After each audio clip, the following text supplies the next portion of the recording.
17th of March 2007. We're in Chicago. Who's? Oh. Okay. I'm glad to see so many people here. I do hope that you guys are very much ready for this particular lecture because the Ancestors downloaded some data for me. Most of it you already know. However, they want me to get, when I say downloaded, I get data, when a question comes to me, within 24 to 72 hours, I always have an answer to the question. So the answers come from all over the place. Sometimes it just pops in my head. Sometimes I'll trip over a book. Something might come on TV. It could be a PBS special, some little blip out of a movie. I can see something on a billboard. The answers just come from everywhere. So as they give me the answers, it's like, oh, wow. The revelations are there. So the first thing they wanted me to share with you guys, because we're aware that most of you are already familiar with the fact that this is Rome. Most people have heard that this is Rome, or they've been told that this is Rome, but they may not know exactly how that is and have the clarity in the concept of why and how this is Rome. So in order for me to share with you what this lecture is about, which is how to survive the fall of Rome, the first order of business is to point out to you that this is Rome and how it's Rome, why you really don't want to be a part of it, which you'll figure out on your own. It's not for me to tell you where you want to be. What I have come up with that we are under now is the Nazi German Judeo-Christian European alliance of the Holy Roman Empire that does all of this damage under the name of the United States of America. And the people of America, the true Americans, have no idea what's going on. They have no idea why it's going on. This particular corporation that we call a country has subjects and citizens that are the least informed persons on this planet. This country has what you call the most staunch control of the media, but it appears to have the most liberal media in the world. And it really doesn't. At the end of the day, by the time we're done today, you're going to have a better clue of what that's about. Now, this is what the deal is. The people that are the true Americans in this country call themselves African American, Negro, black, colored people. Now, one of the things they wanted me to share with you guys was, and I shared it with you before, but I have to share it with you. This is turned wrong because you guys can't see it, can you? Sure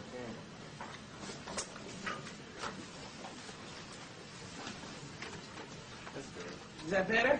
Okay. You sure? Can you guys see it over there? Okay. Ooh, this is a tiny one. Is this the only black marker in the room? I'm gonna need this was almost dry. I'm gonna need another one.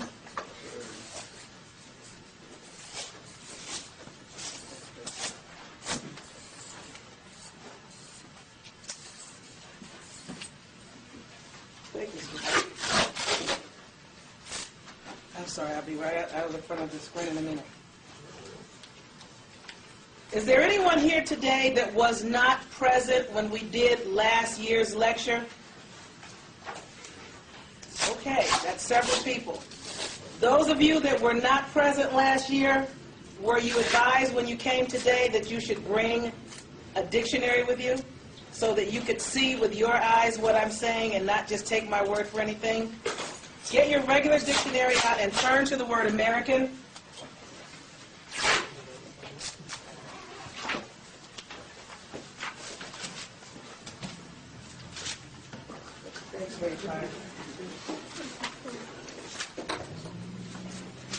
Okay. Those people that were not here last year, because the people that were here should already know this. If you have a penny, take it out and put it on the brown side of your hand. Those people that were not here last year. And when I ask you to do something, it would be good if you could just go on and roll with me and just do it. Because you'll be able to keep up better if you do it what I'm telling you to do instead of just sitting there and listening to me. This is interactive. Most people learn by doing, not only by hearing. There are different different modalities of learning. Some people learn by what they hear, others learn by what they see, and most people learn best by actually doing it themselves. That's what makes it stick for them. Okay. The 18th, oh, and you know what? I think I brought it, but please, God, tell me where it is. It may be in something else back there. I bought some pages, some copies of the 1854 Noah Webster's Dictionary. The 1854, 1849, and 1859 versions have the same definition for American. Americans are the copper-colored races of people that were found on these shores when the Europeans arrived here. That was the original definition for American. To use the word American and apply it to the descendants or the immigrants of Europe, when they first started doing that, that was really strange and very foreign to call them Americans. The word did not really fit them. Now, how many of you have the penny on the back of your hand? If you look at what they show in John Wayne movies as Indians, or the people that you see on reservations today, does the definition of a copper-colored person fit those people, or does it fit your people? Okay, so you guys need to be very clear on that. Now, American can be broken down several different ways, mercenaries and other things like this.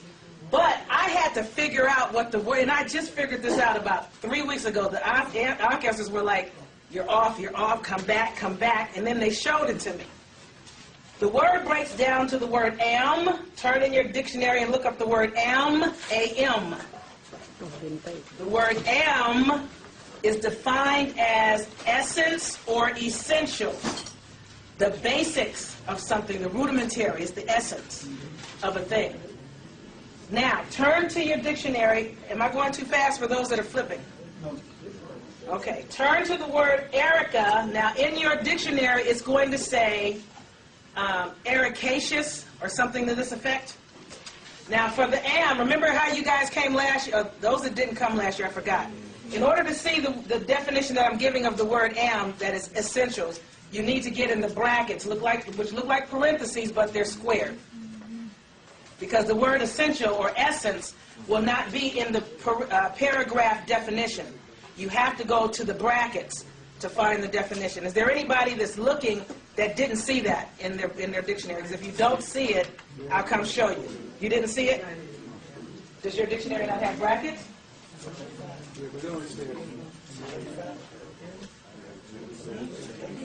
AM? First person.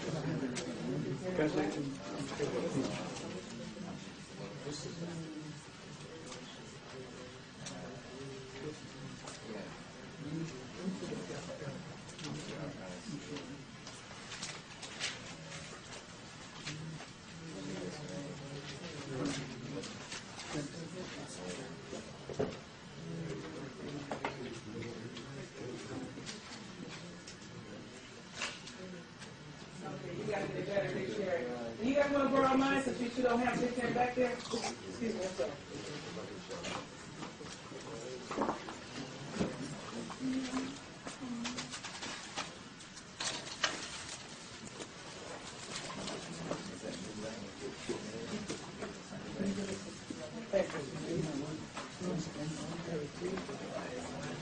Okay. Okay. How many people are at the word ericaceous? Well, oh, you found it?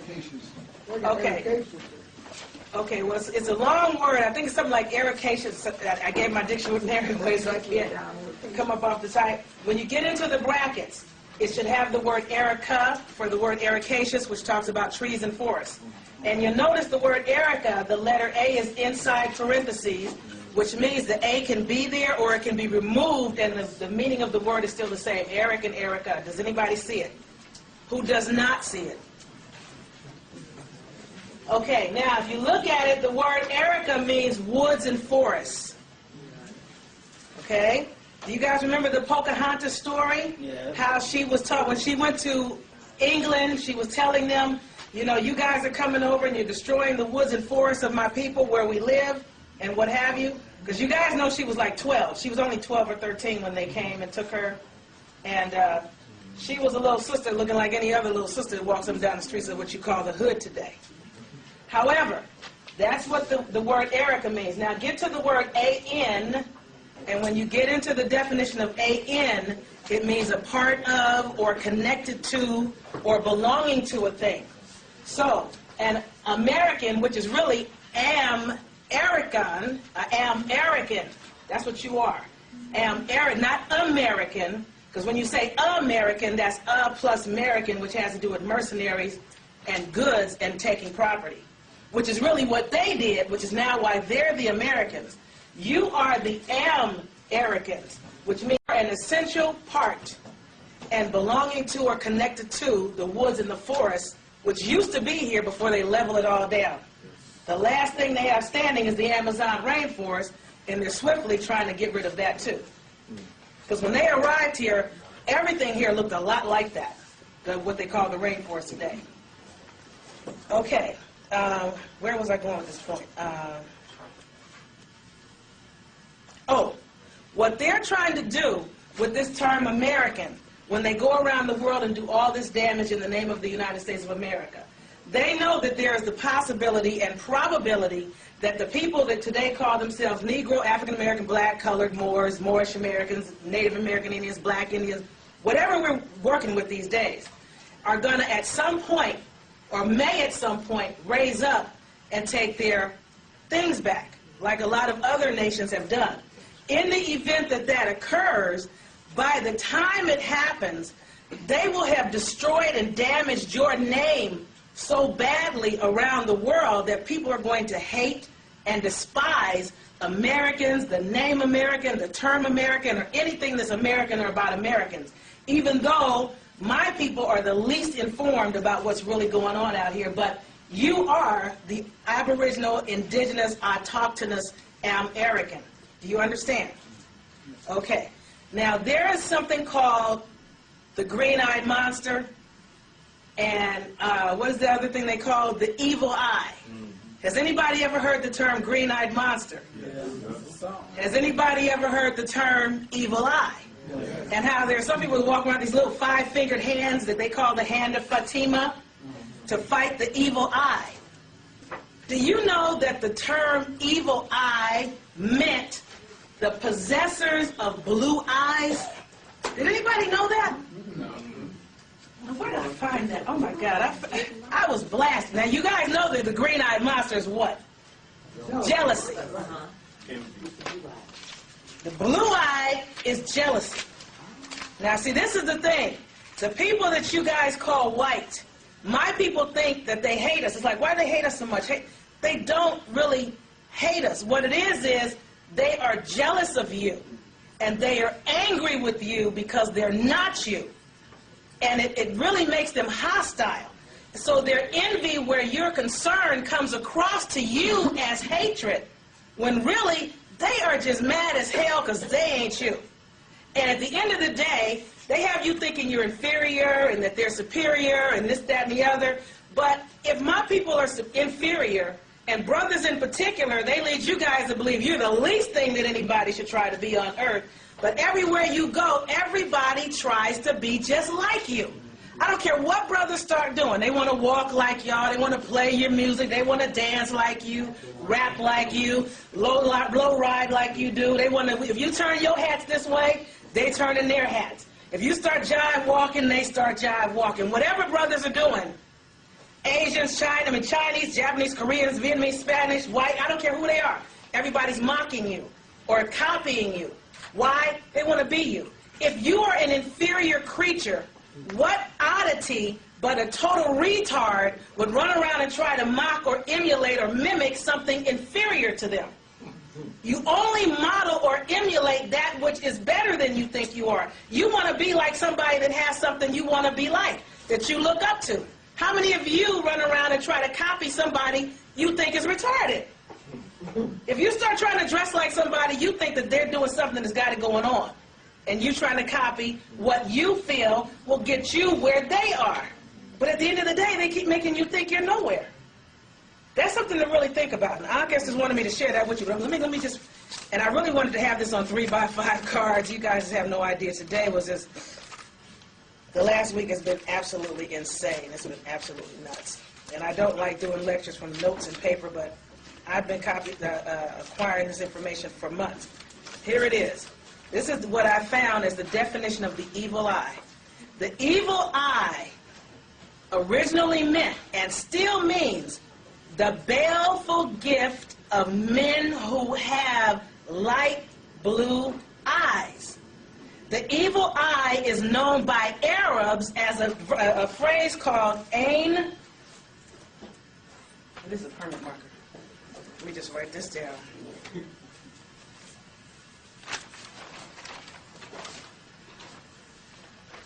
A-I-N, that's for those of you that are into Islamic verbiage. A-L-H-A-S-A-D.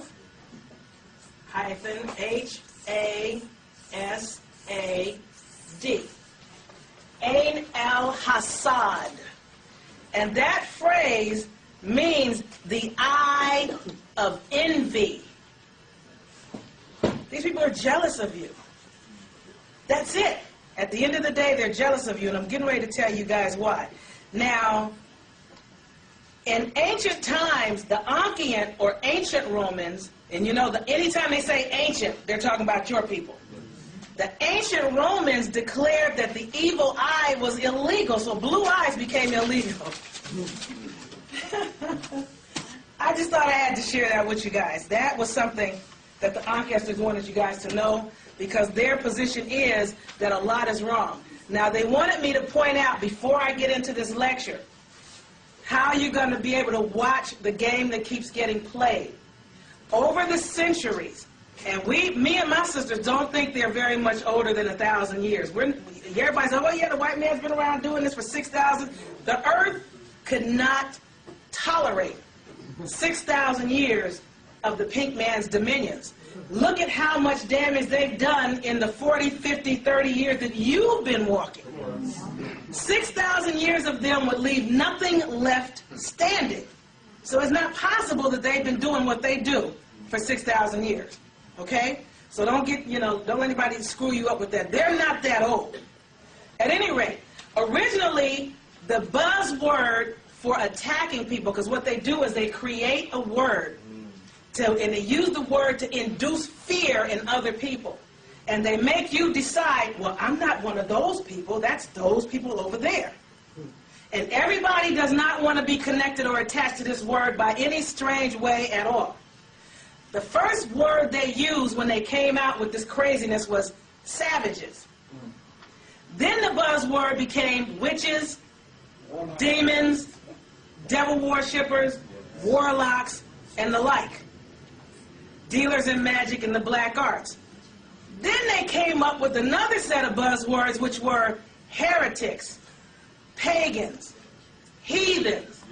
Then the next set of buzzwords was communist, communist party, communism.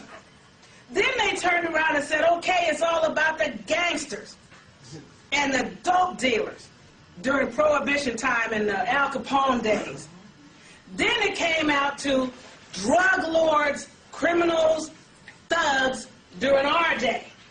Now the new word is terrorists, terrorism.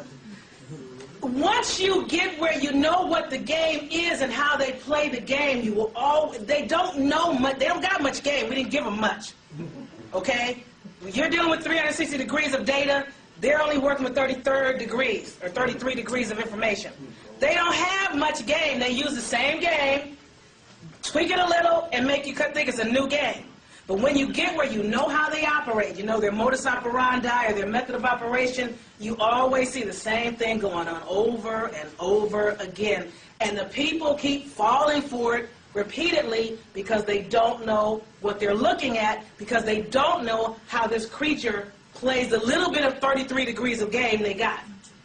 All right. Now, let me give you guys some of what we really came here to get. Now, there's a lot of stuff that I got to give you, but I got to give it to you in a proper order. All right.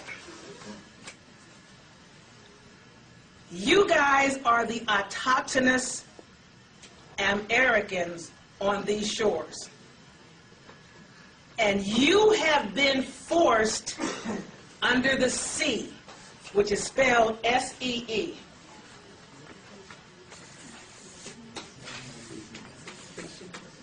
Please, God. You know what? I think I left some books that I wanted to share with you guys at the hotel, but that's okay.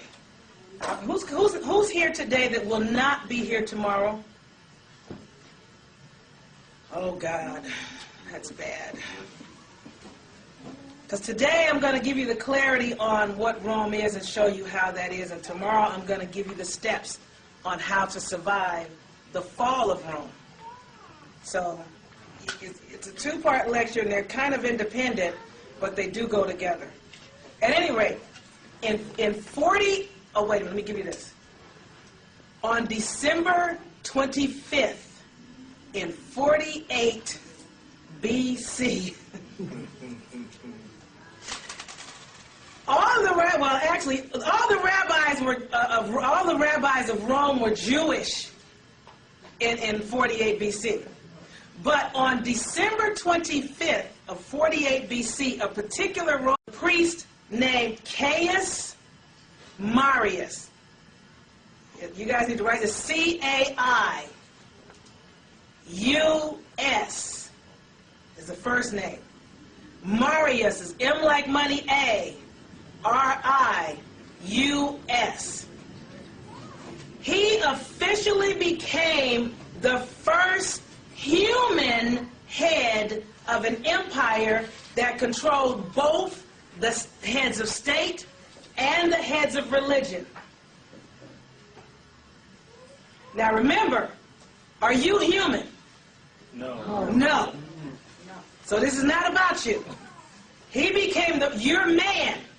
They're a kind of man. You're man, they're mankind. You're not human. He became the first human to be the head of the heads of state and the heads of religion. His name was Caius Marius. This occurred officially on December 25th of 48 BC. That is very critical for you to know. Now, this occurred in Alexandria, Egypt, at the Temple of Jupiter, which was called the Serapeum. And I may not be pronouncing that correctly. It's spelled S-E-R-A. P like Paul, I-O-N. Now, this is the key that you need to have. This man changed his name to Julius. Yes. He changed his name to Julius. He took the C from Caius. He put the C in front of the Etruscan word for God, which was Asar, spelled then A-E-S-A-R. So he put the Caius, the first initial, in front of Asar and became Julius Caesar, the original Jesus Christ. BC is before Caius, before Caesar.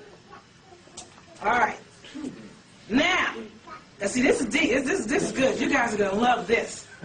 He was the first Holy Roman Emperor. All right.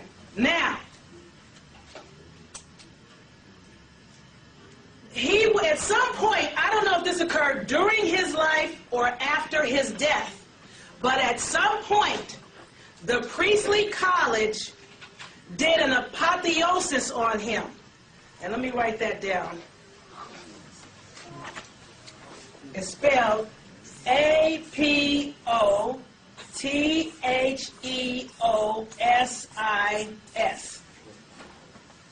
This is going to get deep.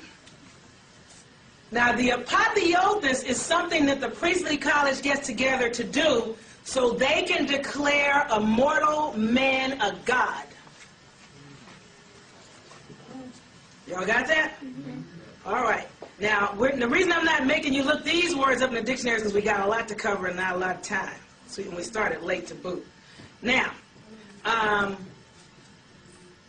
there's a term, the word Christ is sort of from the German, or the origins of the German word Chrises, and I may be pronouncing this inaccurately, which is spelled I'm going to put it up here at the top. K-R-I-S-E-S.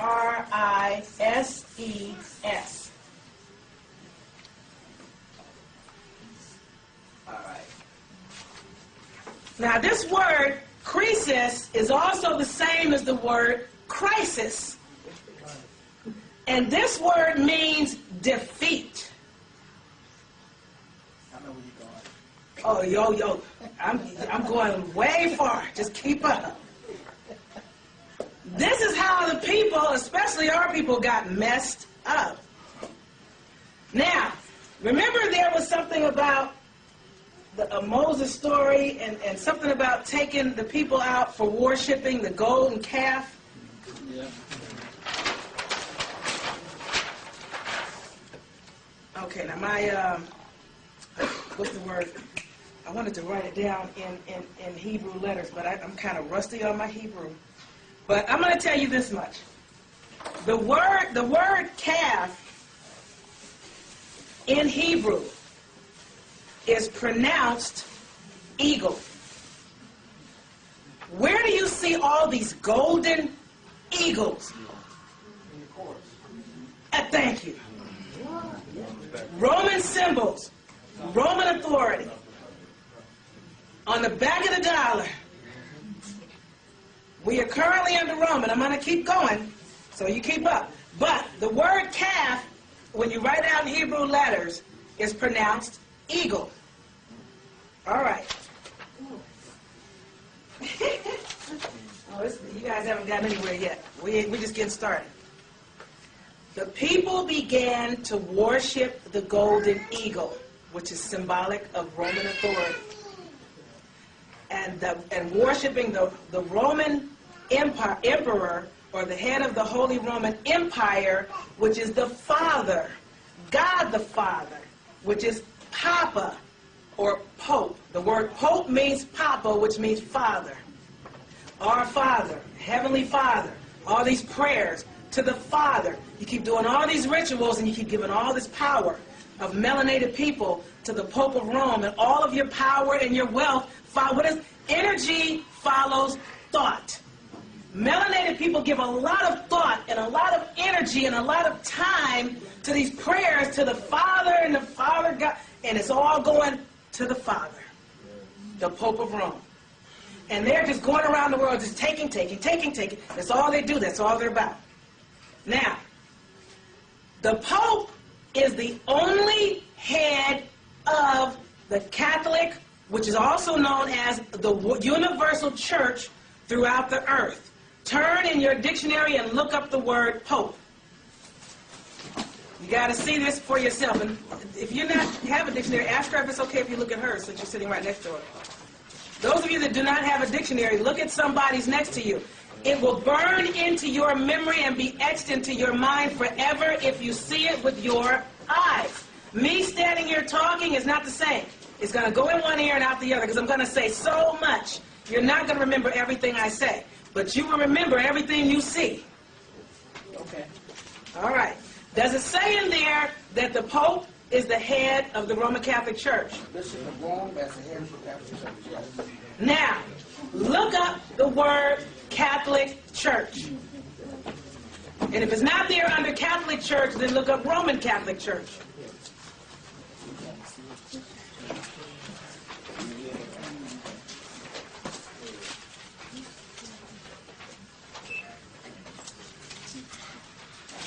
Oh, this is getting ready to get deep. You guys hold on to your seats, hold on to your hats. Where's your dictionary, honey? Is it okay if he looks at you? Oh, okay. No, that's okay. I'm going to write down whatever the answer comes up. Oh, okay. Just go ahead. I want you to... Okay. What does it say in there? Is it under Roman Catholic Church or under Catholic Church? Does it say in there that the Pope is the head of the Roman Catholic Church? It says it reads bishop of the head of the Roman Catholic Church on earth. Okay. Turn to the word. No. We looked up Pope already. Turn to the word church. You guys gotta love this. You guys gotta just see this before I go to the next phase. I got a chronology. I'm getting ready to give you guys all the chronology. I hope you have paper and pen. I'm giving you dates and stuff to go back and validate. When you're done validating this, you guys are going to go, dang, how did I not connect this dot to this dot to this dot to this dot? Under church, it should say the whole body of Christian believers. Of the Lord? Does it say that or it does not? Because if it doesn't say that, then I need to look at Christian. What does it say under church? Church of the Lord, in Greek. Also in church, the company of all Christians considered as a mystical spiritual body. Then it says, The whole body of believers in Christ. Thank you. That's all I wanted to hear. The whole body of believers in Christ, or the whole body of Christian believers. Right. Now, you guys keep this in mind. The Pope, as the head of the church, he has the power and authority to depose kings, princes, states, commonwealths, and governments. Now, this is why, how many people have ever, because I used to wonder, what exactly is this?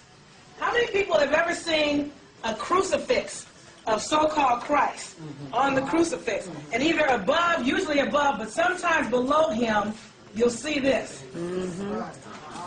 I used to be like, what is that? And it took me some years to find it. This word is Latin. It's a notaricon that's extum. Let me write this down. Let me write out the word so you guys can look it up.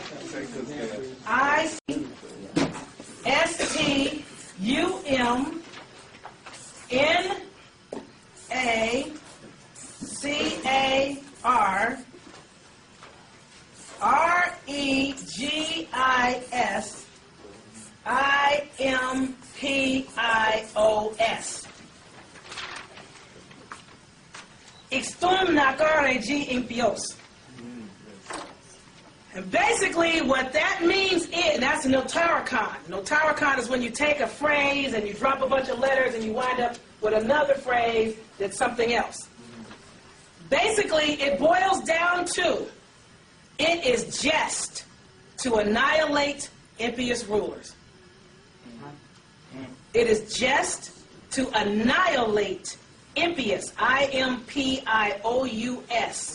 rulers. One more time. Just as in J-U-S-T. I-M, like money, P-I-O-U-S, impious. It is just to annihilate The emperors. the presidents, emperors, Martin Luther Kings, whoever. The Moorish emperors. Huh? Whoever. It doesn't matter. Now, I have this book that I meant to bring, and I got the correct title for you guys. I gave you the wrong title last year. It is called The Encyclopedia of Witchcraft and Demonology, because I said witchcraft and Satanism. Even though that's a scary title for Christian believers, it's only a history book. It tells you every single pope that did something, what year, what date, it just lays it all out. It's a history book and it gives you all the chronology.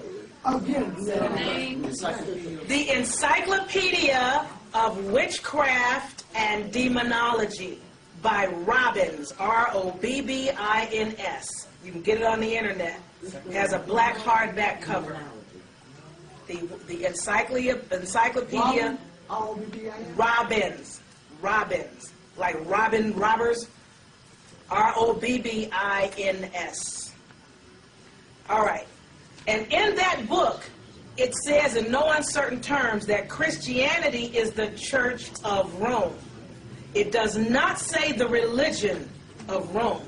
The exact sentence is, Christianity is the Church of Rome. Now,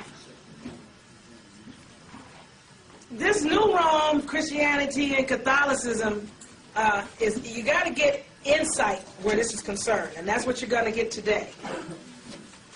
These people were the Neanderthals, okay? Because originally that was just all of Western Asia, which people today call Europe. That's all it was.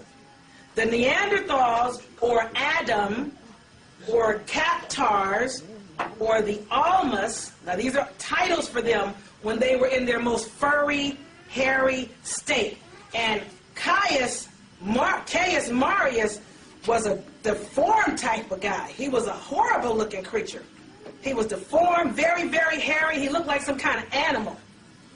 And this is the only reason that I can think of that, you know how they keep saying that the Jews over there are supposed to be, or the Christians and the Masons are supposed to be protecting the tomb of Jesus from the Muslims or something like this?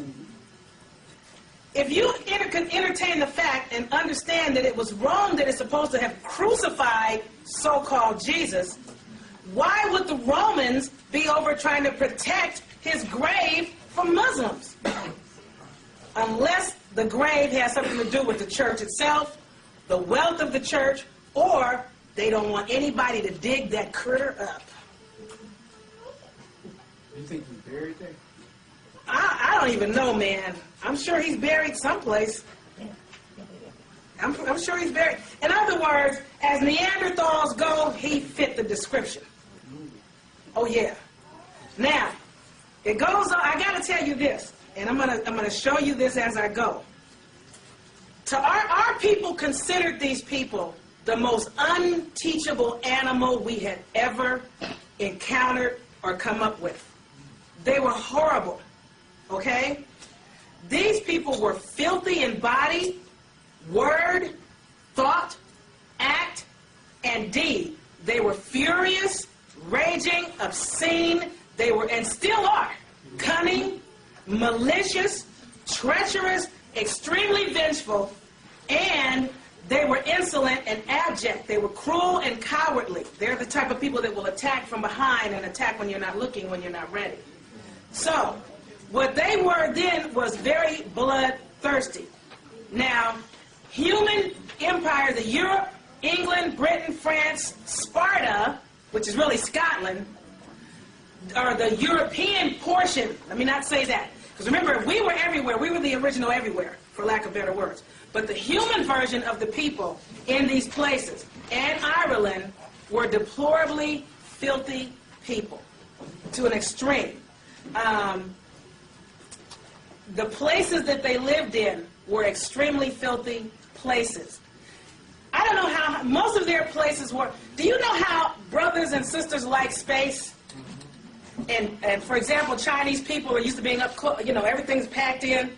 You know how we'll get a house or a Cadillac and you got your house and you want your yard? What do pink people always want to do? Put everybody in condos, together, stack you up high. They'll come and tear down, like they're doing this, what is it they call when they say the government can take your property? Eminent domain. Thank you. They're doing the eminent domain now on people's personal properties so that Rome and these other people can tear your stuff down and put up conglomerates of closed-knit housing. Because this is the way that they live and the way they like to live. We are like outdoorsy. We need room. But again, they found our ancestors just running through the forest. Everywhere was ours. We just went where we wanted to go. When it got cold, we moved. When the animals moved, we followed the food. We kept it moving. However, these people get kind of stuck in a rut and have gotten us to the point now where we're also stuck in the same rut. They may have a situation where they have 4-story property. It was against Christianity to bathe. That was against the religion. It was not. Our people were bathers, and we were trying to teach them how to bathe, trying to teach them how to be clean. And we were making perfumes and oils, and we were doing stuff, and you could smell them coming from a good mile away. Matter of fact, they practiced something that they really enjoyed. A favorite pastime of Christians is something called cropophilia. Cropophilia. Let me write that down. Make sure I'm spelling this correctly here. Croprophilia.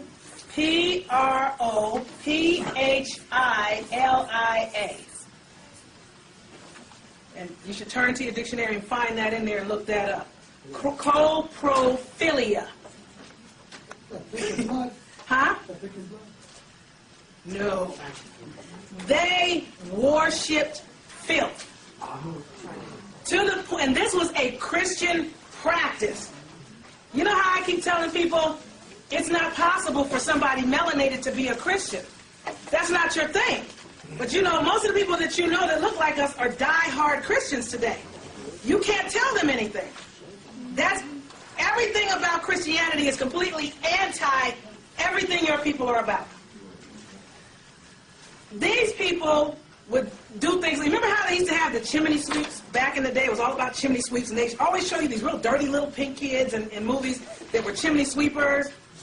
These people, when they used the bathroom, especially if it was cold, they would go urinate and have their bowel movements in the chimneys. And that stuff just piled up and piled up and piled up, and they were lovers of dogs. Our people didn't do dogs. I mean, it's an amazement to me now how many brothers and sisters like dogs these days. Like, now when I say this word, don't get offended. The word means God. Niggas don't do dogs. As a matter of fact, they would use dogs to attack you and kill you, and they still use dogs on young brothers 12, 13, 14, 15, 16, 17, especially in Africa, where they sick the dogs on them and won't let them fight. You know, take them out in the car, they'll let them out the car, let the dogs out. Dogs be wearing these brothers out, and these pink dudes got guns on these dudes can't fight, they're not allowed to run, they better not hit the dog, better not kick the dog, and then when they're done getting jumped on by the dog, the pink dudes come and jump on them too. That goes on in New York now. That goes on everywhere now, but a lot of our people seem to have forgotten, you know, what the deal is with these dogs. As a matter of fact, they like dogs so much, their dwelling places or living spaces smell to high heaven of dog and dog waste. Even the king court, King Charles was such a lover of dogs, you had better watch your step walking through his castle. It was just that kind of party. They had crap all over the floors. When they used to, you know, if they didn't have a chimney, like in these houses that are built up high, where there are no chimneys, they would use the bathroom either on the floor in a corner, or they go outside in the doorway or in the alleyway, or if they had a bucket, they would use the bathroom in a bucket. And in the morning, they would open the window and just dump the bucket out the window. And people walking by go out, because you wind up with all kind of mess on top of you. And people are always asking me, well, if we were so awesome, how could these Europeans take us out? One of the ways they were able to take us out is they used coprophilia against us. Now, you think about you today, your ancestors were just as clean as you are now. If you're going into battle against somebody, and you walk up on them, now they have these things called an aegis. Have you ever heard the phrase aegis? Yeah. It's spelled A-E-G-I-S. People always think of that as some kind of metal shield. In ancient times, the aegis was something the Europeans wore. It was a sheepskin or an animal skin. And it was so full of dirt, dust, fleas, ticks, worms, lice. And when they go into battle against our brothers come advancing, you know, they doing the whole Hannibal thing, they ready to battle. They run up, and these white boys would throw, take the aegis and shake it at the brothers. And they'd be like, or they'd be, brothers would come charging along, and they'd be up in the tree, and they take piss and shit and throw it from the tree onto my brother. You know, you can take a brother out in the instant you hit him with that stuff, he's off-center for at least a couple of seconds. I mean, think about yourself. If you're walking down the street, you're getting ready to fight somebody, and you're ready to go, and they throw a ton of shit on you, you're done. And in that instant, you can get your butt blown out. That's all it takes, is just that second, and it's over for you. And I haven't seen 300, but I'm imagining that's telling us. That's the Spartan Wars, ain't it? That's the Spartan Wars. That is the Europeans' first war for their freedom. Okay? Now, us. And the inbred version of us that was ruling over them because they looked a lot like them. No, and when I say inbred, I mean those individuals that were the result of too much incest in the family, and they gotten too bleached up, so they look kind of like them people, but they really weren't them people. Who am I talking about? What's the question?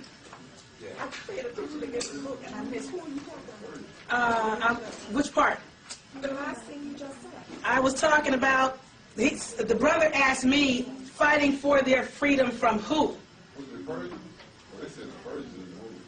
Well, a lot of the ancient so-called Persians were us. Yeah. Okay, so they were trying to fight for their so-called liberation from us. Remember, there are at least, thank you, sweetheart, there are at least two classifications of this Neanderthal man. There were those that were the result of too much incestual inbreeding in our people that were trying to keep their little bloodlines pure in this dumb stuff. And then there were those that were manufactured and genetically cloned in a lab. Now, somebody said there's a third type that's sort of crossbred with reptilians, but I can't prove that, so I don't know, which would give them three types. I know about the first two. All right. Now, the Christian monks, preachers, rabbis, and ministers condemned bathing. They held bathing and cleanliness in contempt.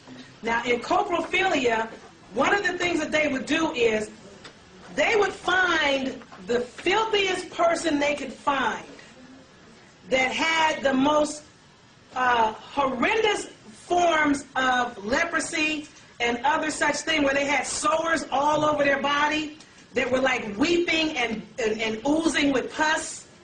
And the more pustulous and nasty your sores were, the faster an individual could become a saint if they licked your pus and your sores clean with their mouths or washed your feet with their hair. That's in the Bible, right? That is the Christian way. That is not your stuff. That is not your stuff. Now, when the Christian churches started to rise up, public bathing started to be closed down because they were anti-bath. And the few of them that would get into the baths, they'd be so dirty, the water would be so nasty, you didn't want to get in it because they also were against clean water. They didn't use clean water. I don't know if a lot of them use the clean water now. Now, the dirt and the filth were worshipped. That was considered holy and sacred by Christians, to be dirty. And to become a saint, you needed to lick somebody's sores clean and wash somebody's hair. Those were the requirements to become a saint back in the day. Now, St. Agnes never bathed her whole life. And she died when she was 13. I see why. Okay? Okay? Now, there was one Christian who bragged that she had not washed her face for 15 years. Because she was waiting to get to the whole thing where they did the holy water thing on you. And she wanted her face to be dirty for that. You know, she didn't want any water to touch her face until she got to a rabbi that did the holy water thing. You guys should see how you're looking at me.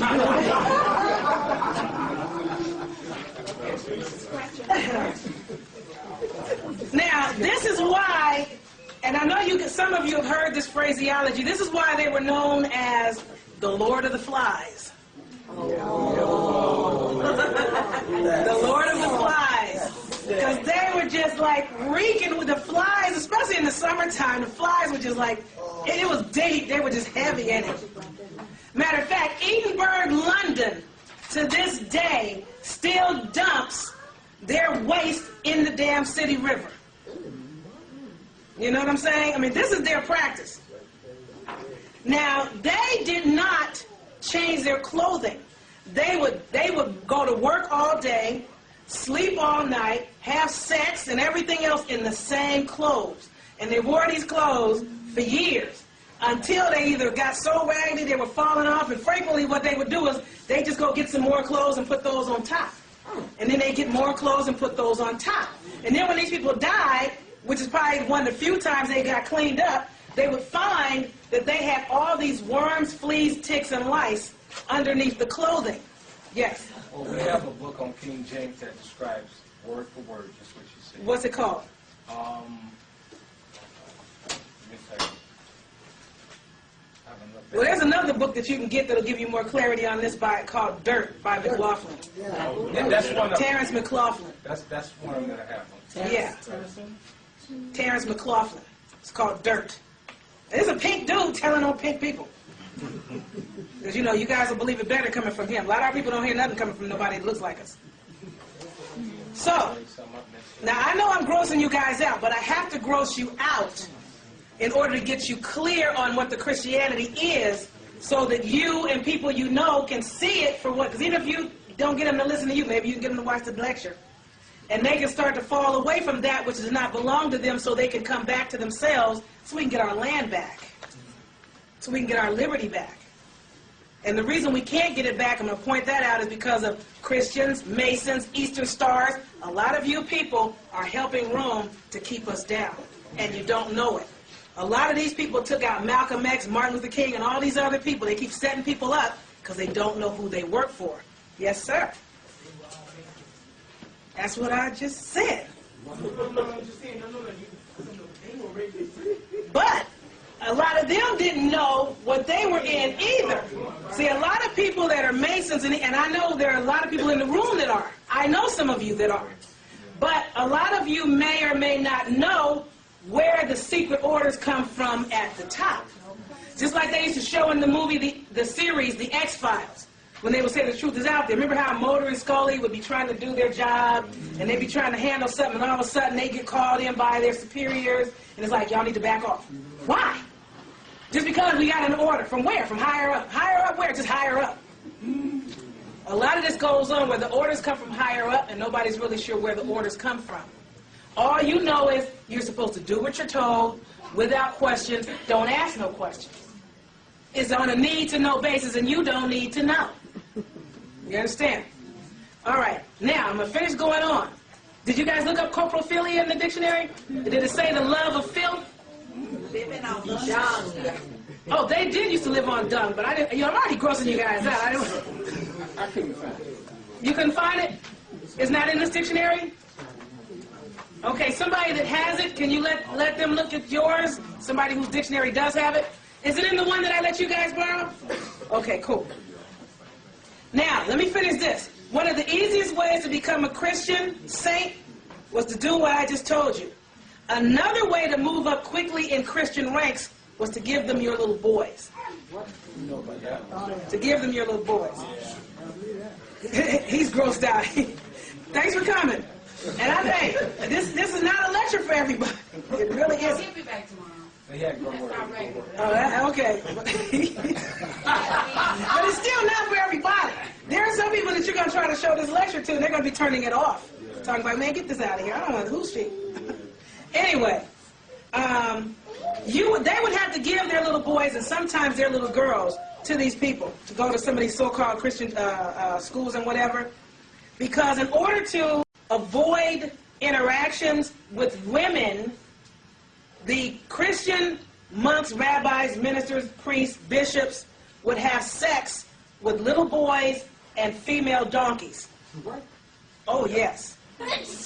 Oh, yes. And they still, well, we know they do. I don't know about the donkeys, but we still know they're doing little boys. They got the, matter of fact, there was something on HBO the other day called Celibacy. I think it's HBO or Showtime. Go in the schedule on the internet and see when it's coming up again. You got to see Celibacy and see all the little boys and all the preachers even that tell you what's going on. Still going on. But it doesn't matter to you if you don't know that being Christian means that you're a part of that. Most people that are Christians don't know that it has anything to do with the Pope or Roman Catholic. You can't tell the average Christian that they're under the jurisdiction of the Pope. Even if you show it to them in a dictionary that says all Christians are under the jurisdiction of the Pope and the church is any Christian believer, yada, they're not buying it, they're not getting it. Okay? So, you had to give these people your sons because the problem was in the Vatican or in the religion itself, they want to keep all the wealth and the riches with the church. If, in fact, the preachers, ministers, rabbis, bishops have children, then these are heirs that can't have the right to inherit. They don't want any heirs that can inherit anything. They want it all to stay with the church. Do you understand? So what occurred was the sex with animals, the sex with children, a lot of incest, and they also used to have a lot of preachers that had children with prostitutes. And a lot of these children are individuals that eventually became some popes and bishops and whatever themselves. But in order to stop that, they came up with this whole vow against celibacy, vow against sex, which is the vow of celibacy, to avoid having any more of these little bastardized children with prostitutes and whatever that can come up and say, well, you know, I want my daddy's money or whatever. You understand? All right. Y'all okay? Now, one of the things that happened with this sexual repression that they caused is when you remember I said last year, or was that you guys I was talking to? Yeah. Yes. That you have three things, which is air, mind, and sex. And if you impact or hold back any of those things, that messes up everything else about you. Remember that? Well, maybe it's on the lecture for you, those of you that get any of the DVDs. There are some for sale on both of the tables back there from last year's lecture. But as a result of this sexual repression, one of the things that occurred is these people have become every evil thing they preach against. That repression has resulted in one of the things that they also like to do was walk around whipping themselves. They call that self-flagellation or flogging yourself. They'd have these whips and they'd walk around and they'd beat themselves. So when they came up on our people, it wasn't no big old deal to, you know, beat the hell out of my brothers and sisters. And everybody thought it was about slavery. It had nothing to do with that. It wasn't about that at all. Flogging themselves or flogging and whipping others, killing others, being involved in this filth, pedophilia, which is sex with children, pederasty, which is sex with little boys, coprophilia, which is loving filth, stealing lands, peoples, name it, murder, incest, torturing people, and shedding all this blood. That was one of the ways that they got their jolly rocks off. That's the way to have an orgasm for them. Do you understand? In other words, if you can't have sex and you become what they call somebody that's sadistic, and you just always beat the heck out of somebody, you're getting off on that. At some level of your being, you are getting a thrill there, which means there's something wrong with you that needs to be worked on. A lot of people don't look at themselves so they can level out their being. You have to level out all levels of yourself so you don't have these aberrant dysfunctions.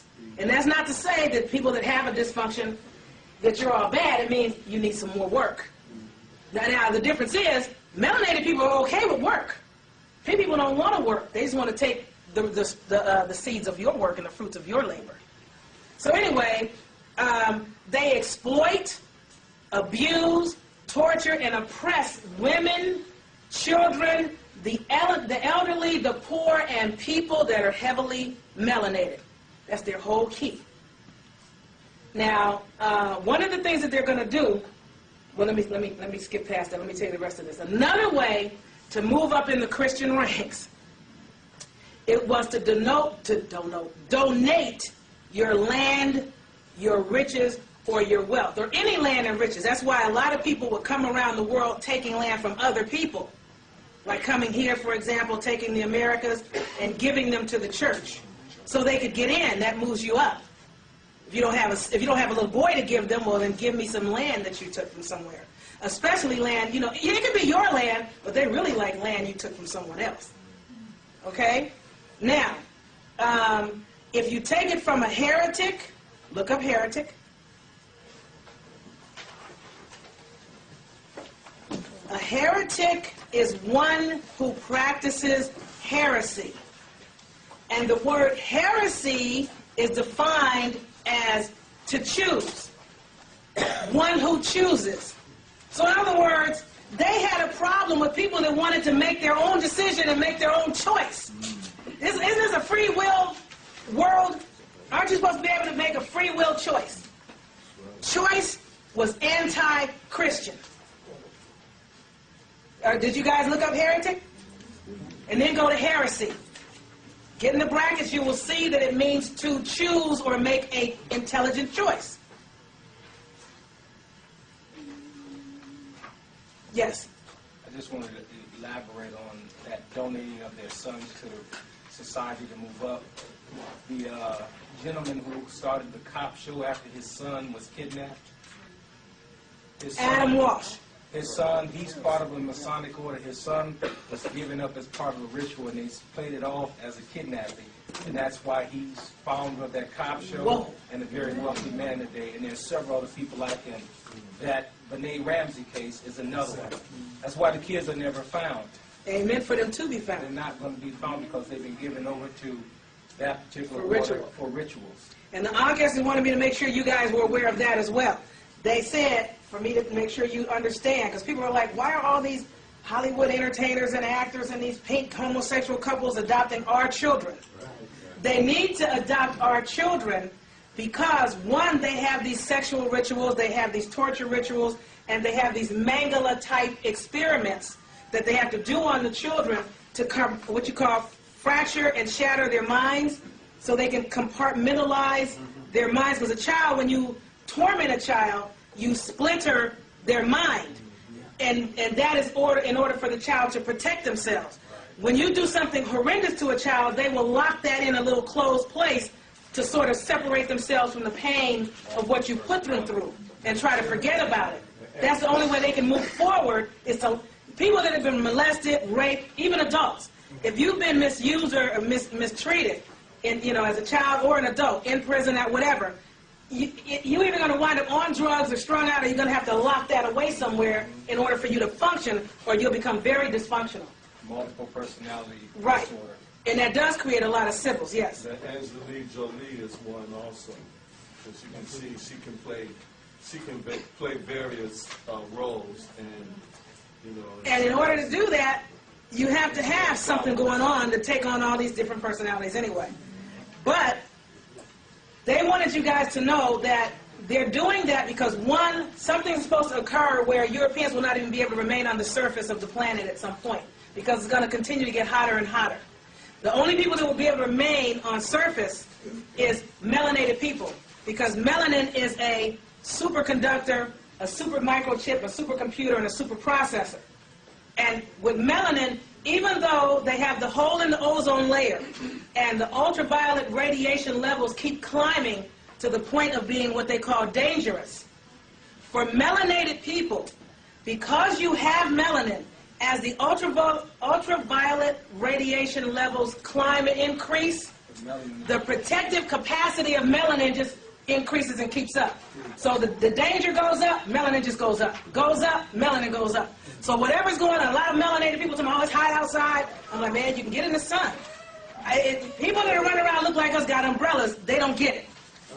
When you're melanated, now it's uncomfortable to be in a hot car or in a hot house or enclosure. But for melanated people to be in direct sunlight is a supercharge for your battery. Now, initially, you may find a drain and feel tired because the sun is baking out a lot of toxins, especially that they're giving you in the water, the food, the meat, the toothpaste, and the different things that they're doing, the sprays. You get the fatigue because the tired initially. But once you get beyond that, you're just ready to go. Melanated people, pink people can die off in this concept. So I'm saying that to say, the Augusters said when that occurs, a lot of them are going to have to go underground. And for those of you that have seen the new version of the time machine, remember the new version? They had the very pale people underground, the melanated people were above ground, Right. And at night, initially, the pale people would come up from underground and take melanated women and men. They eat the men, and they take the women and rape them and keep having sex with them and have children. And as they had the children that got melanated, then those melanated people became day walkers. Just like in the movie Queen of the Dam with Aaliyah. And that's another thing they wanted me to point out. Right now, the Ancestors said there is a mad dash of pink men on melanated women. They said sisters really don't even need to fall for that because it's not about what you think it's about. At the end of the day, they're at a point where they've come to the realization that instead of when we were at a point attempting to help them, and they didn't want our help, we got to keep the wide race pure. So they came up with the miscegenation laws to stop the intermarrying and this kind of thing, which would help breed more man into them and breed the pink out by putting melanin in, and that would also breed away the tails. Because they did a PBS special. Has anybody seen the PBS special? The family that walks on all fours? Yeah. That's all that. Man, I mean, it's kind of deep. There's a couple, they're cousins, and they have like 19 children, all of whom initially walked on all fours. That means their palms were on the floor, and their feet were on the floor, and their butts were up in the air. They all were born walking like that, but most of them eventually came to walk upright, and like 5 of them cannot walk upright. They walk around on all fours to this day. But they also showed 2 pale individuals, the back of them with their tail, the naked butts with the tail still hanging and attached. Who saw that? Only 2 people. You guys, it's PBS, the family that walks on all fours. Because everybody's heard about, because you know, they used to say that we had tails. Yeah. At the end of the day, the Ancestors said they had played the most fabulous Trading Places game on us ever. We were called everything that they are, and we've become everything that they are. And let me see if I can find some of the notes they had me take on that. I could go from my memory, but I don't like doing that because I have a tendency to forget some things. But this is too much data. But one of the things they said is that the original slaves or Slavs was them. Right. Now that's a title applied to us. The original ghettos housed them. Yeah. Now it houses us. The original gangsters were them. And what's the name of the movie about the gangsters in New York? Gangs in New York. And the Bastards of the Party, the HBO special about the little brother from L.A. that's a blood, that's telling how, because he just got to a point one day, he was like, man, where did all this start? How did we all start killing one another? What is it about? So he did this whole special called The Bastards of the Party. It's an HBO special. If you have not seen it, it is worth watching because it points out in there, and there's a pink guy, he was a historian.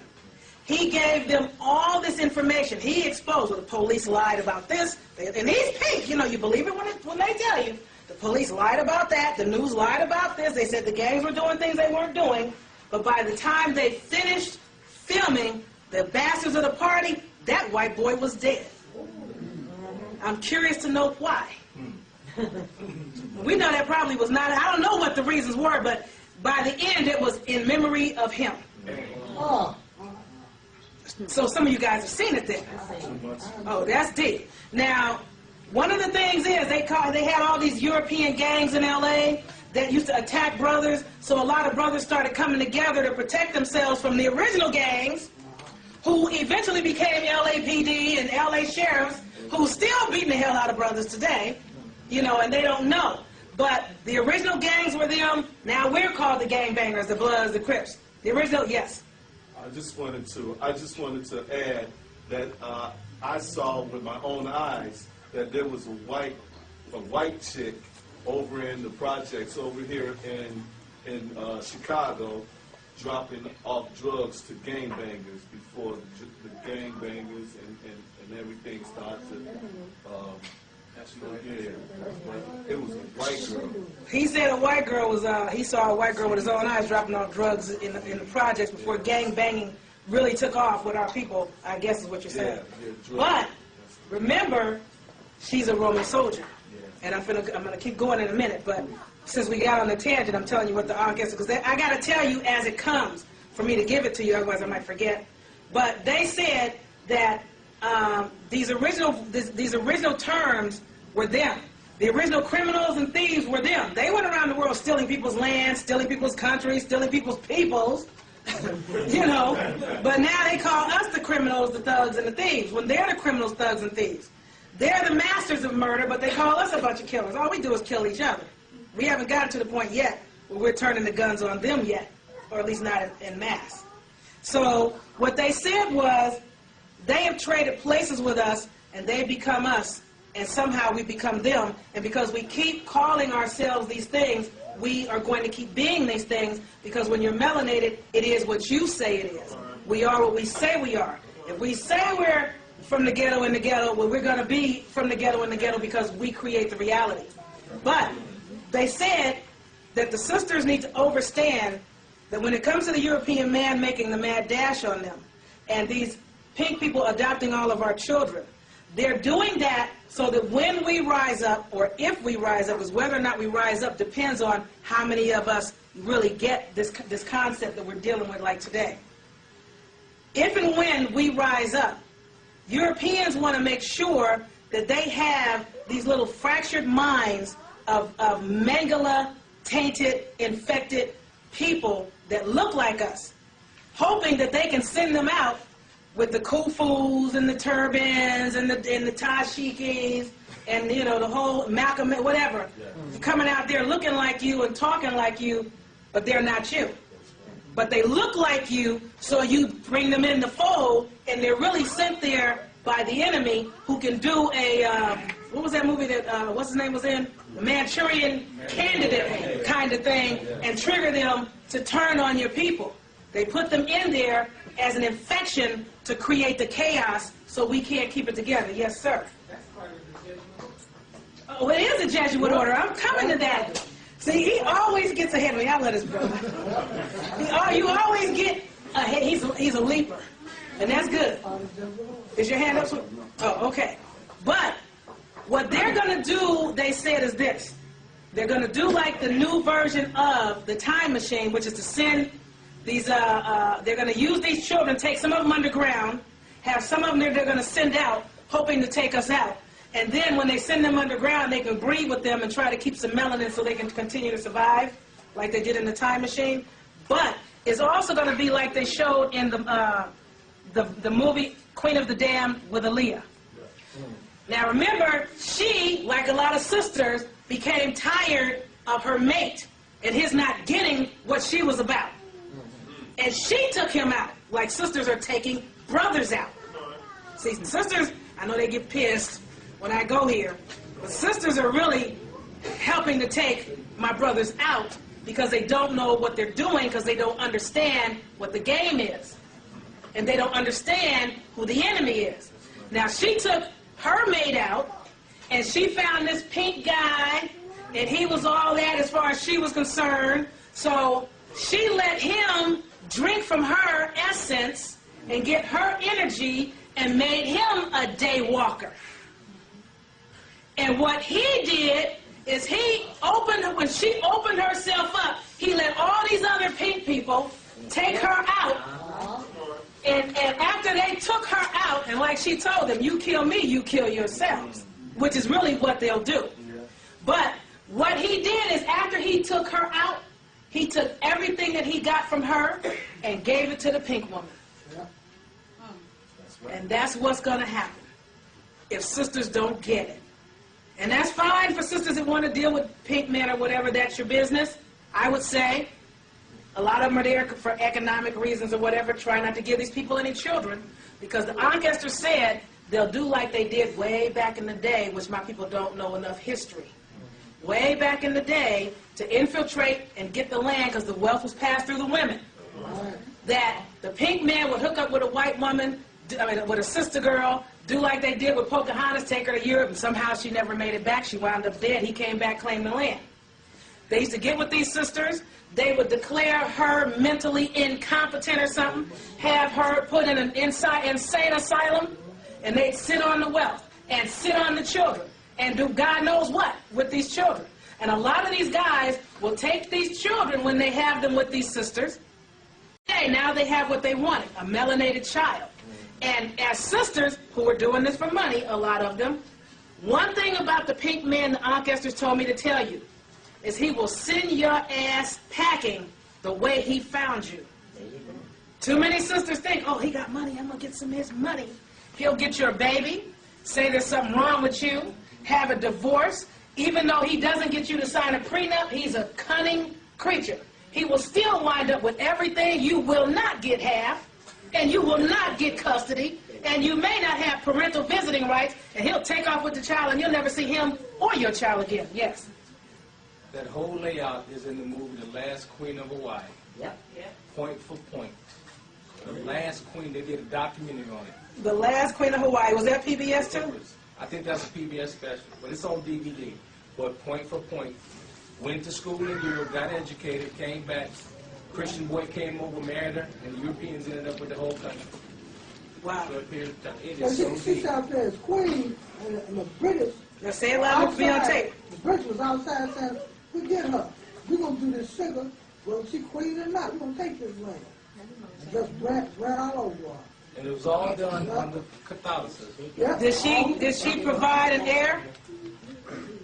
No, We don't know. No. Well, they just said- Ended up basically running. They just told me to tell my sisters that are dealing, and brothers that are dealing with these pink people, that you don't know who you dealing with. You think you know, but you don't know who you dealing with. But keep dealing with them if you want to. They also said those of us that are conscious or cognizant have all the time in the world. Because what they understand is the so-called conscious community don't care if they live or die. This don't make no difference to the conscious community. Well, they want the planet, well, why don't they blow it up? Take it, who cares? That's how a lot of conscious people feel. But the unconscious brothers and sisters that you are worried about are running out of time.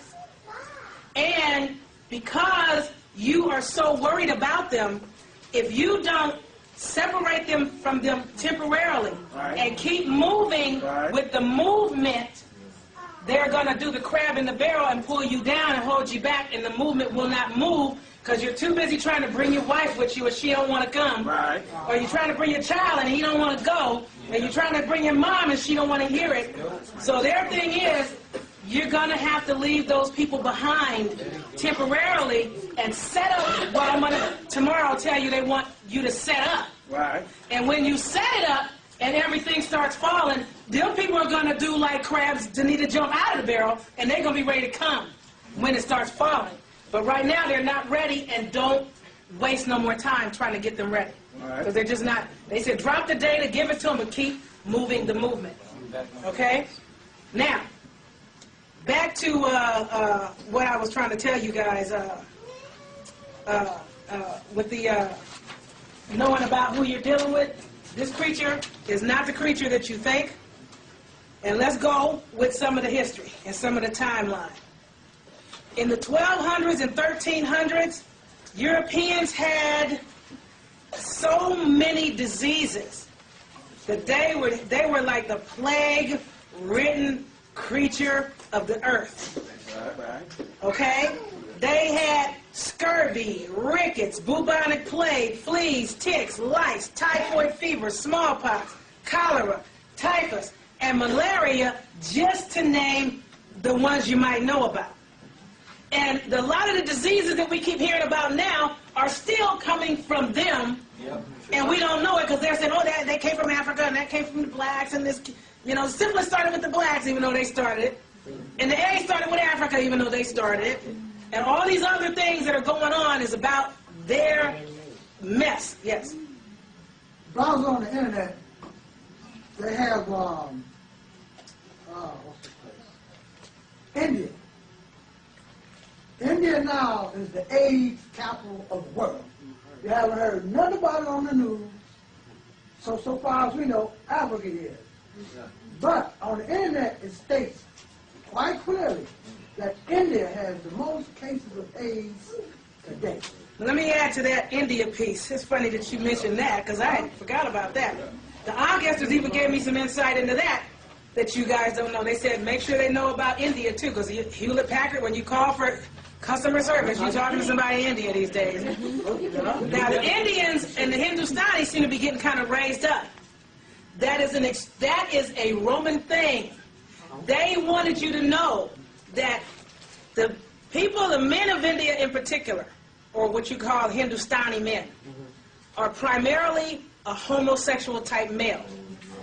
All Indian men have their first sexual encounters with other Indian Hindustani men. If they show you a wedding, because these are these people wear the little things right here, and you know the women are kind of decked out. The women sit around at a party, and all the men dance and party together, and they slow grind together, and they slow dance together, and they booty bump together, and even when they get married, most of those men still are having sex with other men and almost never having sex with their wives. They wanted you guys to know that about India. All right. Now, a lot of that is brought out in a which isn't on right now. A lot of that is brought out in something called, it was on HBO, and it's called middle sexes. Middle, like, you know, left, right, and in the middle. Middle sexes. S-E-X-E-S. So that's why everything you see with them, it's always women on one side and men on the other. Yes, and that's why they seem to disrespect their women, and it's like, you know, they always want to put their women in the back and not let their women do this. They ain't about women. They care less about women. They're not about women. That's a facade. That's a facade. But look at the numbers that they got. They got to be doing something. Well, they have children. They repopulate the race, but they are not about women. They're not. And a lot of American men that want to have a so-called sex change and can't afford it here, you take your ass to India. They'll do it there. They do it there. And unfortunately, they've got a lot of our darker brothers there getting that done. But, you know, that's not to beat anybody up. That's just a point of clarity. Because, you know, I know there may be some people here that are bisexual, and grown folks should do what grown folks want to do. Yes? On 60 Minutes, I saw a documentary. Say it loud enough. On 60 Minutes, I saw a piece talking about what you're referring to in India, where when a woman would have a baby, if they would do it's called a sonogram, and see if it's a male or a female. If it's a female child, she would automatically, the female child should automatically kill the baby. They would automatically kill female children? They would abort. Well, abort? Wow. I don't know what that's about. Because the women that for the longest time were considered as slaves, a wife. It's called a slave in India. Oh. They still treat them like that today. Is that right? Look up the... You see them out shopping. The women are behind the men carrying 2 and 3 boxes of groceries, and the man ain't got nothing in his hand. Exactly. I've seen that here, Detroit, New York, even out there in L.A. where I run into them. The women are following behind the men carrying all the groceries, all the bags. If they fall, the men will turn. I've seen them turn around and look at them, and I've seen one cat hit his lady with a stick in the market in Detroit. Well, the ancestors wanted you guys to have that because they felt that a lot of our people don't know that. Did you guys already know that, most of you? No. Okay, well, they wanted you to have that. But speaking of wives and Rarely how see they... them in the community with the men. They don't... Because their men are about other men. But our people don't know because, again, the media here is controlled. But bringing up how they defined wives, look up husband. Turn in the dictionary and look up the word husband. This is one of the things the ancestors wanted the sisters to know about husbands. The word husband means housebound man, house servant. Now, they said for me to bring this out. Household. Wow. Get in the brackets. Husband is a house servant, a house bound, a house bonding. A man is bound to the house. Household. But this is what they said. Sisters have it all backward. They have it mixed up. Because your average brother is having a hard time getting a job in the so-called white man's society in many places, sisters have the nerves to look down on the brothers because they can't get a job. Well, I do bad by myself. If you ain't got no money, I don't need you. I got a car, nigga, you on the bus. They said sisters need to get a friggin' clue. Because you don't understand nothing about nothing, you are messing up the most supreme man on the planet when you go there. What they wanted sisters to know is this. If your man has a job and can get a job, that's great. If you can get one, y'all can be a one-family household, or checked, or two-family income, whatever. But for brothers that do not have a job, they said stop beating them up. They don't have to have a job. Shit, if you have one, you go to work. Now, this is what they said, because a lot of sisters feel like Well, man, if I go to work, he out screwing around with a bunch of women. They also told me to tell you, you do not own your mate.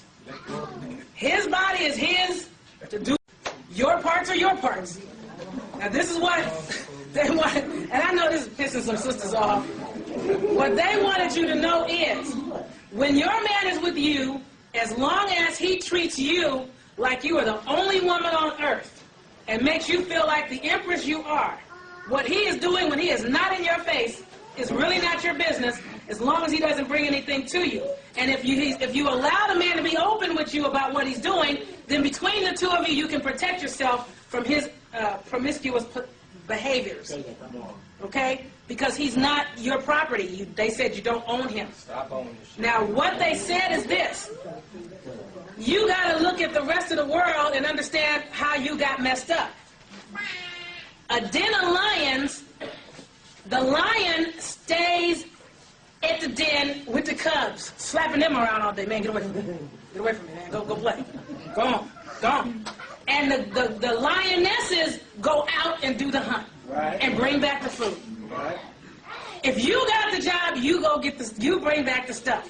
They also said, look at a chessboard. Where is the king? Always in the castle. The queen is all over the place kicking butt. Why can't you be the queen kicking butt? Why do you have to beat up on your king? That's what they wanted you to know. Take it or leave it. Yes, sir. That applies to every mammal on the face of the earth? The laws of nature. Yeah, now they said again, if the brother can get a job, that's good. But if he cannot, don't try to make him feel like he's less of a man because he can't impress the white man. If you impressing him, you go impress him. Men do very good with children, and children that have a father around, whether the father works or not, as long as he ain't on drugs, on drink, and beating the kids or molesting the children, those children grow up to be the most wholesome children you have ever seen. Yes? Just to validate on what he said, in many cultures, when it came to farming, men were not even allowed where the seeds were being dropped. Their energy was not allowed in the area. I can believe that. Always control. Go anywhere in the third world country, women do the farming, not men. And you're right, the energy is always, even with carrying water. You can't carry no water, you man. Y'all got that testosterone thing, and there's something wrong with the testosterone. Now, we understand. Now, a lot of sisters have the problem with the men that's like, man, if I let him take my car, when I get off work, I'm standing out there, he don't even pick me up. He out somewhere riding up down the street with some other woman in my car. And they said brothers need to fix that. You need to handle the business. Don't be so messy with it. They said some brothers are just too messy. Y'all need to clean up your act. Y'all need an education. Well, that's what I'm just telling you what I was told to say. Okay. Now, these Europeans, does somebody have their hand up? I don't want to overlook anybody and move forward before I answer that question. Okay. These Europeans, how are we doing on time, sis? We're good. Oh, okay. These Europeans, to avoid the plague and all the disease, as well as the taxation and oppression, they started running wherever they could go to get away from whatever they were running from. And when they ran, they brought with them their diseases and their gangster mentality and their gangbanger behavior. Now, what they used to do is they would fight their way into other people's villages, people that didn't want them. I mean, y'all got that disease stuff. Go back, go back, go back.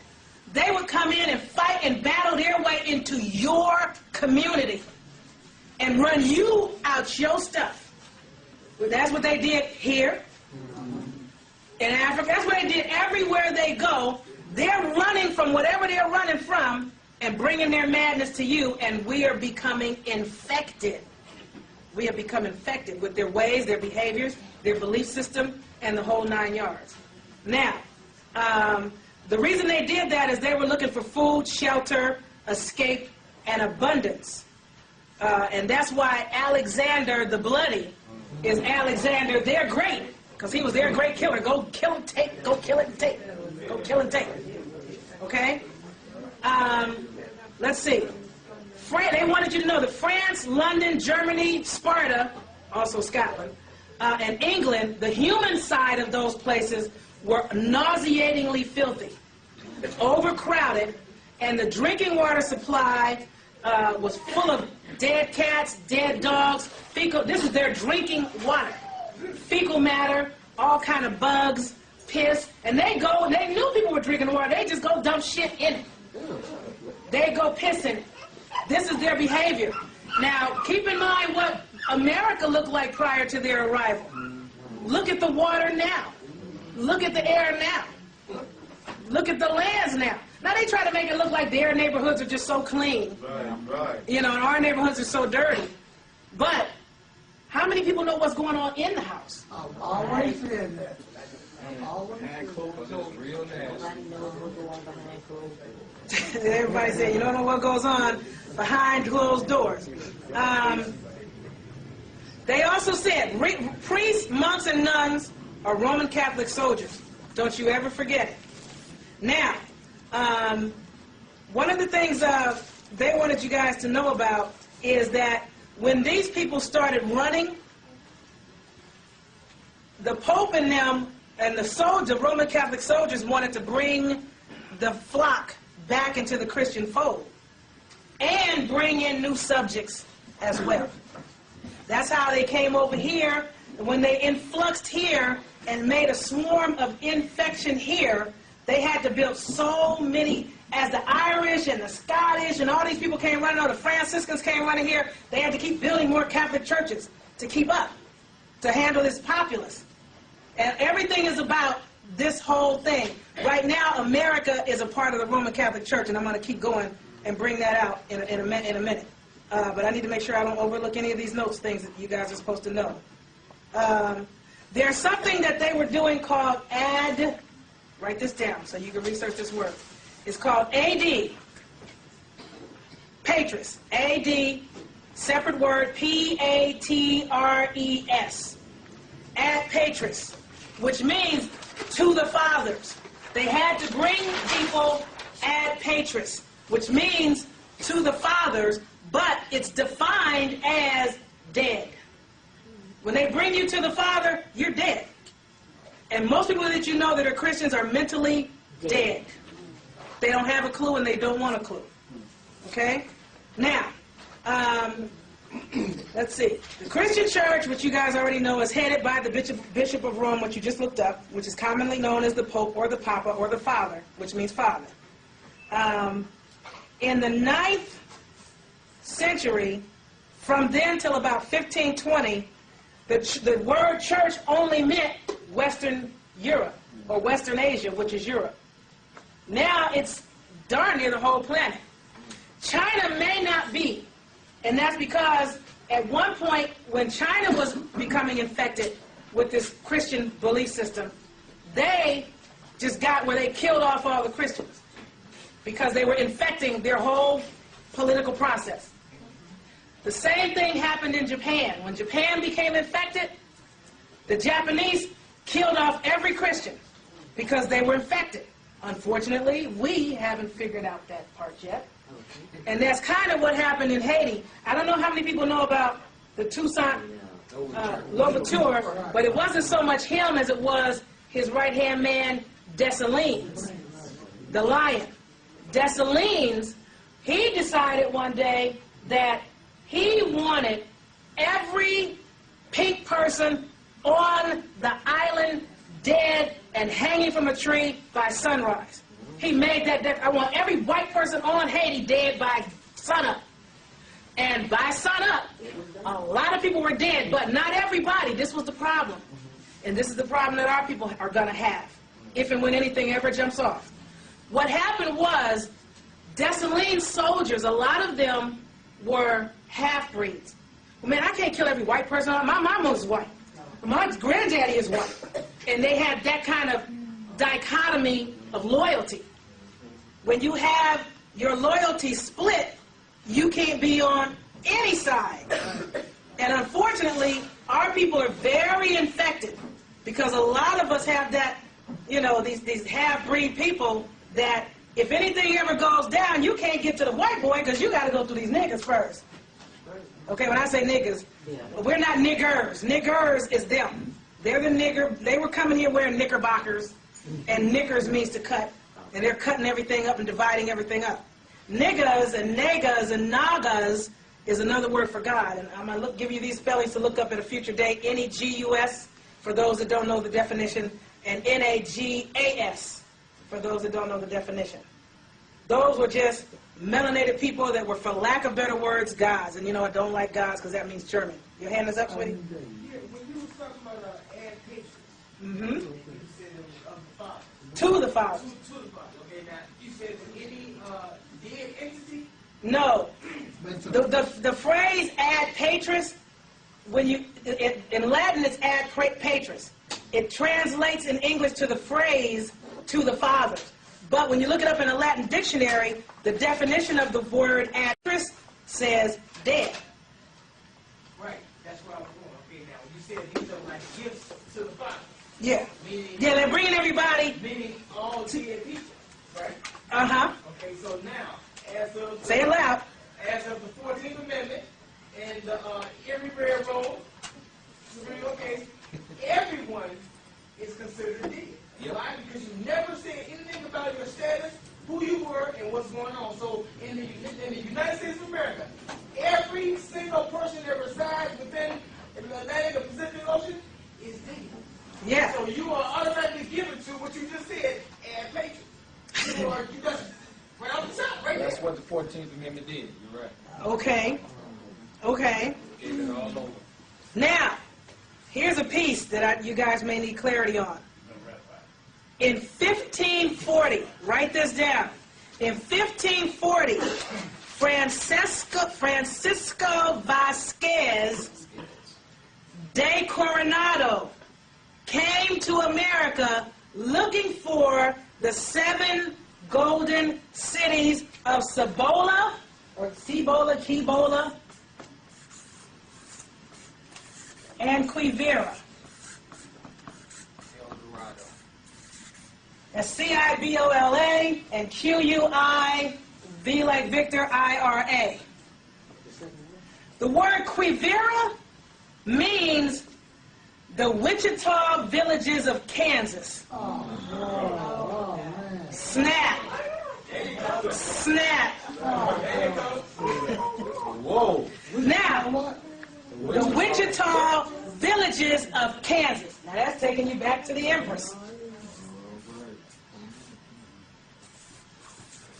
Now this phrase, Al-Khazar, is Arabic for palace. Now Al-Khazar, Quivir, Q-U-I-V-I-R. Just drop that. If you take the A out, the palace of the Wichita. Now, this was, this Al-Khazar Quivir is where the Battle of the Three Kings was fought in West Spanish Morocco. Huh? Al-Khazar Quivira, or Quivir, is where the Battle of the Three Kings was fought. And that took place in West Spanish Morocco, and according to their maps, is the far west. And according to their maps, Morocco means the far west. Or according to, not their maps, the Oxford Etymological Dictionary. When you look up, and that's the only dictionary I've seen it say that. When you look up the word Morocco in the Oxford Etymological Dictionary, the word Morocco says the far extreme west. So, the Three Kings battle was fought here, but the Moroccan Sultan's army won the fight. Now check this out. His rival at the time was Philip II of Spain and Sebastian of Portugal, and both of them perished.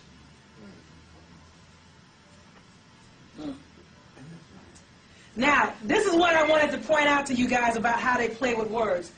Al-Khazar Quivir is really this. And you guys will be like, now how did they, this is what I want to show you guys about, remember I was telling you last year how they play with words all the time? And if you don't know your letters and you don't know your words, you really don't even know what you're looking at.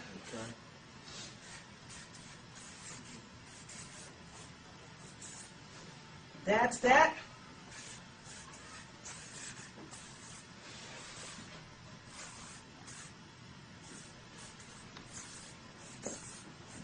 They took these two whole phrases and now?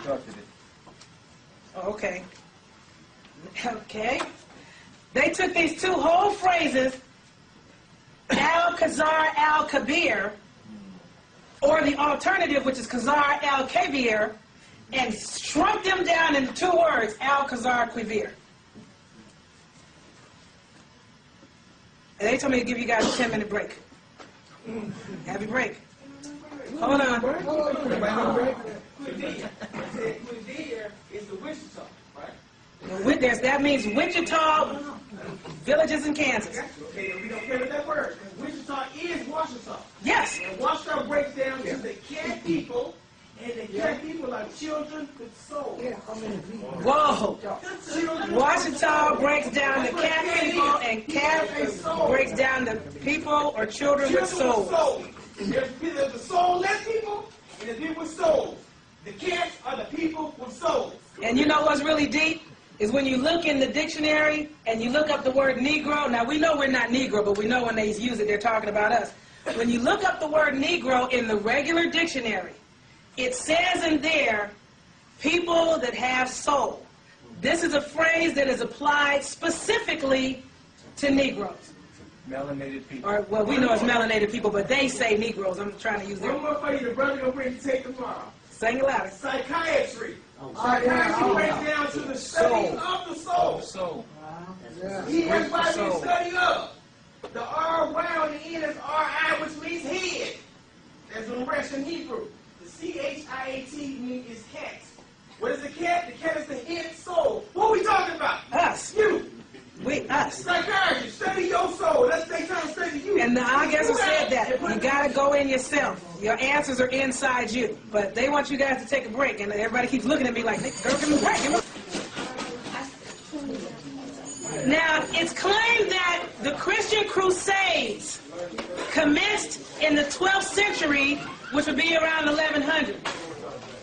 In 1139, Pope Innocent II placed the Templars under an exclusive vow of obedience to the Pope. The Templars, also known as Knights Templar, also known as Poor Knights of Christ, also known as Temple of Solomon, which I look at Solomon. Can I flip this up? Now, this is not something I saw in any dictionary. It just looks like this to me.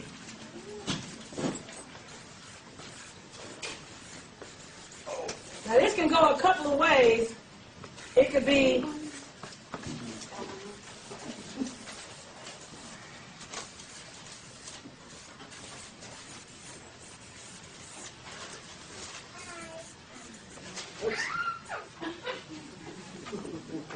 the Temple of Solomon looks like soil man or solo man to me. You know, it depends on how you break a word down. But, Soul is soul. yeah, but with them, I just showed you how they play with words. Maybe it's soul, maybe it's soil. I don't know with them. This is not our language. We have no idea what this spell is right here. Anyway, this group attracted what they consider their brightest and best. You leaving? Oh, I'm just going to get some of my... Yeah, he's leaving. We put him out. Oh, okay. Now, at this point, their objective was for the Crusaders to fight the defense or to protect the Christ tomb against the Muslims, which means melanated people or Moors or y'all, I don't know, Muhammad Ali, whatever. All these other things they used to call people that were dark. Because Mu and Moor just meant dark. Oh, wait, there's more timeline on here, isn't there? I gotta give you guys the rest of this timeline. Now, in 1233, the medieval Inquisition was launched initially to investigate the Albigenses. Torture was customary, and a guilty ruling meant confiscation of your property, all of it. In 1302, Pope Boniface VIII said, "It is absolutely necessary for the salvation of every human creature to be subject to the Roman Pontiff," which means to the Pope. In 1478, and I think I missed the date, but in 1478, Ferdinand V and Isabella began the Spanish Inquisition, which is different from the medieval Inquisition. Both of them were a problem for our people everywhere you went. But, and this was under the approval of Pope Sixtus IV. The popes always named the Inquisitor General for Ferdinand and Isabella. And the objective of the Spanish Inquisition was to spy out Moors and Jews that had been converted to Christianity, but were not really Christian. They just acted like they were Christians for the purposes of survival. Because, you know, at first, if you were Moor, if you didn't convert to Christianity, you could either be killed or, I want to use the word expelled, for lack of a better word, sent away. So a lot of people to stay on their lands, they said, okay, well, we don't want to die and we don't want to leave, so we'll convert. So when they would go out and investigate these people under this, and Moors are who? People that look like you.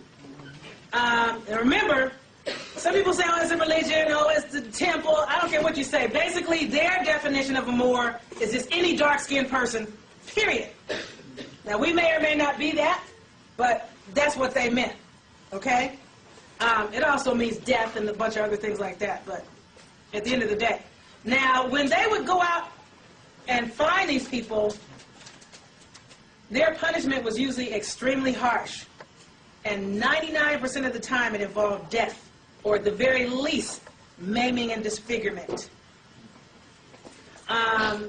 King Ferdinand V also happens to be the grandfather of the Holy Roman Emperor Charles I, who was also Charles V, who ruled somewhere around 1520.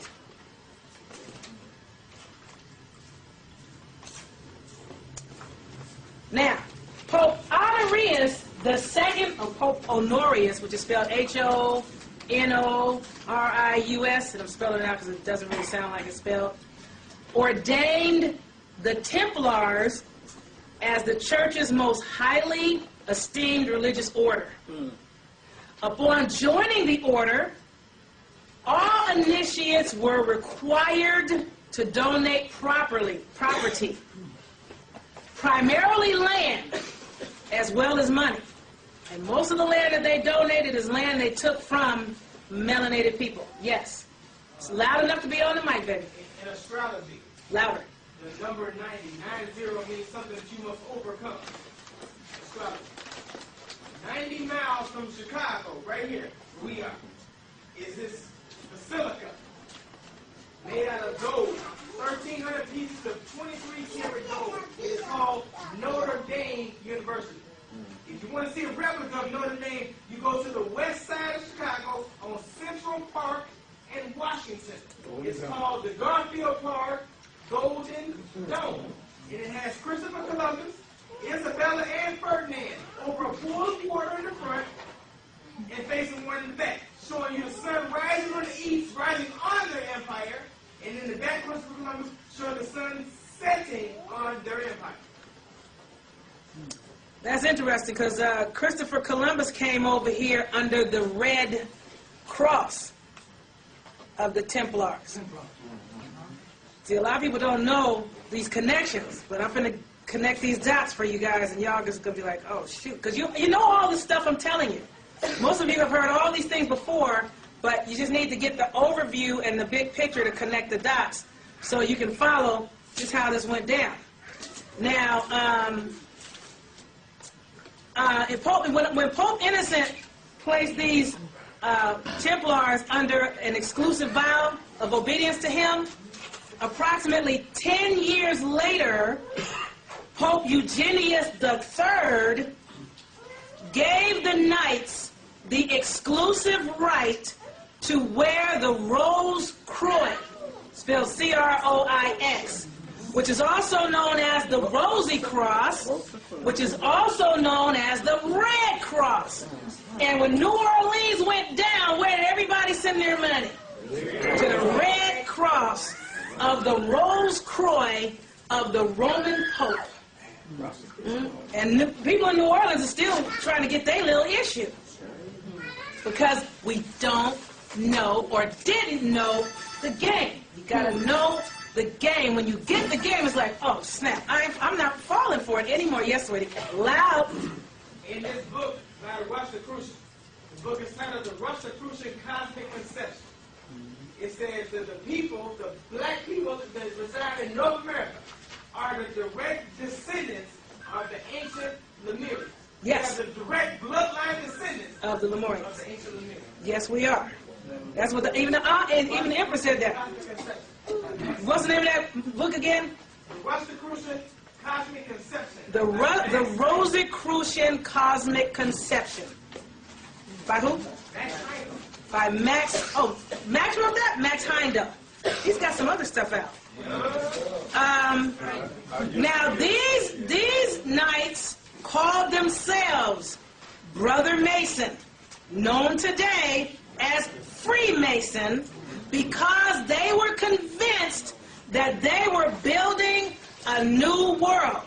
And their mission, their sole mission, is to destroy the ancient world and develop the new world or the modern world. Now check out what I'm going to move this.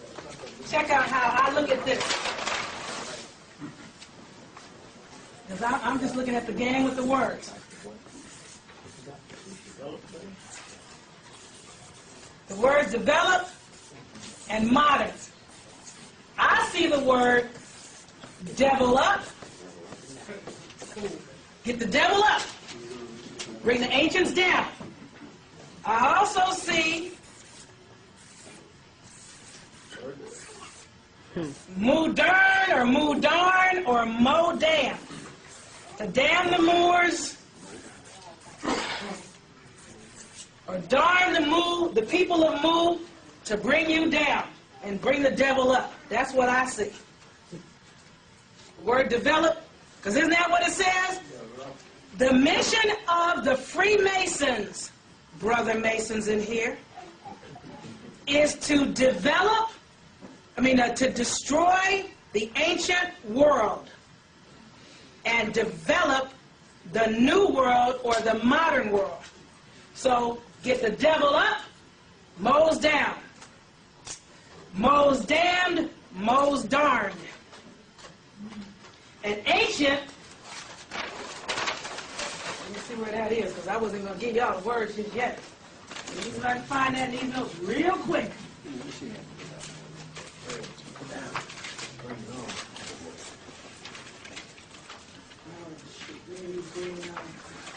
Ancient, here we go.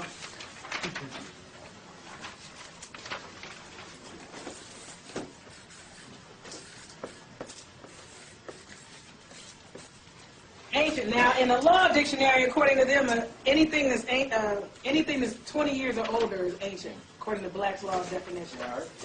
We know it goes much deeper than that.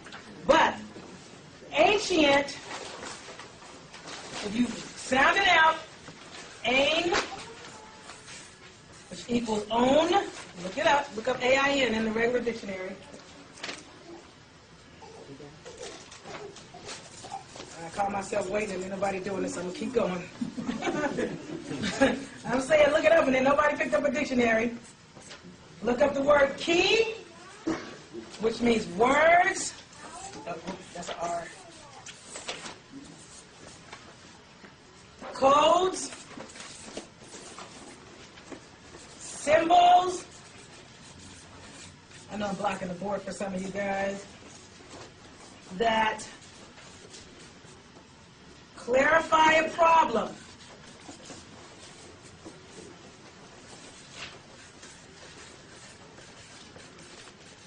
This would be an E. There's so much else I could write here, and I don't want to even write it. But the word key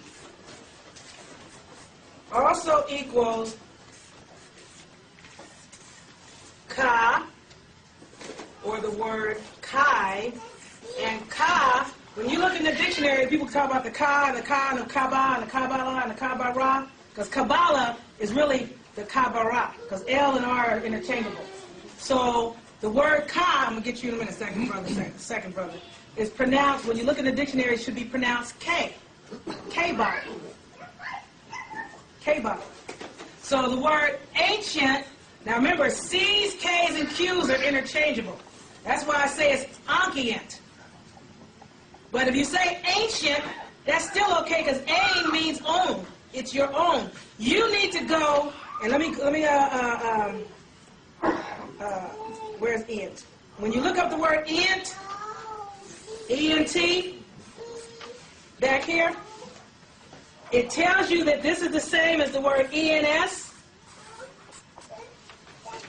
which when you define it, it means existing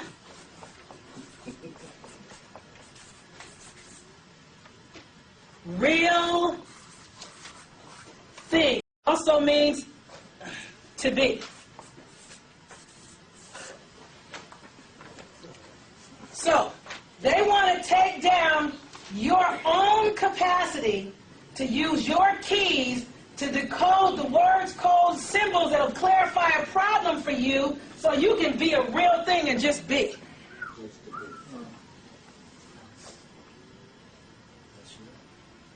And Ankh basically is eternal life. If you can get to your Ankhians, then you can live forever. But they want you to follow them to hell.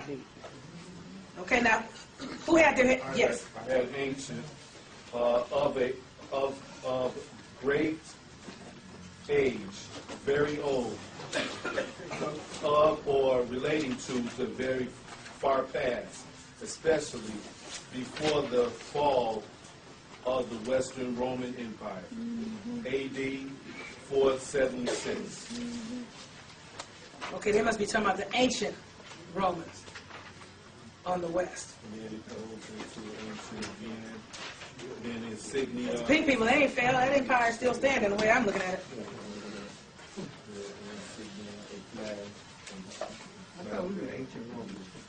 Right. That's what I said. They must be talking about the ancient Romans when they talk about, or the Ancient ones when they talk about the fall. Because the current Roman Catholics, they're still standing. And they're standing because they're standing on who? You, me, us. Only ancient ones. Yes, we're the Ancient ones. Now,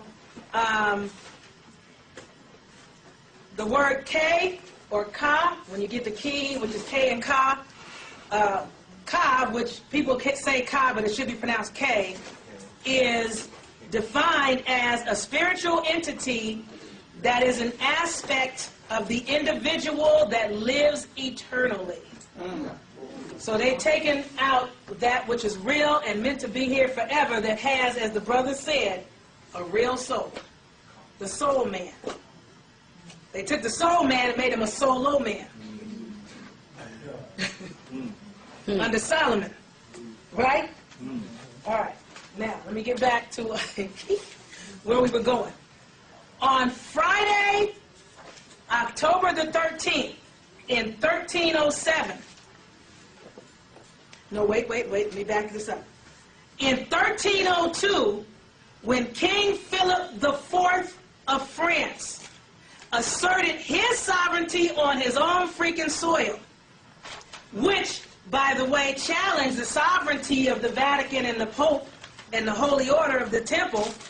Pope Boniface IV was in charge at the time, and that's when he made that statement that I was telling you earlier, when he said, in response to this king, King Philip IV, it is absolutely necessary for the salvation of every human creature to be subject to the Roman pontiff. That was his response. So what happened, because they were not concurring, is that on Friday, October 13th of 1307, King Philip arrested every single Templar in France, except for 13 of them. He tried them, and he found them guilty of using the Kabbalah, which was blasphemy and magic. And as a result, 50 knights were burned at the stake. That's why they say the number 13 and Friday the 13th is bad luck. It's bad for them. Okay? I mean, I know you guys have heard this stuff before, but hearing it and pulling it together and connecting the dots are two totally different things. We originally getting 13 colonies, too. And yes, so 13 wasn't that unlucky, because like the brother said, they wound up getting 13 colonies out of this deal, and now they have more. They got more than 13 colonies. And as a result of standing on this soil, they're taking down the rest of the world under the name of us, the Americans. Who ain't got a clue, because we're Christians. Okay, now, let me just make sure I'm giving you guys what you need, because I don't want to be out of order here. I got to make sure that I don't overlook anything at all. All right. All right. Now, one of the things that they vowed to do, this order of Masons, is to, by any means necessary, take out our people. Here it is. I'm looking for this. The Roman Catholic militia of the Pope became resurrected at a later date after King Philip, killed all these people. In 1534, now we know about saints, right? What you got to do to become a saint. Saint Ignatius de Loyola, who has all these Loyola universities everywhere, founded the Society of Jesus. He was their first superior general, and he founded many of these colleges called Loyola colleges and universities, but originally, and still, the colleges are especially for the training of Jesuit militia. Whoa. Whoa, yeah, that's deep. Originally, there were 6 members that eventually grew to 60 members. And I'm wondering where the 600 comes in, because now I'm hearing 666, okay? But I haven't got the 600 connection, but I know it's there. Pope Paul, now these people also took an extreme oath of obedience to the Pope. But Pope Paul III approved de Loyola's plan to infiltrate all levels of the world for the church, and this was done in 1539, beginning with the first 60 men. So he had 6, then 60. They started with 60 men to do this. I see your hand over there, sweetie pie. I'm going to get to you in a minute. I got to drop this. This had a massive impact on the United States of America and still does to this day. The militia of the Pope and Jesus vowed to go anywhere in the world that they were sent or ordered to go, including the wild haunts and forests of the barbarous savages of America and the burning desert sands of Africa, to wage relentless war against heretics, liberals, and Protestants. Now, Protestants are people that protest. They don't agree with what you do. Heretics are people that just want to make their own choice. Can I just think about this and get back to you with my answer? And liberals want to see some change for the better. However, they agreed and vowed to do this secretly or openly openly, and their goal was to exterminate melanated people from the face of the whole earth. Now, they also vowed to destroy anyone who opposes the Mother Church of Rome on the continent of America or anywhere else on this planet, and they will not, this is a vow, they will not obey any laws, judges, magistrates, or officers to the contrary. They will assume any pretense, join any affiliation, and act like they're a part of any religion or any appearance in order to ascertain a connection, whatever is necessary to get next to whoever they need to get next to, or to acquire whatever data they need to acquire so they can further the position of the church. Yes. Loud, brother. President General is the black pope, his name is Copenhagen. The order, this is what the order does. Louder.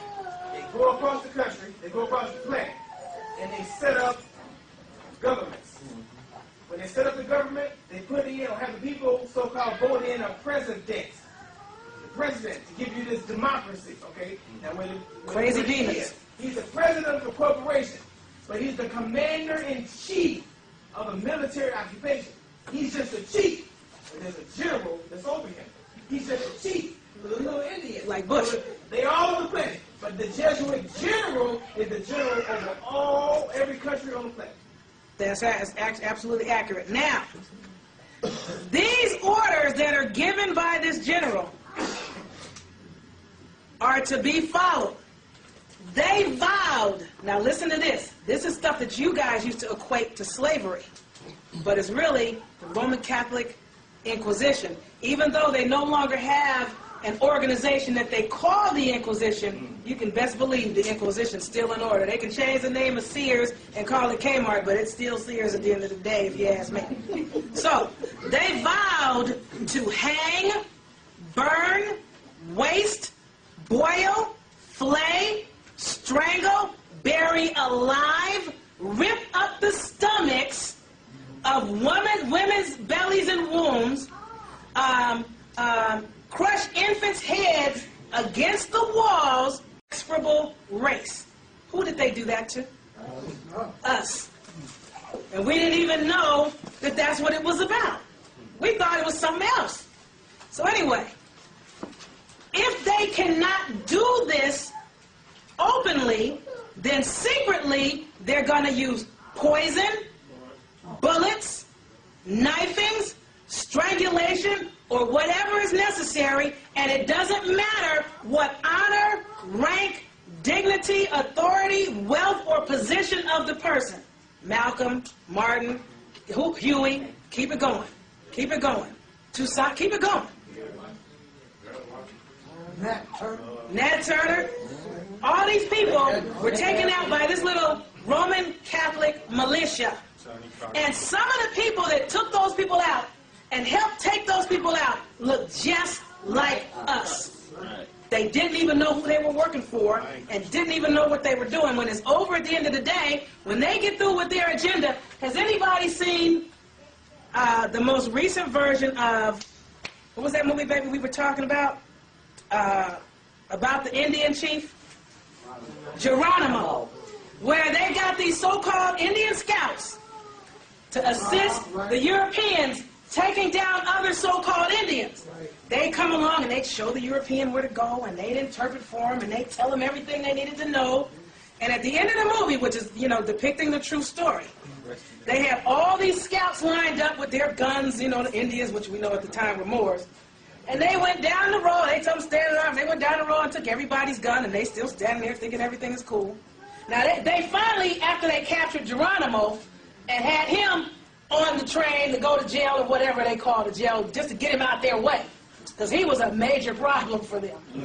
Then, all these scouts, they said, okay, now, you guys get your asses on the train and get in there with Geronimo. You're going to jail, too. And they were like, wait a minute, but I'm a good soldier. I was working for you, and I'm a scout. I'm an Indian scout. And they were like, and thank you for your help. Bye. Whoa. All these people, and somebody sitting in here works for them. I guarantee you there's an agent sitting up in this room recording something and going to go back and report to their master. CIA, FBI, ETA, DEA, these alphabet people whose names are made up with the various alphabets. You don't know who you work for, and you don't know what you do. Just so you know, I know you got to get a check. But when they get through with you, your ass is gone too. Especially if it happens during your time. Yes. The Iraq interpreters in this latest war are now wanting to come over here because they're going to be assassinated if they stay over in Iraq by their own people because they are turncoats. And the American government said, we've used you, you knew what you were getting into, and they're throwing them to the wolves. That's what they the same get. thing. Now, a lot of people, they do let the turncoats come here. But when they get through with their agenda, because they're not through, they don't know when they'll need these turncoats again. When they're done, they don't need none of them. When they get through with you, agent, in the wolf in the midst, sitting here in sheep's clothing, and I don't know who you are, but you do know who you are. When they're done with you, you gone too. So, just like, well, I'm not even going to go there. Let's just keep it moving. Let's just keep it moving. Let's just stop. Now, these were the orders. Now, we know that some people that they shot, and what are they doing? They're poisoning the water, the candy, the toothpaste. They're chemtrailing the air. They have news for you. They are on a mission, and their mission is all about these nasty, dirty, filthy, flea-ridden, bug-ridden, tick-ridden, nasty, doo-doo eating people that were all about something that ain't about us, and we decided we wanted to be them. Yes, ma'am. That just brings me Louder. to what you just said about the flea-ridden thing. I was watching this documentary. I can't remember what it was about European clothing and where it came from. Yes. And the thing about the furs. Have you heard about that? Yes, What the original, what the origin of wearing furs was about was to pick the fleas off of them and make them jump into the coat, into the furs that they had on. That's why they wore furs. So it wasn't a status symbol, it's because they needed it. Because over time, like you said, they weren't changing their clothes and stuff. It was so dirty and nasty, and all these ticks and fleas was on them. They found that wearing animal skins would keep the fleas from attacking them, and they would jump into the coats. And that's where wearing furs came from. Okay, she saw a documentary on fur coats that basically said, I'm saying this in case they didn't hear her on the mic, that they used to wear fur coats, and the origin of the fur coat was because Europeans were so flea and tick and bug infested, they put on the fur coat so the bugs would jump off of their skin and into the fur because they were so dirty and they didn't change their clothes, and that was not a status symbol, but a means of sort of minimizing the itch. Debugging. That's a better word. Debugging. Debugging. Now, these orders that are given are to be followed without question from any unknown superior in higher ranks. Although unbeknownst to them, secret societies of coadjutors take lesser oaths of allegiance to the Roman Catholic militia, but they don't know that's what they're in. They can be of any nationality, any race, any creed, any denomination, any sexual preference, or any gender. At the end of the day, you just do as you're told and don't ask no questions. Your orders still. If you've taken an oath to be in anything, you take orders from the Pope if and when it goes down, or if and when they need you. You may not have done anything yet because, it doesn't matter yet. But it'll come to a point where if this jumps off where they'd like it to, they're going to need you.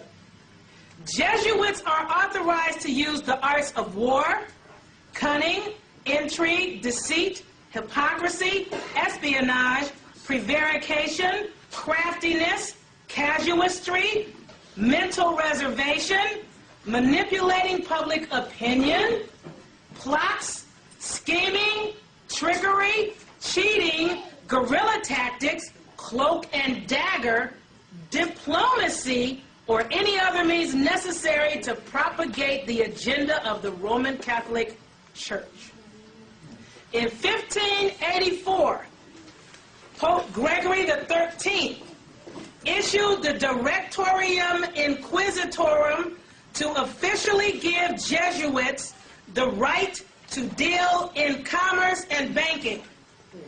They control education, medicine, agriculture, that's Monsanto and Cargill and the seeds, mass media, and now they control genetics and DNA splicing. Patting on everybody in here. Okay? But I'm just connecting the dots so people can see it. Now, one of Loyola's older brothers sailed on the same boat when he was younger to the New World with Christopher Columbus. Oh yeah, one of his older brothers. The goal of the initial 6, who were anywhere from teenagers to 20 years old at the time, was to take the Holy Land. Can I move this up again? Now remember I told you holy is anything sanctified or authorized by the Pope. But I look at it like this. To take the Holy Land, the whole land, from the Muslims or Moors. And to take Jerusalem from the Muslims or Moors, which is who? Us. And to bring people to understanding and morals and the way of being into the Pope's or papal subservience. You must become a subject of the Pope of Rome. That's the business. By 1556, most Jesuits were teachers. Pope Pius XI ordered Catholics into politics. Adolf Hitler was a Roman Catholic militarist Jesuit that was promoting Christianity. That's what Adolf Hitler was about. He was a Jesuit. He was a Roman Catholic militant. He was one of the militia of the Pope. Did anybody know that already? No. You knew it. He was ordained by the Pope, yeah. See, this brother said he was ordained by the Pope. Yes. Louder, baby. I'm going to get the address for you tomorrow, but it's a documentary that I ordered from this guy in Miami, Florida. Adolf Hitler died here in the United States. Wow. Adolf Hitler died here in the United States in 1970. In Arizona, I think. In Arizona? George Bush, the father Bush, not the son. His name is George W. Schreck. He was born and raised in Germany. He was brought over here and adopted by the Prescott Bush family. He was adopted by Prescott Bush. And he went on to become president of the United States. That's George Bush Sr. That's right. But they're German. Yes. All of them are German. This whole thing is about Germany. Yes, and I said that last year. This whole thing is about Germany, and even, I don't know if there's any left, I got a lecture out there, Piercing the Fog. Yeah. That's all about, I bring that whole thing out, that it's all about these Nazi Germans. What is that, Piercing the, so there are some left? Last year. Okay. Oh, that's last year's lecture. No, I'm talking about Piercing the Fog. Oh, okay. For people that are, most of you here it wouldn't apply, but some of you know people that are they're Christian, but they need some convincing. Yeah. If you can get them to watch Piercing the Fog and do what I say, which is get the dictionary and hit pause and look at the word and see what I'm saying, they'll see what I'm saying. If they just sit there and listen to the lecture, they're going to become emotional and get offended like Christians do and turn it off and say, what is this garbage you gave me? If you can make them go through the book, they'll see it for themselves. Now, yes? I just said good luck. Well, like I said, all we're supposed to do, our pastor said all you're supposed to do is give them the seed, plant the seed, and keep going. You cannot wait around for your folks anymore. Yes? Isn't there a Nazi symbol, like a crucifix or something like that? That's interesting. Swastika, but it's the same symbol that you see on the temples in Egypt. But the original swastika was our symbol. Right. And it basically means, okay, there are a couple of ways it goes. They took it and perverted it. When you see it spinning this way, That's Nazi. No. That's the trick. That's the rub. It's not spinning to the left. When you see it spinning this way, I'm doing something wrong here. I know I am. Go back the other way. I'm not that shit. Go down. Just like this is wrong. Supposed to go like this. Right. Okay. There you go. There you go. Thank you. Not another way. There you go. Okay. Like that. Right. Up. Up. Okay. All right. When you see it this way, now these are symbols of spinning chakras. Yes. That's all it is. However, when they spun it, what you think is to the left, this is the paper. The paper is facing that way. I'm facing the direction of the paper. Which way is it really spinning? To the right. You're right. To my right. Yes. But it looks left to you. Yeah. This one, which is the destroyer symbol of, I think it's Shakti, Kali. I think it's the destroyer symbol of Kali, spinning to the left. But it looks right to you. It's the opposite. You know, don't look at it from this way. Turn your body and face the direction of the paper, and then you'll see which way it's really going. Yes. Well, that's the same thing with microwave oven and the poison. It spins everything automatically spins to the left, which is deadly to you. That's why we should try to wear magnets and spin everything to the right in our bodies. Because the food that they put in the chemical, that's reading Susan's book, and everything is poison spins to the left. I don't know about that. Yeah, I learned that I'm studying chemistry, and we learned that like a free radical is a molecule that does not want to attach to something live and spins to the left and feeds up something dead. Any chemical or anything that's not live always spins to the left. Go ahead, bro. Okay, well, keep in mind, the polarity of the planet is such that right now, when you look at the spinning water, it's going down around to the right, which is what you're talking Because about. he's in the northern hemisphere. When the magnetic field continues to come down, which is us starting to come up, it's going to start spinning the way it's supposed to spin. Right. To me, it's spinning the wrong way now. Yes. If you can get it, if you ain't too grown, the cartoon is called The Ant Bully. The ant bully. That's deep. It's called The Ant Bully. The little white boy. The Ant Bully cartoon. The Destroyer. Lucas, the Destroyer. And George Lucas, Lucifer. No light. He's in Super Bowl now. For what? Okay, but anyway. His name is Lucas the Destroyer. When you watch this kitty cartoon, they're going to go inside the tunnels with the ants. The ants represent you. They got on the wall in the ant town. The hieroglyphs of your beginning and your ending with this destroyer coming in to exterminate you. To exterminate you. The movie's called The Ant Bully. All right. In 1957, after World War II, Pope John the 23rd said that cinema, sound broadcasting, and television are a far easier method of spreading and advancing the Roman Catholic cause than the printed word is. In 1964, Pope Paul VI said that it is the church's birthright to use and own the press, cinema, radio, television, etc. That's why certain movies that they don't want out don't get out.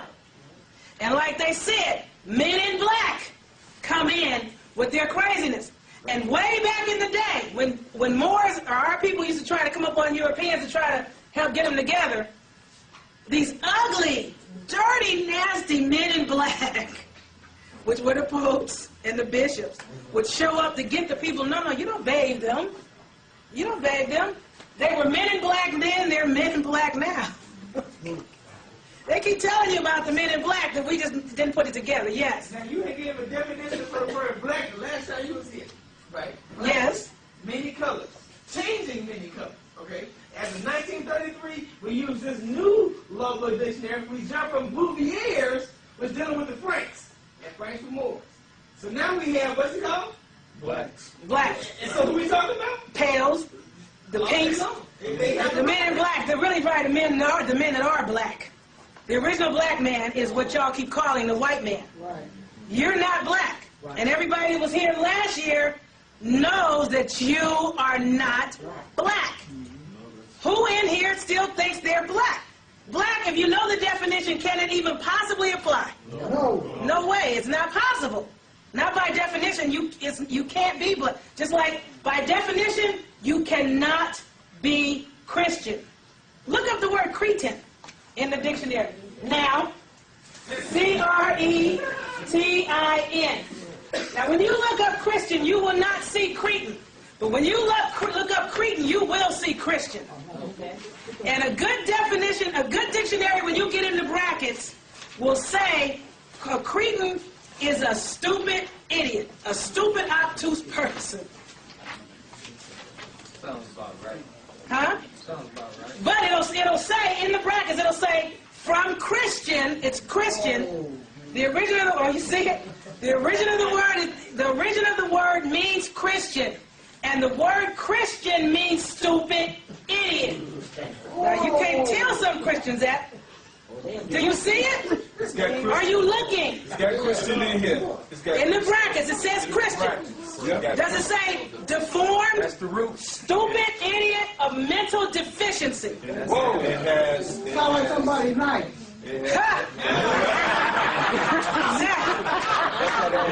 you guys need to see it, especially if you're a Christian. You need to see it. Because once you see it, with Cretanism. Cretanism. Nobody can take it from you once you see it. They can't tell you nothing. And then it says slang, idiot. And then it goes down, it says human being, poor fellow. That's them. And then see, Christian. See? Now when you get to, now if they had in Christian, see Cretan, I guarantee a lot of your folks wouldn't be one. All right. Now, I knew you guys would like that piece. Now, Also says innocent victim. You ain't got a good dictionary. no, that's a good definition. A stupid, vulgar, insensitive person.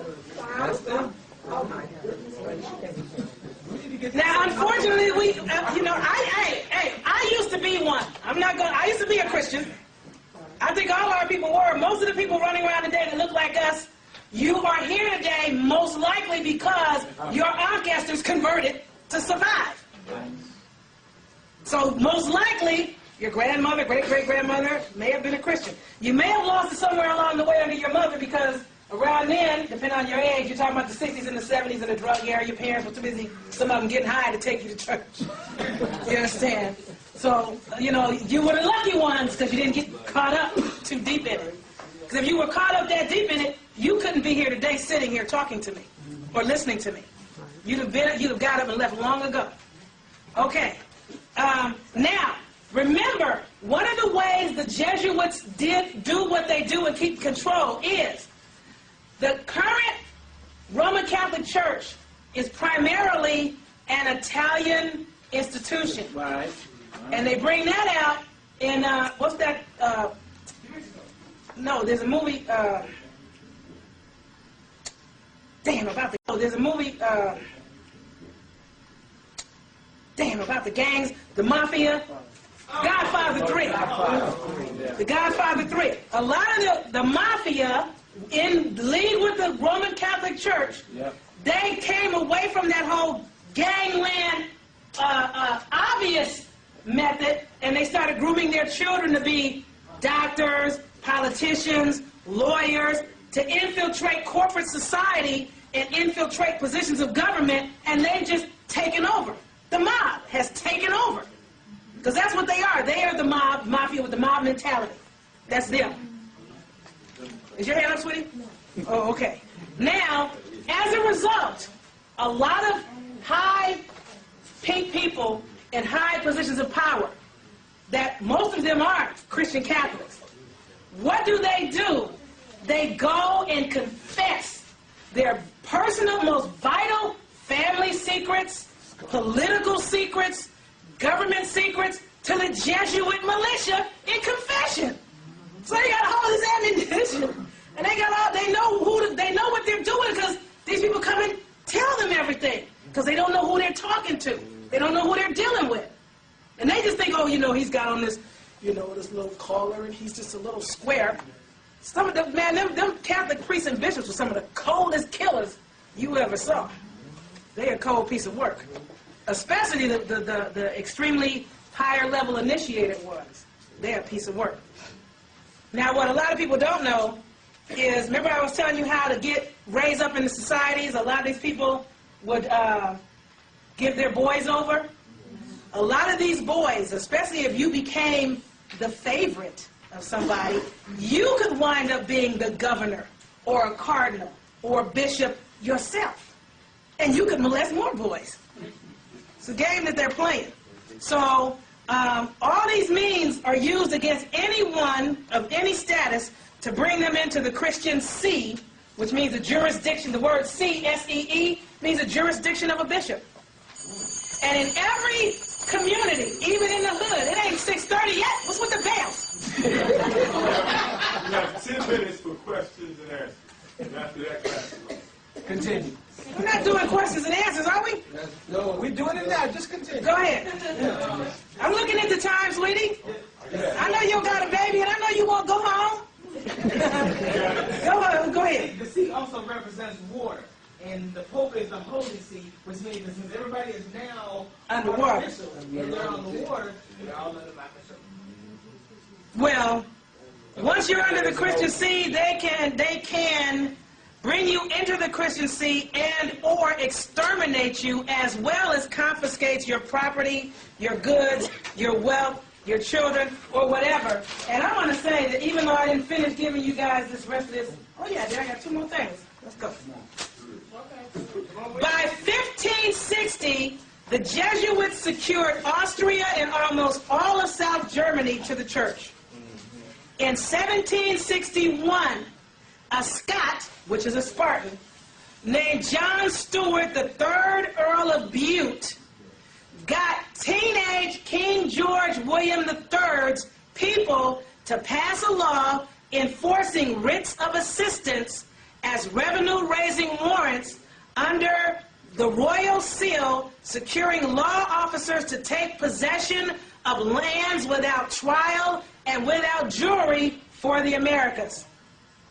In 1754, the Maritime War, which is also known as the Great War, which is also known as the 7 Years' War, which is also known as the Great War for the Empire, which is also known as the French and Indian War, occurred.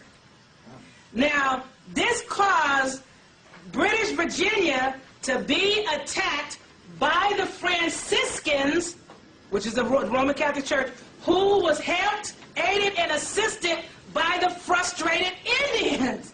They were like, these British are getting on our nerves. So they went and sided with the enemy against the enemy, not knowing they were all the enemy. They were all the problem. At the end of the day, none of them did us right. Now, a British corporation called the Proprietors, that's the name of the corporation, the Proprietors, had Quaker, Pennsylvania, but the Quakers stepped down. The Americas got overrun by French Roman Catholics, or Franciscan Roman Catholics. These Catholics were still running from the Great Plague, and that included the Irish, the Scottish, the French, and these other European pink people who were running, trying to find some liberty from taxation and oppression. They used their gangbanger mentality, like I said, to take everybody out.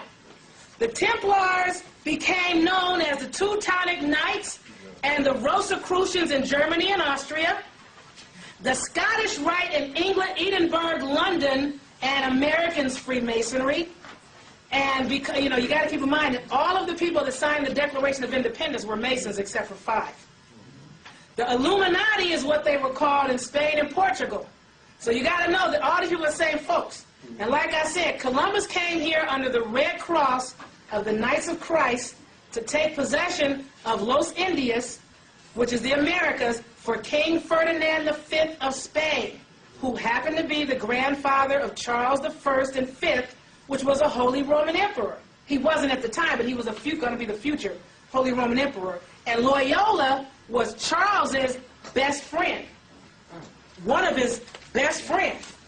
Now, the word vicar is, well, let me take it back. The word agency used to be synonymous with or the same as the word vicar.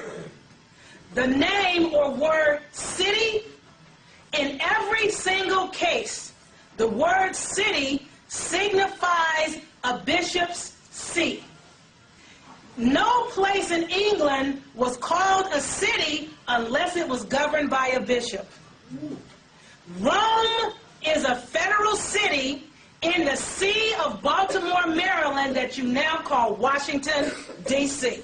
And that is how you know we're in Rome. Tomorrow, I'll tell you how to survive their fall.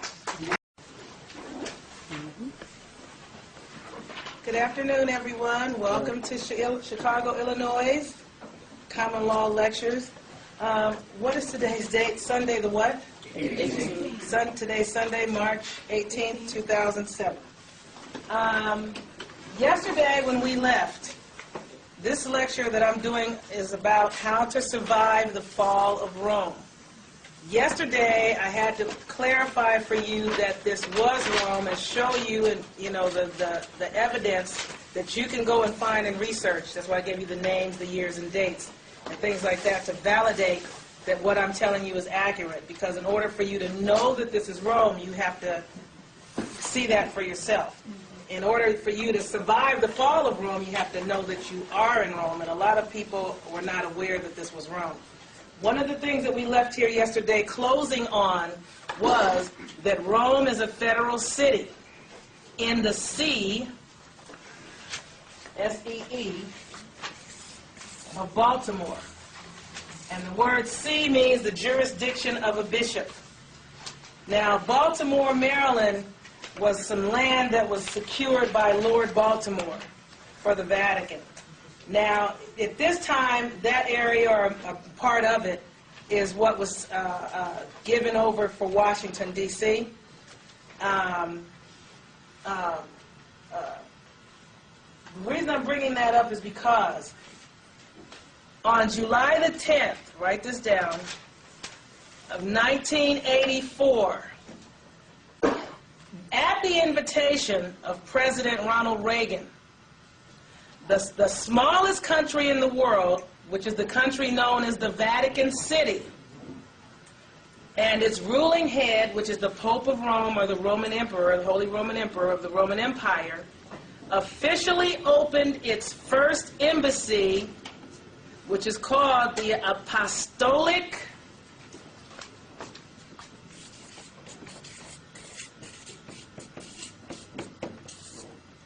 Nunciature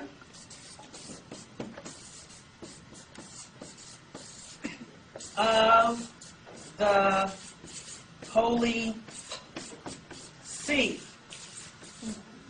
That was the official opening date, and it opened at 3339 Massachusetts Avenue, Northwest, Washington, D.C.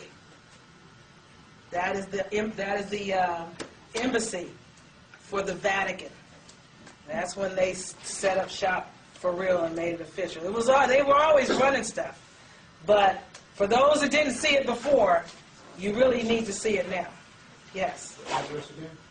3339 Massachusetts Avenue, Northwest, Washington, D.C. Now, how many people have noticed the fasces? The fasces, I can't really draw it, but it's like a bundle of sticks. Usually whenever the president is talking, I'm not a very good artist, it's bundled together, a bunch of sticks. Dr. Suzar would call it a bundle of penises, knotted together. You guys know Dr. Suzar, right? She wrote some very powerful books. The first that came to people's mind was a book called Blacked Out Through Whitewash. It's a big book, and it's about $50 a book. And then her next biggest bestseller is a book called Drugs Masquerading as Food. Yeah. That is a bestseller amongst European peoples. Yes. And this is another, because today we're talking about how to survive the fall of Rome. This is another great survival booklet, which the sister said she has some information that she is going to pass out regarding this book. It's called The Black Empowerment Survival Guide Now. You can get this book directly from Dr. Suzar at her website, which is suzar.com. Okay? And she will send it out to you. That's one of my dearest sisters. Now, my book back there, Piercing the Fog, is not about surviving the fall of Rome. But there are a few copies back there. Those are mostly for people that need to be awakened about the things that you already are coming to know, and they're not really listening to you. However, my strongest recommendation for you, for the people that you want to wake up that aren't trying to wake up, is Piercing the Fog. Are there any copies of that left back there, sweetie? Or are they all gone? No, the DVD, Piercing the Fog. There are some copies of Piercing the Fog in the back, and I already told you guys about today's special. It's today only. What I have back there today that will help you today to survive the fall of Rome is I have, and I really didn't even want to get in this. My baby was like, you need to tell them so they'll know what you're doing. But I have a 2 audio cassette set called Energy. It tells you what energy is, how energy moves, and how the things you think move the energy around you, and how you can start to control energy and take things from an invisible thought and make them become a physical reality. So that is back there. It's on 2 audio cassettes. It's only $10. Communication will help you to learn how to communicate better with others. When you're talking to people that you seem to never be able to make a connection with, when you understand the keys to communicating, whether you are visual, auditory, or kinesthetic, and the person you're conferring with is visual, auditory, or kinesthetic, that will help you to always be able to get through to people and not be bumping heads with people so often. That will help you with your survival.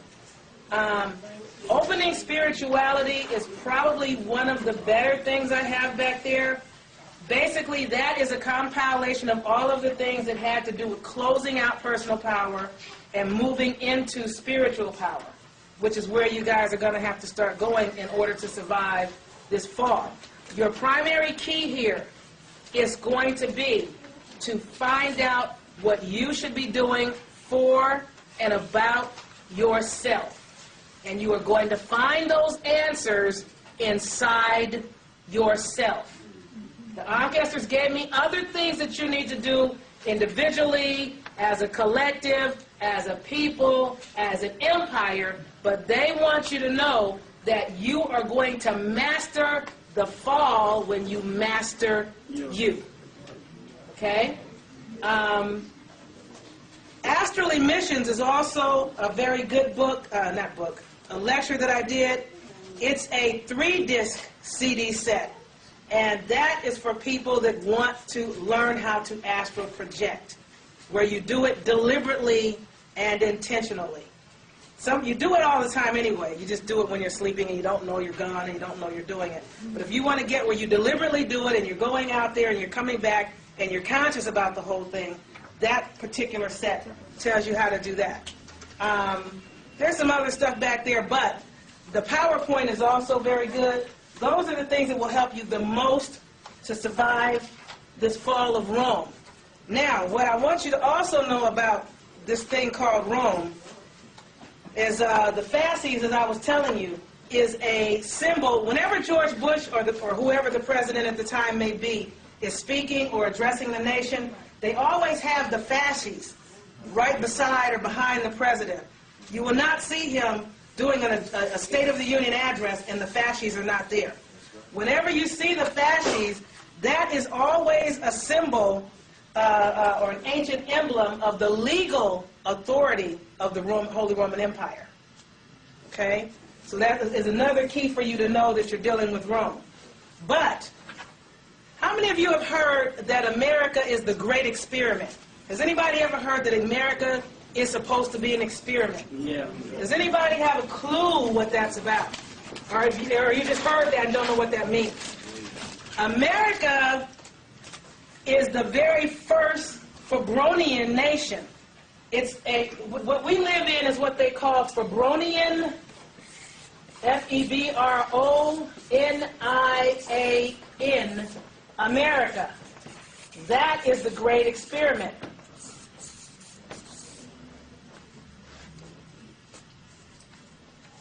Now, what America is a Bellarminian Commonwealth. Now, to me, Bellarminian, and I could be wrong. I haven't really gotten an opportunity to look this word up yet, or break it down, should I say.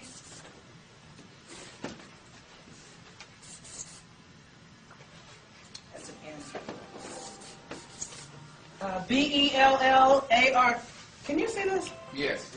Oh, okay. B-E-L-L-A-R. B-E-L-L-A-R-M-I-N-I-A-N.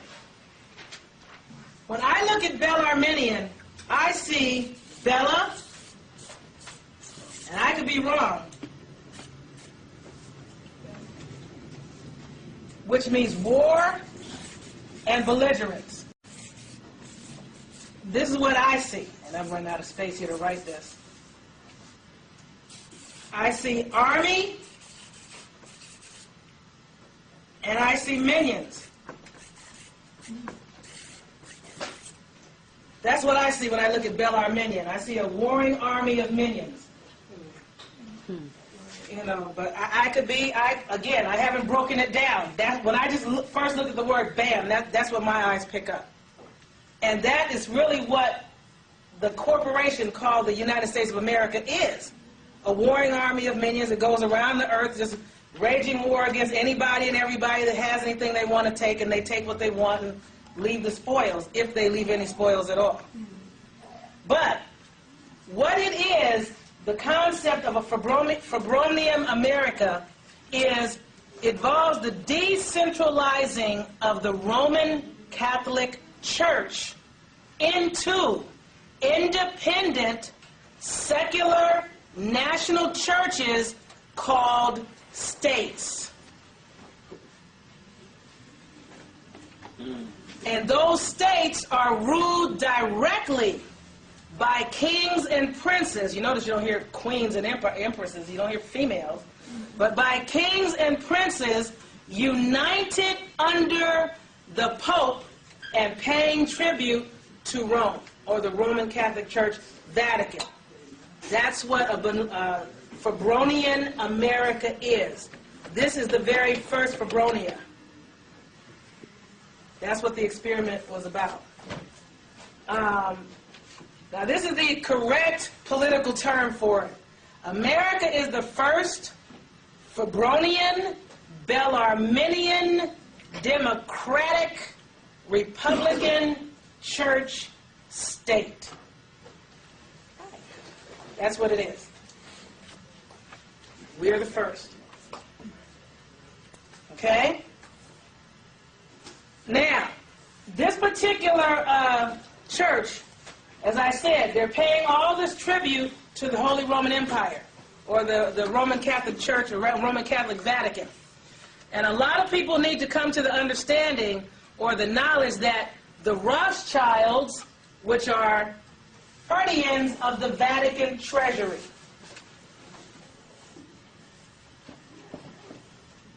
now, a lot of people, remember how I was telling you guys last year, for those individuals that made it last year, that the Jews and the Christians are really the same game, but everybody thinks that they're opposing one another. And I said, if you don't comprehend that they're the same game, then why was it they originally were called Judeo-Christian? And why is it that the Pope of Rome wears a yarmulke like any other Jew? You know, the little skull cap. I mean, to me, there are things that you may not understand, but a lot of it is just in your face if you're looking. So, Rothschilds means red shields. That's H-I-E-L-D-S. I know you guys can't make that out, because I'm up here up on it and I can't make it out. Anyway, Back in the day, when Rome when Caesar's soldiers would go to war, they would go out into battle and they would have red shields that were painted with red. So that's where the red shield concept comes from. Now, the Vatican Treasury holds all of the imperial wealth of Rome that they have stolen from melanated people all over the planet. And the Rothschilds family are the guardians of that. And they're supposed to be Orthodox Jews that are guarding the treasury for Roman Catholic so-called Christians. To me, there's something to be investigated there, and something that you guys would probably want to get a little bit more clarity on. I want to get into another concept that you want to know about these Templars before I get into the concept of giving you your the things that the ancestors want you to start doing to save yourselves from this fall. What I'm doing now is connecting today to yesterday. They did a trading places with us, and I'm going to show you that so that you see how that was done. This is what the Templars were really all about. The Templars, who were supposed to be Jesus priests, they believed that Jesus would never, if he were in fact God or God's son, would never lower himself to coming to earth in the form of a so-called human being. And if he really was God or the Son of God, he wouldn't have done that, and since he did do that, then he must therefore have been an imposter. And as an imposter, that made him a false prophet. So, if he's a false prophet, he's of no value.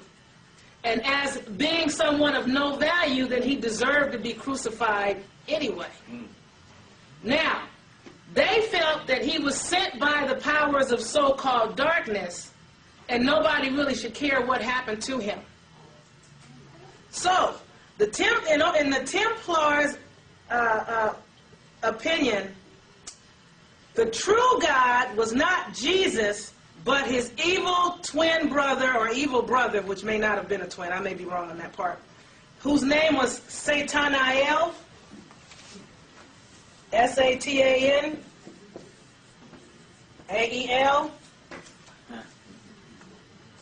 And this is who they believe in. Now,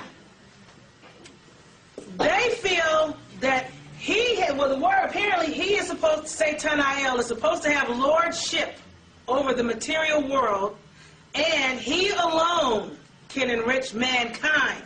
Now, who's mankind? No. Did you say us? No. Them. He alone can enrich mankind, which really has nothing to do with man.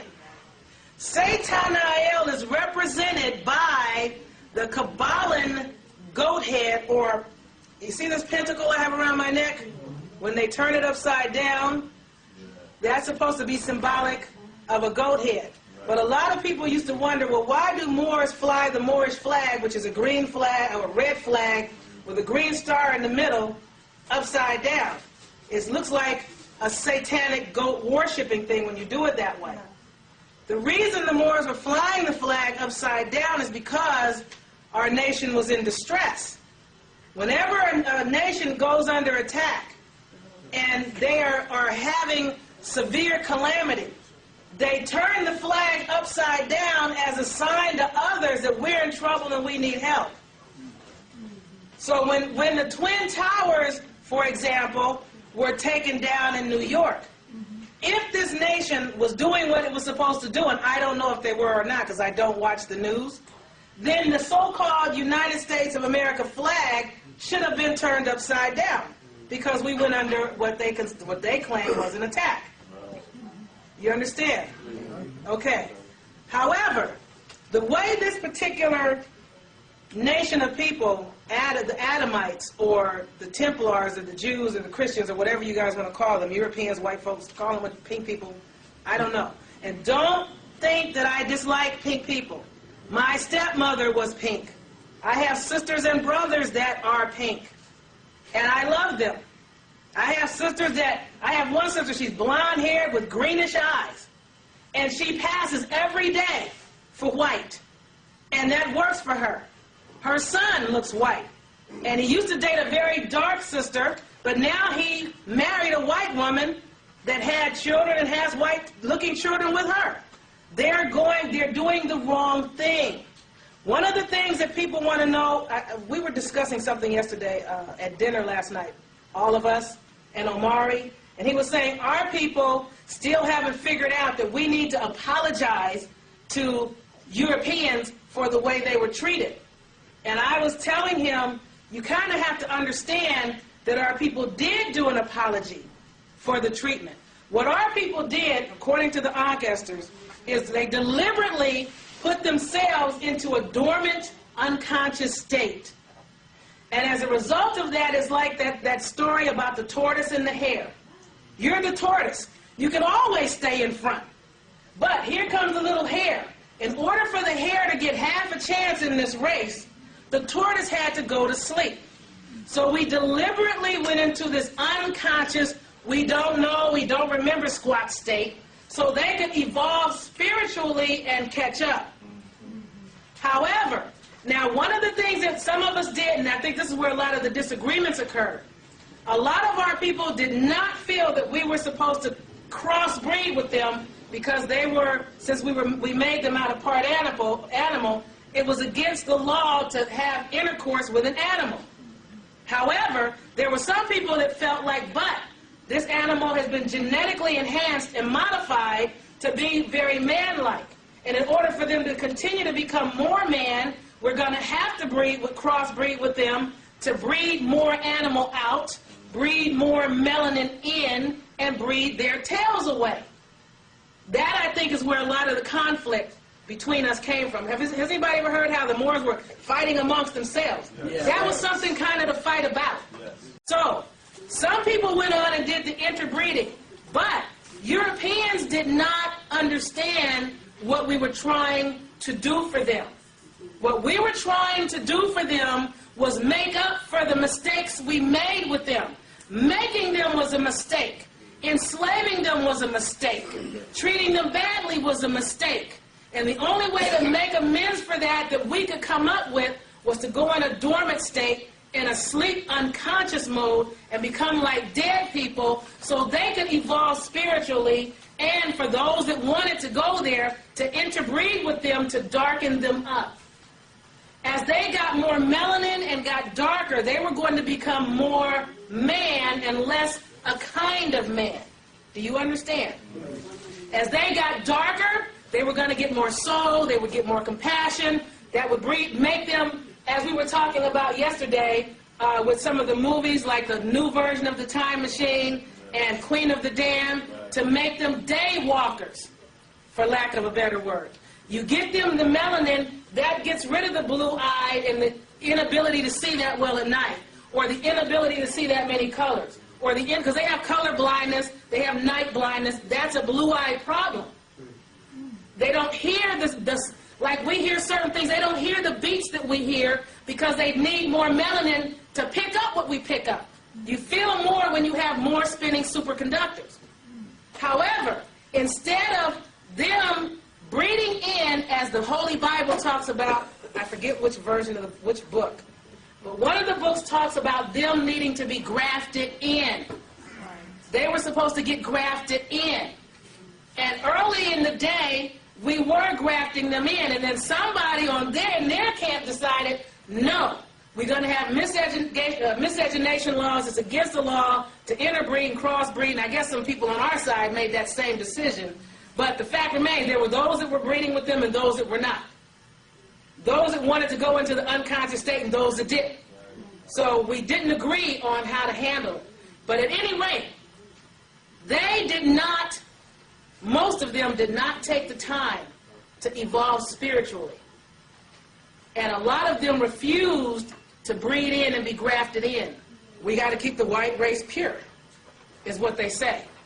At the end of the day, we knew they only had a certain amount of time to do that. And again, they did not understand what we were trying to do for them. Now, those of you that saw, what is the name of the movie? Rabbit-Proof Fences, they spun it around and said, we didn't understand what they were trying to do for us. We didn't need them to do anything for us. We were trying to help them out. If, in fact, they had worked on evolving spiritually, like a lot of the so-called New Agers, they may be able to make the transition into the amplified frequencies, because the world is getting ready to transition into a higher frequency. Anybody that's not ready to shift up into the higher frequency is not going to make it. You're going to be trapped for I don't know how long, maybe forever. Now also, those individuals that did not graft in, because they could spiritually evolve or graft in to evolve. They had two options. They refused to graft in, so now they're left out. And now they want to make a mad dash on the sisters, and the European men want to hook up with the sisters. It's too late. You need a few generations to breed and graft in. You need to hook up with a melanated individual and have a melanated half-breed child, and your child needs to hook up with a melanated individual to make an even darker child, and keep darkening up until you get grafted in. They refuse, they're stuck, they're lost. They told me to let you guys know that we are not supposed to worry anymore about them or what they're doing. Who cares what they're doing? But oh, George Bush got rid of the habeas corpus. But oh, they have the concentration camps. The Ancaster said, so what? Who cares what they have? We are not supposed to go out and march any more marches for them. We are not supposed to go out and join any more wars or militaries and fight any more battles for them, because we helped them fight every battle that they've ever fought, and they only fought the battles the way they fought them and halfway won them because we helped. We helped them in their revolution, their fight against Britain and France. We helped them in the Civil War, which they said was about us. It wasn't about us. It had nothing to do with us. They just said that so we could help, and when we helped to fight war for liberty, we still didn't get any. We helped them in the Korean War, the Vietnam War, the Japanese War, the Afghanistan War, the Iraqi War, and we keep helping them fight wars that have nothing to do with us. We are at a point now where the Ancaster said, try to not allow any more of our children to go fight the battles for Europeans, because those battles are not our battles. We have our own battle. We were fighting for them for liberty overseas, and we didn't have any at home. Our brothers were in militaries that were still calling them niggers, still sitting them in the back of the bus, and when they came out here, they still had to sit separately in trains. A lot of these brothers were in the soldiers, and they were still treated segregatedly and not given any respect, and all they were trying to do was help. And all along, we were trying to work with them, and they kept treating us like we were the enemy. We were not the enemy. Do you understand? Okay. So, they wanted me to, and as I'm speaking, they'll drop on me what I'm supposed to be dropping on you. But what are you guys handing out? Oh, this that they're handing out now is a spiritual security method. Let me just get it here. It's 3 pages that I did, and it would go very well with the energy CD. It's not required to get it, but when you get an opportunity, I've given you guys some things that are going to help build you up spiritually, to help you amplify your frequencies for the amplification that is occurring on Earth. It's certain sounds that you do that you already know, that you're already familiar with. Like, who has never heard the sound, ah? That's a sound that does something when you say it, okay? When you utter the sound, ah, that sound is a universal sound for energy. If you're ever very tired and very fatigued, then you just go, you can amplify your energy and get rid of fatigue, okay? So you need to understand what the different sounds are about. And what else is on here? Now the next 2 pages are going to scare the heck out of some people. That's why I gave several methods on it. There are several ways to protect yourself, and I've had people always say, well, man, this looks like witchcraft. I don't want to do that. Fine. There are at least 10 to 15 different things that you can do to protect yourself. You don't have to jump on one that looks like witchcraft to you. Like somebody said, I don't want to take a glass jar and piss in it and put pins and knives and and razor blades and sharps in there and bury it under, fine. Then you run a bath water, pick some white roses and throw white rose petals in the water. Can you do that? That is a protection device. How many people have ever taken bath in Epsom salt? That is a protection device. You know, most of you do it to alleviate pain, but the crystals emit a frequency. Then what they do is they modify or change the frequency that's going on with you. They draw out frequency that's not supposed to be there so you can become more of what you're supposed to be, and that's what takes the pain away. When you're in pain, it's because there's something going on with your frequency that's not supposed to be going with your frequency. And frequently it occurs with something you're thinking or something you're saying that causes how you're feeling. Do you understand? Okay. So, I mean, you know, some of these things, you know, you can do, and some of them you don't have to do. On page 2, the very top thing is breathing. Can you do that? Okay. I mean, because some people, you know, when they look at it, because the first thing is the witch's protective talisman, they just toss the whole page. It's like, come on, man, look at it. I'm sure of all the things listed here, you can find at least one thing on here that you would not have a problem with, no matter what your religious affiliation may be. Okay? And that's to help you out. Again, anything you get from me, take what you can use from me and discard the rest, because I don't know everything, and I may be wrong about anything. It's like, well, you know, the sister's got good information, but she was wrong on that part. That part, throw it out. Don't use anything that you feel I'm wrong about. You comprehend? Does anybody have questions before I move on about what you were just handed out? Okay. I don't want y'all talking about me behind my back, though, man. Did you see what the sister gave us? I don't want to even read on there on the camera what's on there. I know some people are like, well, God, can you share with the audience that's watching that didn't get what you gave? I can't do it. Because there's stuff on there that I wouldn't put on DVD. I just wouldn't do it. If we have time at the end, I'll try to read over some of the sounds, but I don't know if we're going to have time. Back to what I was saying about Satan and what's going on with them. Baphomet is the goat or the pentacle upside down. And Suzar has a fabulous book out called, I think it's called Baphomet Christ. Yeah, Baphomet Christ. You have it? Yeah, it's cool. Yeah, those of you that, you know, want to know about this side, because what is everything going on? Everything about us is reversed. So if the pentacle is upside down the way they're ruling the world, how should it be for you as a melanated person? Right side up. Okay? Now, and the pentacle or pentagram or five-pointed star is a very powerful piece. It's a very powerful piece. It's also symbolic of raising the 4 levels of energy, earth, air, fire, water, and raising those up from the 4 points up through the top point where you start to evolve spiritually, because you have to come from down up and go from here. Fifth element. Huh? Fifth element. Yeah, the 5th element, exactly. Precisely.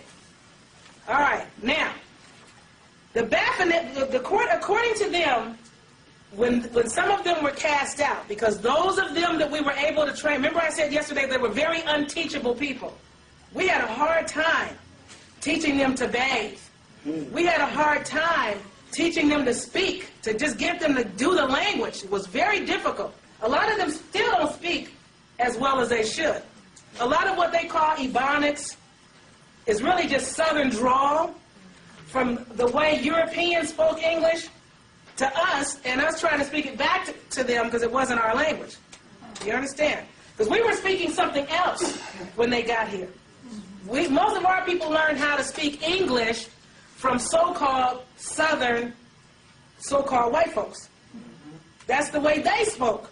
So if the Ebonics is broken up, they broke it up. You got it? All right. But those of them that we were able to school up, we incorporated them into our societies to a certain extent. Those that we couldn't work with very well, we put them in areas that people call ghettos. And those that we could do absolutely nothing with were left on the other side of the Great Wall and pushed off in the caves. It's like, man, just put them back into the wild, because they're wild and we can't work with them. We couldn't civilize them. So some of them that were cast out, according to them, they say evil spirits appeared to them in the form of he-goats. This is what they say.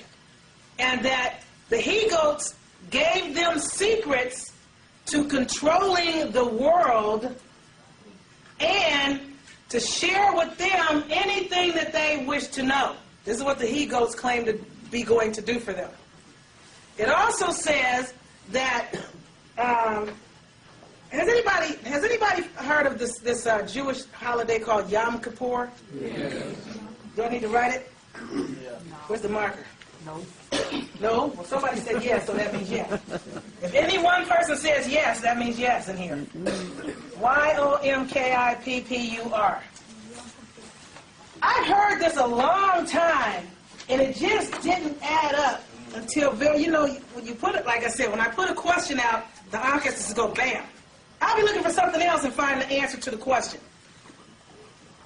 The Yom Kippur is all about the trading places that they did with our people. This is a particular ritual where once a year they take 2 goats. Apparently one of them is what you know as white and one of them is what you know as black. They kill one of the goats and they take the blood from the goat they killed and sprinkle it onto the goat that is left alive. Okay, that'll work. And they send the goat off into the wild or the wilderness, which is symbolic of sending it into the world. The goat that is left alive is the scapegoat that escaped. And it is supposed to take and bear all the sins of the so-called Jewish people that you guys call white people. However, what it really is a magical ritual that they do every year so they can keep trading places with us. We run around here as their scapegoat. I have a little list, and I hope I can get to it quickly, because I want to share with you guys some of the things that we have been running around bearing for these people. The ancestors wanted you guys to know this. I'm assuming that's why they gave it to me, so I could give it back. And if I can't find them, I have to shoot from memory, and I don't like shooting from memory. Right here. The original black man is who? Them. Yeah. Who's the black man today? Yeah. So apparently they claim us. Yeah. The original Negro was them. Yeah. Somehow today the Negroes are us. The original colored people were them. Meaning they have red eyes, green eyes, blue eyes, or whatever. Blonde hair, black hair. We're not rainbow-colored people. No. They look more like rainbow-colored people. The original ghettos, who lived in the original ghettos? Who knows enough about history to know that? The so-called Jews. Now, today, who's supposed to be in these ghettos? Us. Who were the original Slavs? S-L-A-V. The slaves. Them. Now, who's carrying the slave story? Us. Who did they kept saying, oh, black people have the Mormons. Black people have tails. We have tails. Do we have tails? Have you ever seen anybody other than brothers that have the ones in the front? I mean, how many people that you know that look like us that have tails?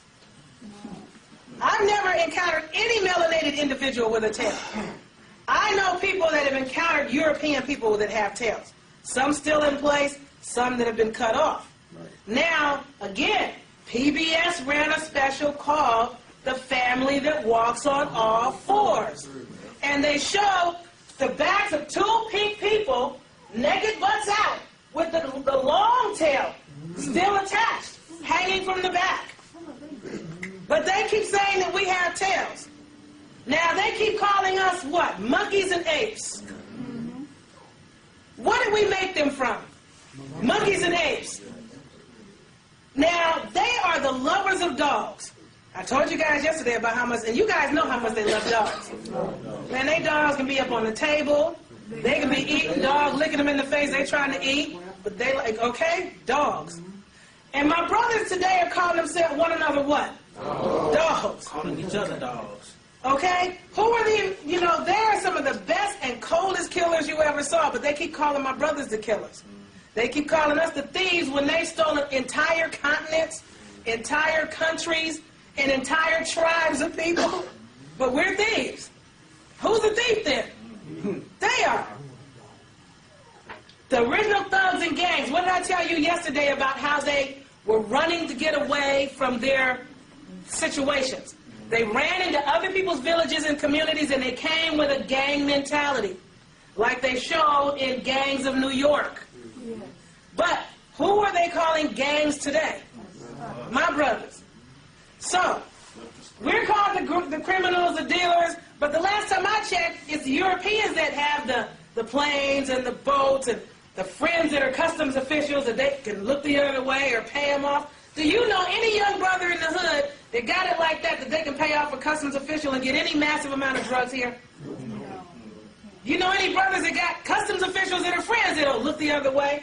And the average brother can only look so far because somebody white is looking over his shoulder, or so-called white. Is that correct? How many brothers you know that got the boats and planes flying anything here from anywhere? So the drugs, the coke, the weed, is all getting here from somewhere. And it finds its way to our community, but we're not bringing it there, and yet it's there. So, if all of these things are the crimes and sins of them, then in order for everything to be applied to us now, and we accept it, and we claim it, somebody has done what they always tell you not to do. They performed a magical ritual under Yom Kippur with these goats, and they got a scapegoat, and that's symbolic of what they're trying to portray in the real world. And did it work? Yes. Very well. So you guys I just wanted to point, how many people saw it that way before? Always. You always saw it that way? He's good. He's good. I didn't catch it. It took a minute for me to figure that part out. Let me make sure I'm covering this here. Yeah, but the Augustins wanted to know that was the trading places thing that we did. Because our people even call themselves Adam. Are we Adam? Are we from Adam? Do we have anything to do with Adam? We are not Adam or Adamites at all. Again, the trading places gang, from the robbers, the plunderers, the hypocrites that are the common sort, and we bought it and fell for it, hook, line, and sinker. They did a movie called Trading Places. Oh, they do a lot of movies about what's going on, but our people, because we aren't clear, we see it and we don't. You know, you see and you don't see, and you hear but you didn't hear it. I've heard of Yom Kippur for years, and the two goats for years, but I just figured this out a couple of weeks ago. And the Augustin said, duh, wake up. Now that you get it, tell everybody else. Because once you get it, it's like, once you know, the game is like over. It's it, that's it. That's a part of the frequency changing and our people evolving. As you get clear and the fog moves away, so you know where you're going. And you can get there when you can see where you're going. Otherwise, we're going to be running around in circles, revolving. We are not here to revolve. We are here to evolve and spiral up, not run around in circles, which is what we've been doing, and this is why. As the brother was saying yesterday, he was talking about psycho or psych, the word psych meaning soul. What is another word for Mercury? Psychopompus. Do I need to write this down? Yeah.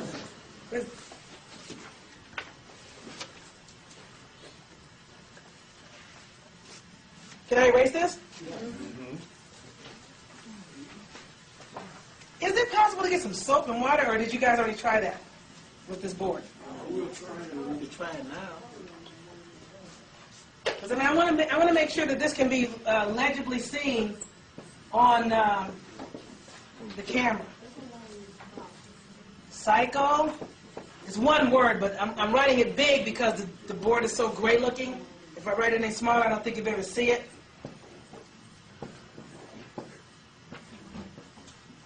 Psychopompus is one word. Unless I turn. The word hell means anything Greek. It also means, and if you look in a dictionary, and those of you that have dictionaries that have never looked up the word hell, you should. It also means that anything that is not easily comprehensible, anything that's coded, that requires decoding, that's hard to understand. What are the laws and the codes that we're dealing with?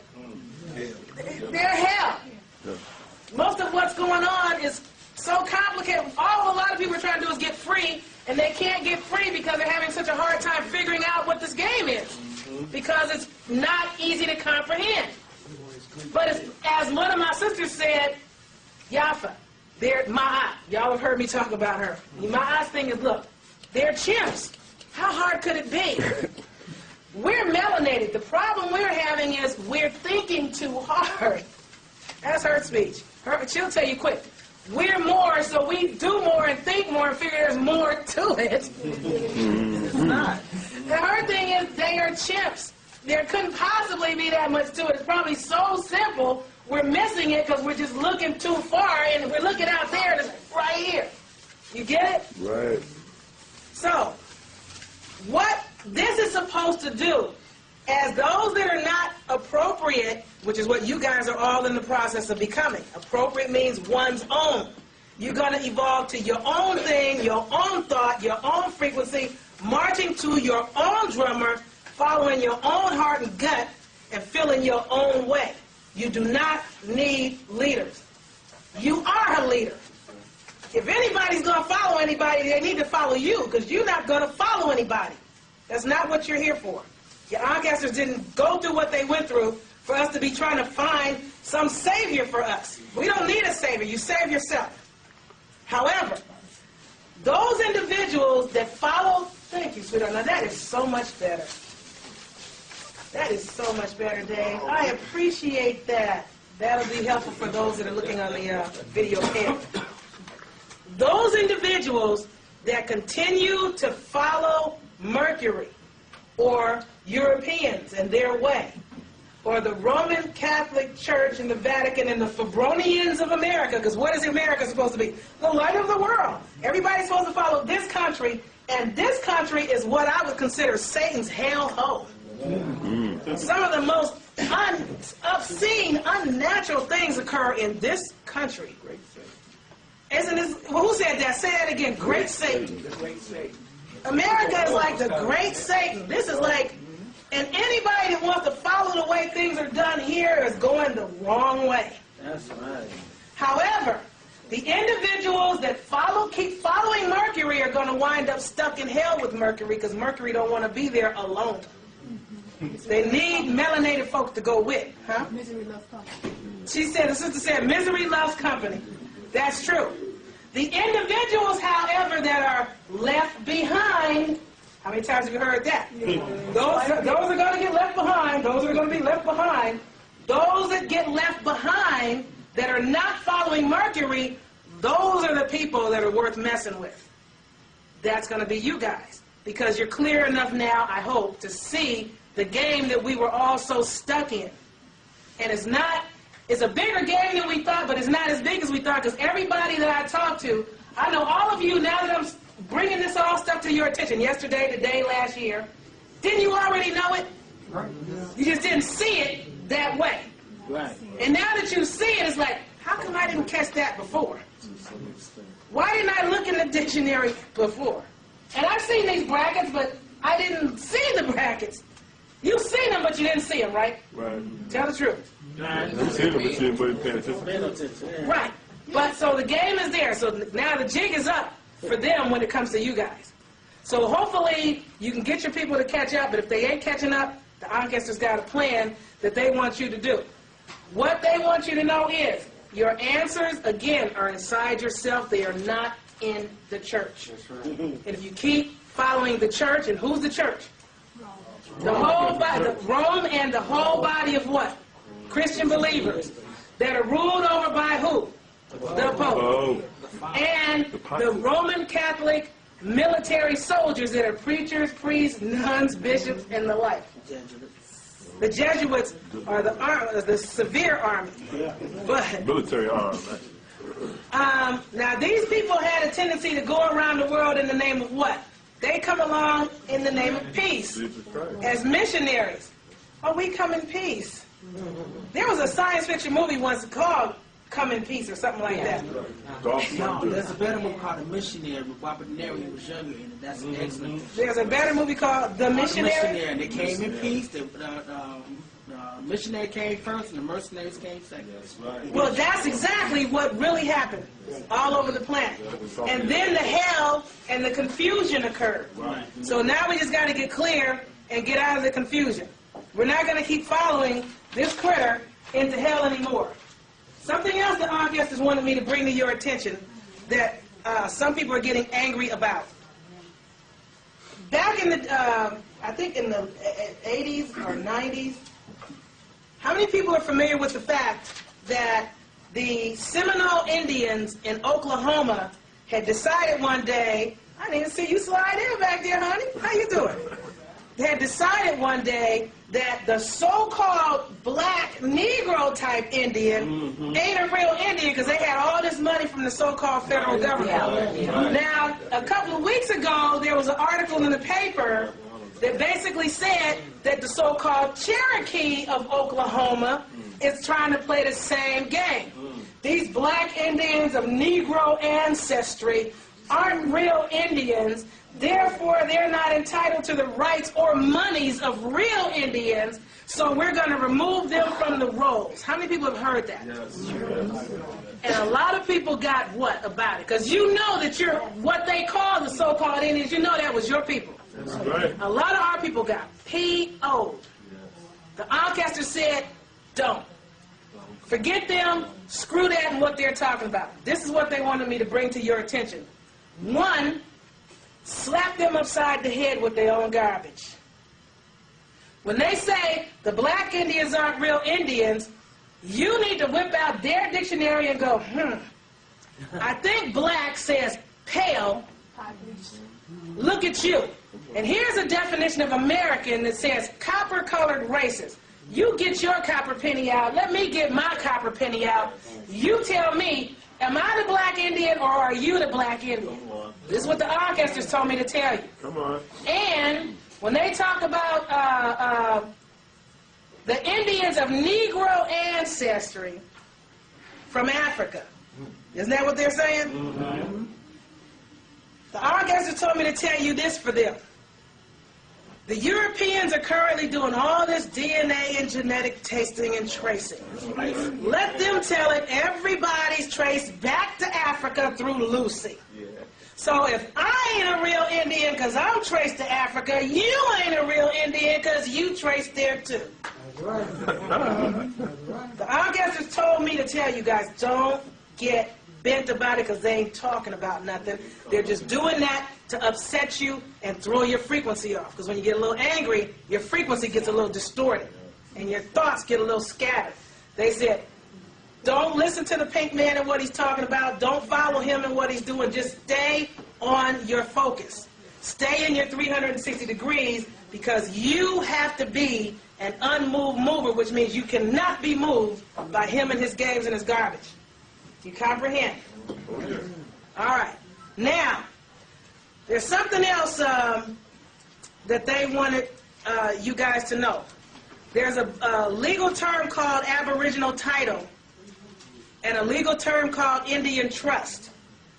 They said you don't want to get hung up in that too deep because both of those keep you off and out of your stuff. And the so-called, they wanted me to also bring to your attention that the so-called, what is it called? The, oh, hell, it'll come back to me. They just snatched it right out of my head. I guess I said what they wanted me to say on that. It'll come. If they want me to give it to you, it'll come. Somebody will ask a question about it or something. Indigenous. Yeah. They said, don't mess with that word. They said you only want to mess with it if you need to use it legally for legal purposes because you may be able to get whatever you're needing to get from them legally, but you're not indigenous. This is what they told me to tell you about it. I'll write the word here. I-N-D-I-G-E-N-O-U-S.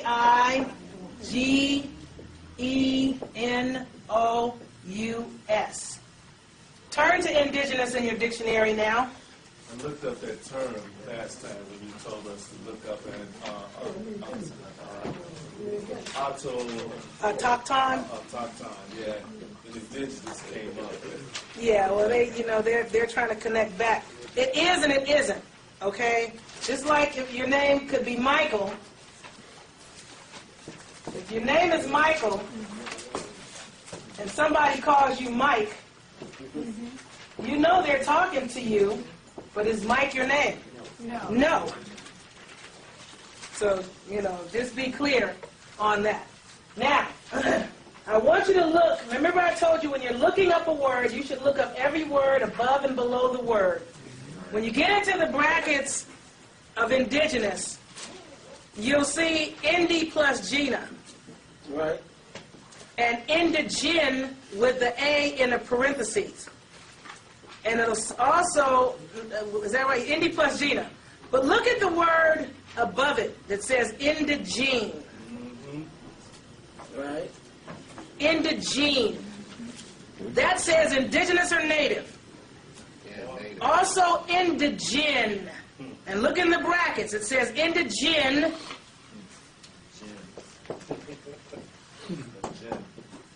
No, that's not even it. Indigene. Yeah, that's right. That's right. When you look up indigene, because that's what it says in the brackets, right? Or somewhere in there to say, yes, baby. Loud enough to be on this mic, handsome, because we want to hear what you got to say always. You put in front of a word in the English language, it really means out. I know. That it's not of. So indigenous, it means not of the gen race. Thank you, brother. See? I'm going to give him some more to go with that. When you look at the word indigent. I-N-D-I-G-E-N-T. T, yes. Experiencing want or need. Deficient, needy, destitute. Wow. And when you get in the brackets, doesn't it say indigens, which is this word with an S? Indigens, which is the root of this word. Indigenous, indigens, indigene, indigenous, indigent is all the same word, and it means needy. Wow. And when you get down into the word, look down below that to the word indine. I-N-D-I-G-N.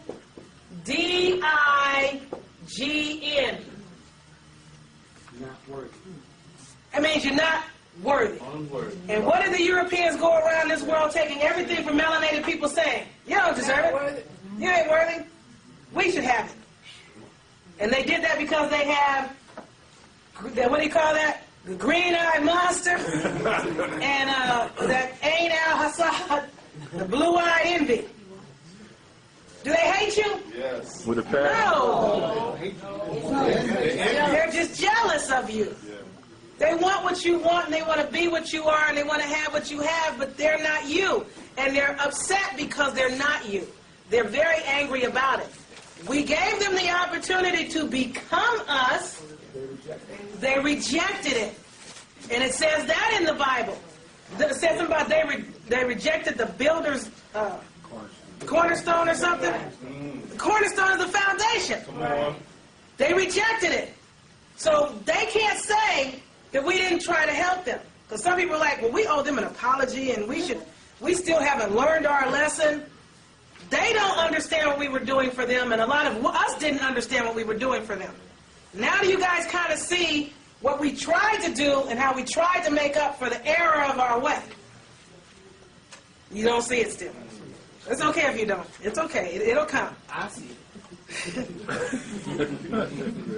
Now, there's a good book I want to share with you guys, and when you get an opportunity, if you want to get... Now, Aunt Esther said to me to tell you, stop reading. They told me enough reading already. We're doing too much reading and too much talking, not enough action. But I know a lot of people still need to see their own evidence. This is a book called The Dictionary of Ecclesiastical Latin. It's by Leo F. Stelton, and his name is spelled S-T-E-L-T-E-N. This book breaks down a lot of the Latin verbiage especially where it's connected to the Vatican and the Church. The Dictionary of Ecclesiastical Latin. There are different forms of Latin. This is Church Latin. Leo, middle initial F like Frank, last name Stelton, S-T-E-L-T-E-N. I broke down a lot of Latin verbiage and a lot of information about the Vatican. And if you don't think that the Vatican is controlling things, when you get into the back of this book and start seeing how this thing goes, with your insight now and your decoding capabilities now, you will definitely be able to figure it out if you still can't figure it out with me giving it to you. Okay? Let me see now. There was something else that they wanted me to give, which goes back to what the brother was saying about the gen, or the genus. The word genus means a class or group of individuals, species of individuals, a kind, a sort, a class, a race, stock, gender, kind. Genos, see gens. Now, gen was production of genus or kin, and I don't have my dictionary in front of me to see what gens said, but the problem that I had when I got into gens was the word gender. Because when I got into the word gender, which meant a kind, sort, class, and to beget, it kept taking me down, and I wound up getting into genealogy, which is a record or account.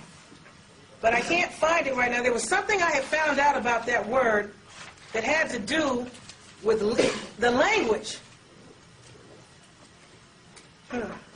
Gens is a nation, a family, a people, the chosen people. That's what he likes. Is that what you were trying to say about gens, honey? Or is it, I know you, there's something spiritual connected to you, what you dropping. The gen race was the first one to come down. They were the fallen. The gen race was first. Okay. They told the conscience here. They said when we were bird of earth, we were made of earth and fire. We made of fire. And when the Creator, when they made the Creator, because they had to turn over the reins to the man that was made out of mud. Okay, he says the gens were the first race to come down here, the fallen ones that had to turn over the reins to the man that was made out of mud and clay, and chimp. I added the and chimp part. Okay. Now, a couple of things that you guys need to be clear about. Oh, thank you, sweetie. Is some of the things that you're calling yourselves.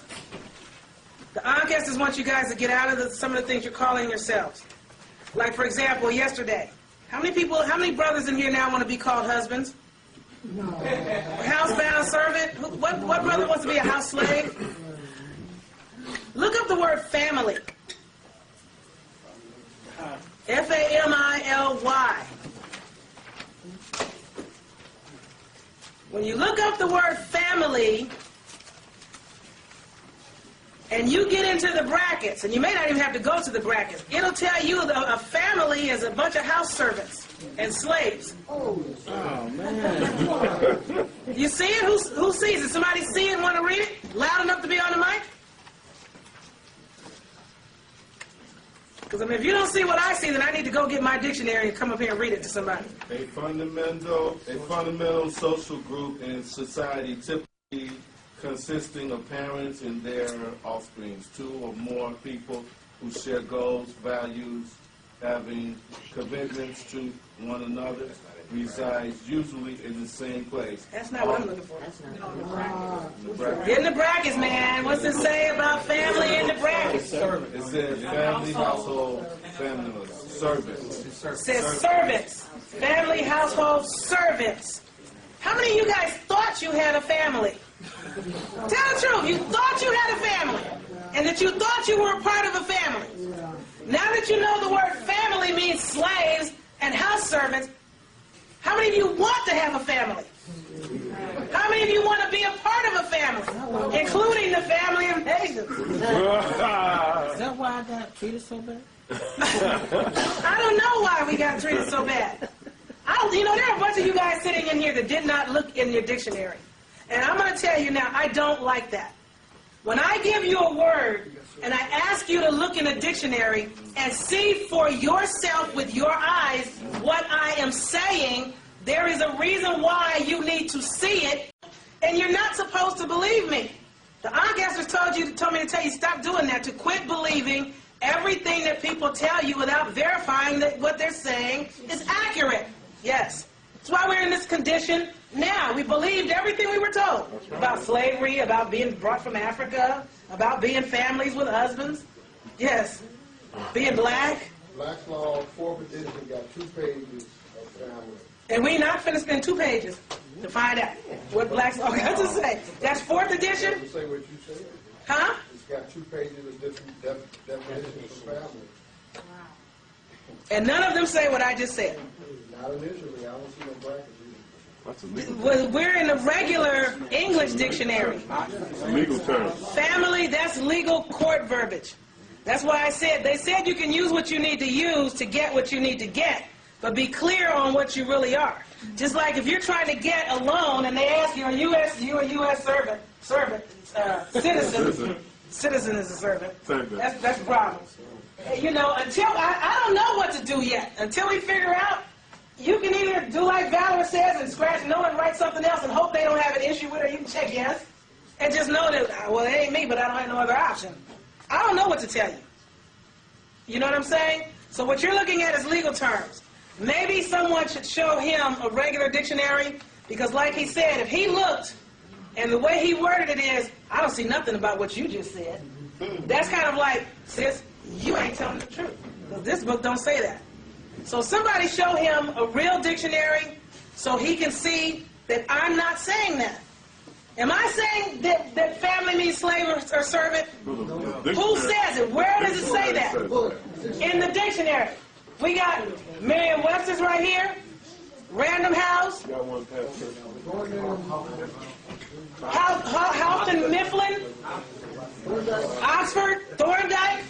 Do all your dictionaries say that the word family in the brackets means servants? So who, am I saying it? Random House. Huh? The book says it. Now it could be wrong, but hey, this is their stuff. What did I say the ancestors said do? Slap them upside the head with their stuff. Okay? Because they've been slapping you upside your head with their stuff. Yes. Can I ask you a question? Yes. When you go to the dictionary and you're looking up the definition of the word, you should go to what's in the brackets first. I go to the brackets first, and then I read everything else. Okay, what's the difference? I mean, why is that definition in brackets and then the rest of it, what's the difference? What's in the brackets shows the origins and tracing of a word and what the word meant when it first started versus what they say it means now to keep the Vatican in more control. Is anybody? Yes, sir. No. Okay.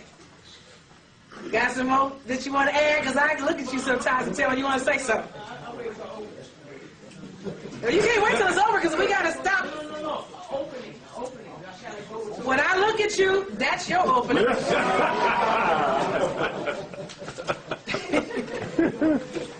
Because, you know, we want to hear what you got to say. I love Brother Zakar. Y'all need to get this brother to do a lecture, honestly. You were speaking earlier about our DNA.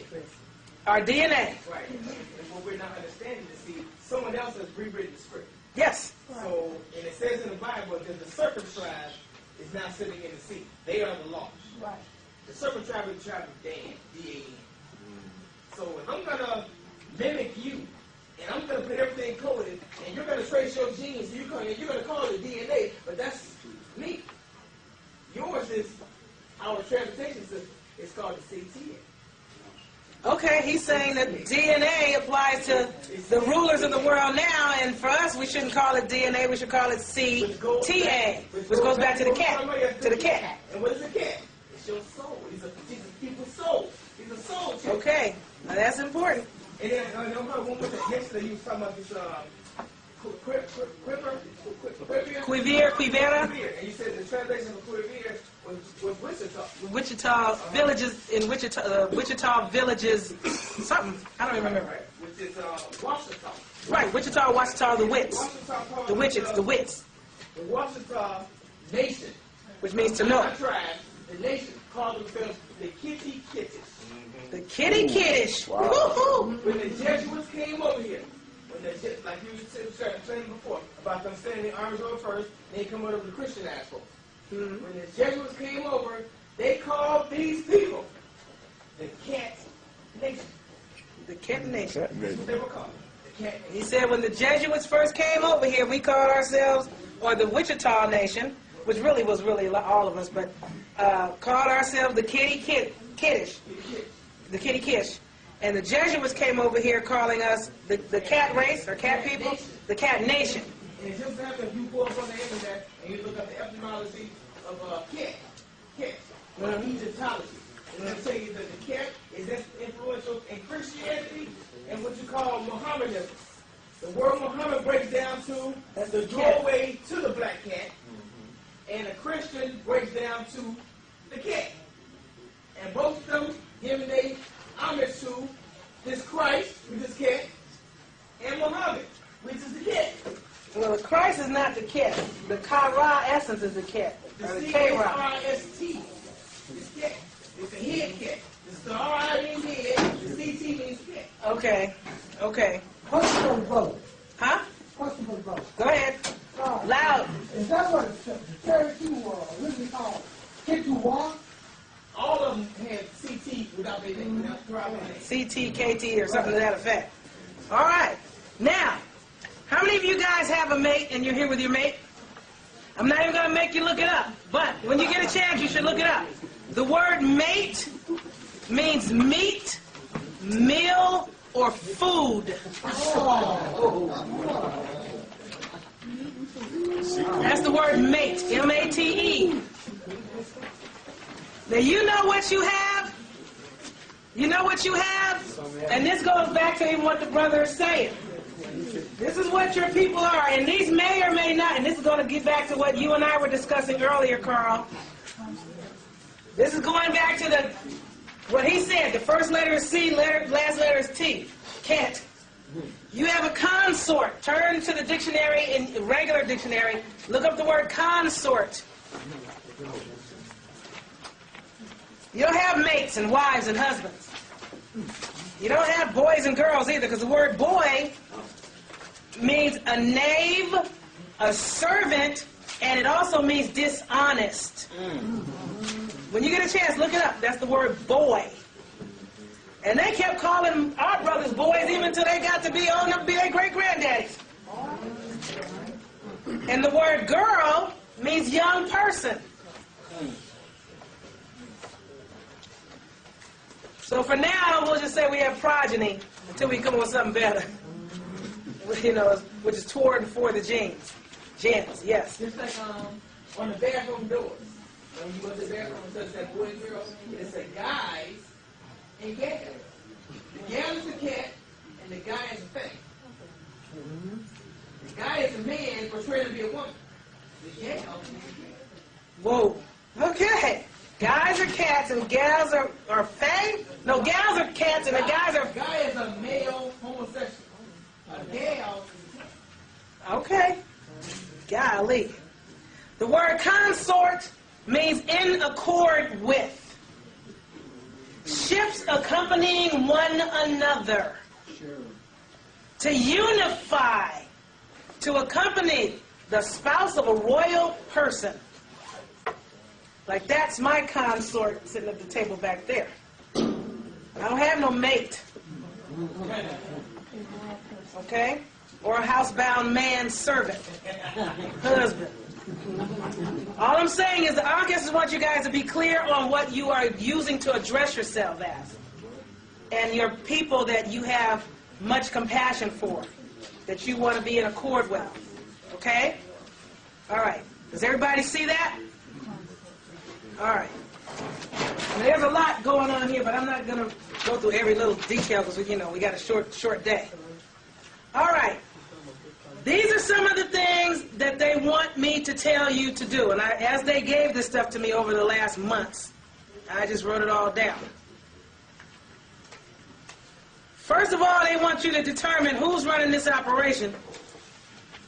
And by that they mean, who is running your vessel? Your individual self. Are you running you?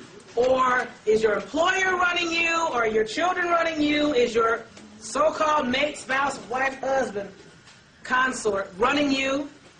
Is the media running you? Who's ruling your vessel? You need to figure that out. And in order for you to figure that out, they suggested that you try and make an effort, which is going to be hard for some people. Some people have already done it.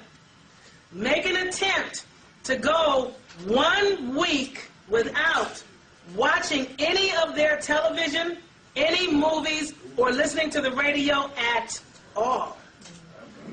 1 week. And with that, not being in the house going, oh, that's boring, the rest I gotta get out of here. Able to spend a week, not saying you gotta be in the house all day, every day, but don't go running out of the house just because it's too quiet in here. You need 1 week to try being in a silent space, with just you and your consorts and your progeny, and that's going to be hard for folks that have children and husbands that are like, wait a minute, baby, can we do that next week? Because it's the championships and the playoffs are coming up. You know what I'm saying? But they want you to try, because in that week of silence, you will get an opportunity to do a lot of thinking for yourself, which is not the same as being in prison. That's not a silence. Even though some people get thinking done in there, it's not that easy to get a lot of thinking done, because in prison you got to watch your back. And they also, speaking of prison, wanted me to mention this. For brothers that have been incarcerated and have become subjugated or violated as victims of men that are what you call stronger than them physically, or where they were ganged up on by several guys physically, or in some other way so-called punked into being somebody else's so-called punk or whatever, they wanted those brothers to understand clearly that there is nothing wrong with you. And I don't know if that's anybody in the room or just somebody that may be watching the tape. There is nothing wrong with you. Comprehend that in that instance, you were a victim and you had to go into whatever was your survival mode. What they want you to comprehend is you are not, under any circumstances, to feel like a punk that was victimized. If you want to look at someone as a so-called punk, they said that you should look at, and all brothers that are incarcerated need to start looking differently at the brothers that are subjugating other brothers. Because to them, there is something wrong with the man that feels like, you know, I'm big, bad, whoever, but I'm a man, but you can yet and still get your erection up hard enough to violate another man and then consider that man a punk, when you're the one that had your heart up for him. You found something so attractive about him that you were able to keep it up and keep raping him and whoever. They said those brothers are the ones that had the problem. There was something wrong with them. There's nothing wrong with the brothers that became the victims of these brothers. There is no shame in being not strong enough physically to overcome somebody else that may have more muscle mass or more fighting skills or fighting experience than you. Do you understand that? Okay. Because there are a lot of brothers that are carrying a lot of, the orchestra said, a lot of shame about things that happened to them when they were coming up, when they were not the ones that were the problem. The brothers that victimized them, those are the punks. The guys that are running around forcing themselves on others in prisons, those are the biggest, I don't want to use the words fags, because they said, if brothers that are into that, that's okay. But it needs to be a consenting situation. You understand? But the brother that forces himself on a smaller or weaker man, he is the punk in the scenario. You get that? Right. All right. And I know brothers are like, please change the subject. You know, brothers don't like discuss, especially any brother that's been there. They don't want to discuss it. They also want you to get into the barter and trade mentality. Too many of us are too reliant on the Federal Reserve note. It ain't money. And their thing is, they want to know what the heck happened to you guys. Their thing is, it's an embarrassment to them as the founders of mathematics and the inventors of all language and alphabet to have any of their progeny run around and say things like, well, I'm not that good at reading. I ain't that good at words. I'm not good at math. Their thing is, what do you mean you're not good at what your people invented? You are the masters of it. It's just dormant in you for now. All you need to do is reactivate your CTA, which other people call DNA, and bring your stuff forward. You are good at anything you as a melanated person does or do. Do you understand? They said we are the individuals that were spinning silk and weaving fabric and wearing clothes and building all kinds of fabulous things. Algebra is our stuff. Geometry is our stuff. Agriculture is our stuff. Basket weaving, pottery and bowl making, that's our stuff. What do you mean you don't know how to do anything and the white man won't give you a job? They said make your own damn job. What is wrong with you? And I'm not talking to any individuals specifically. I'm just telling you what they told me to tell you. Everything came from you, and you can do everything and you can do anything. Decide in your week of silence what you can do and what you're about, and start there. And even if you may be a master woods carver or a master artist that can't seem to sell your wares because your people don't want to buy it and your people can't afford it, so they say, then sell it to other people's people. Because a lot of Europeans spend a lot of money on stuff that comes from people that look like you. So they say get back into the basket weaving, the bowl making, the moccasin making, because the shoe industry started with us. And the shoe lasting machine was invented by your brother. Why do we have to buy everything we have? When we were coming up, all of our children were taught things like how to sew, how to knit, how to crochet, how to make shoes, and now you don't know how to even survive without going to buy everything from pink people. You should be making your own shoes, making your own clothes. And for those of you that can't, there are those of us that can. They basically said, we do not need the European anymore. We really never did, but that was a part of the dormancy. They needed us. The word is, they told me there are plenty of brothers in America that have farms and can't get anybody to help them run these farms. And they are growing food to feed our people who are not buying the food from them. And then it's like, oh, we can't get it because there are no trucks. They said, bull. There are a lot of young brothers that have little trucking companies, 2, 3 trucks. They can do cross-country because they got the sleepers in the truck. They can go get the food and bring it back. They're tired of your excuses. There are no excuses. Everything we need, we have it. There are jewelers that make jewelry that our people are not buying. Fine. Don't buy it. Sell it to somebody else. We have people that know how to make shoes that we're not buying. They're usually in the shoe repair business, and a lot of us won't even take shoes to repair because we're too busy running the Payless buying a new $5 pair.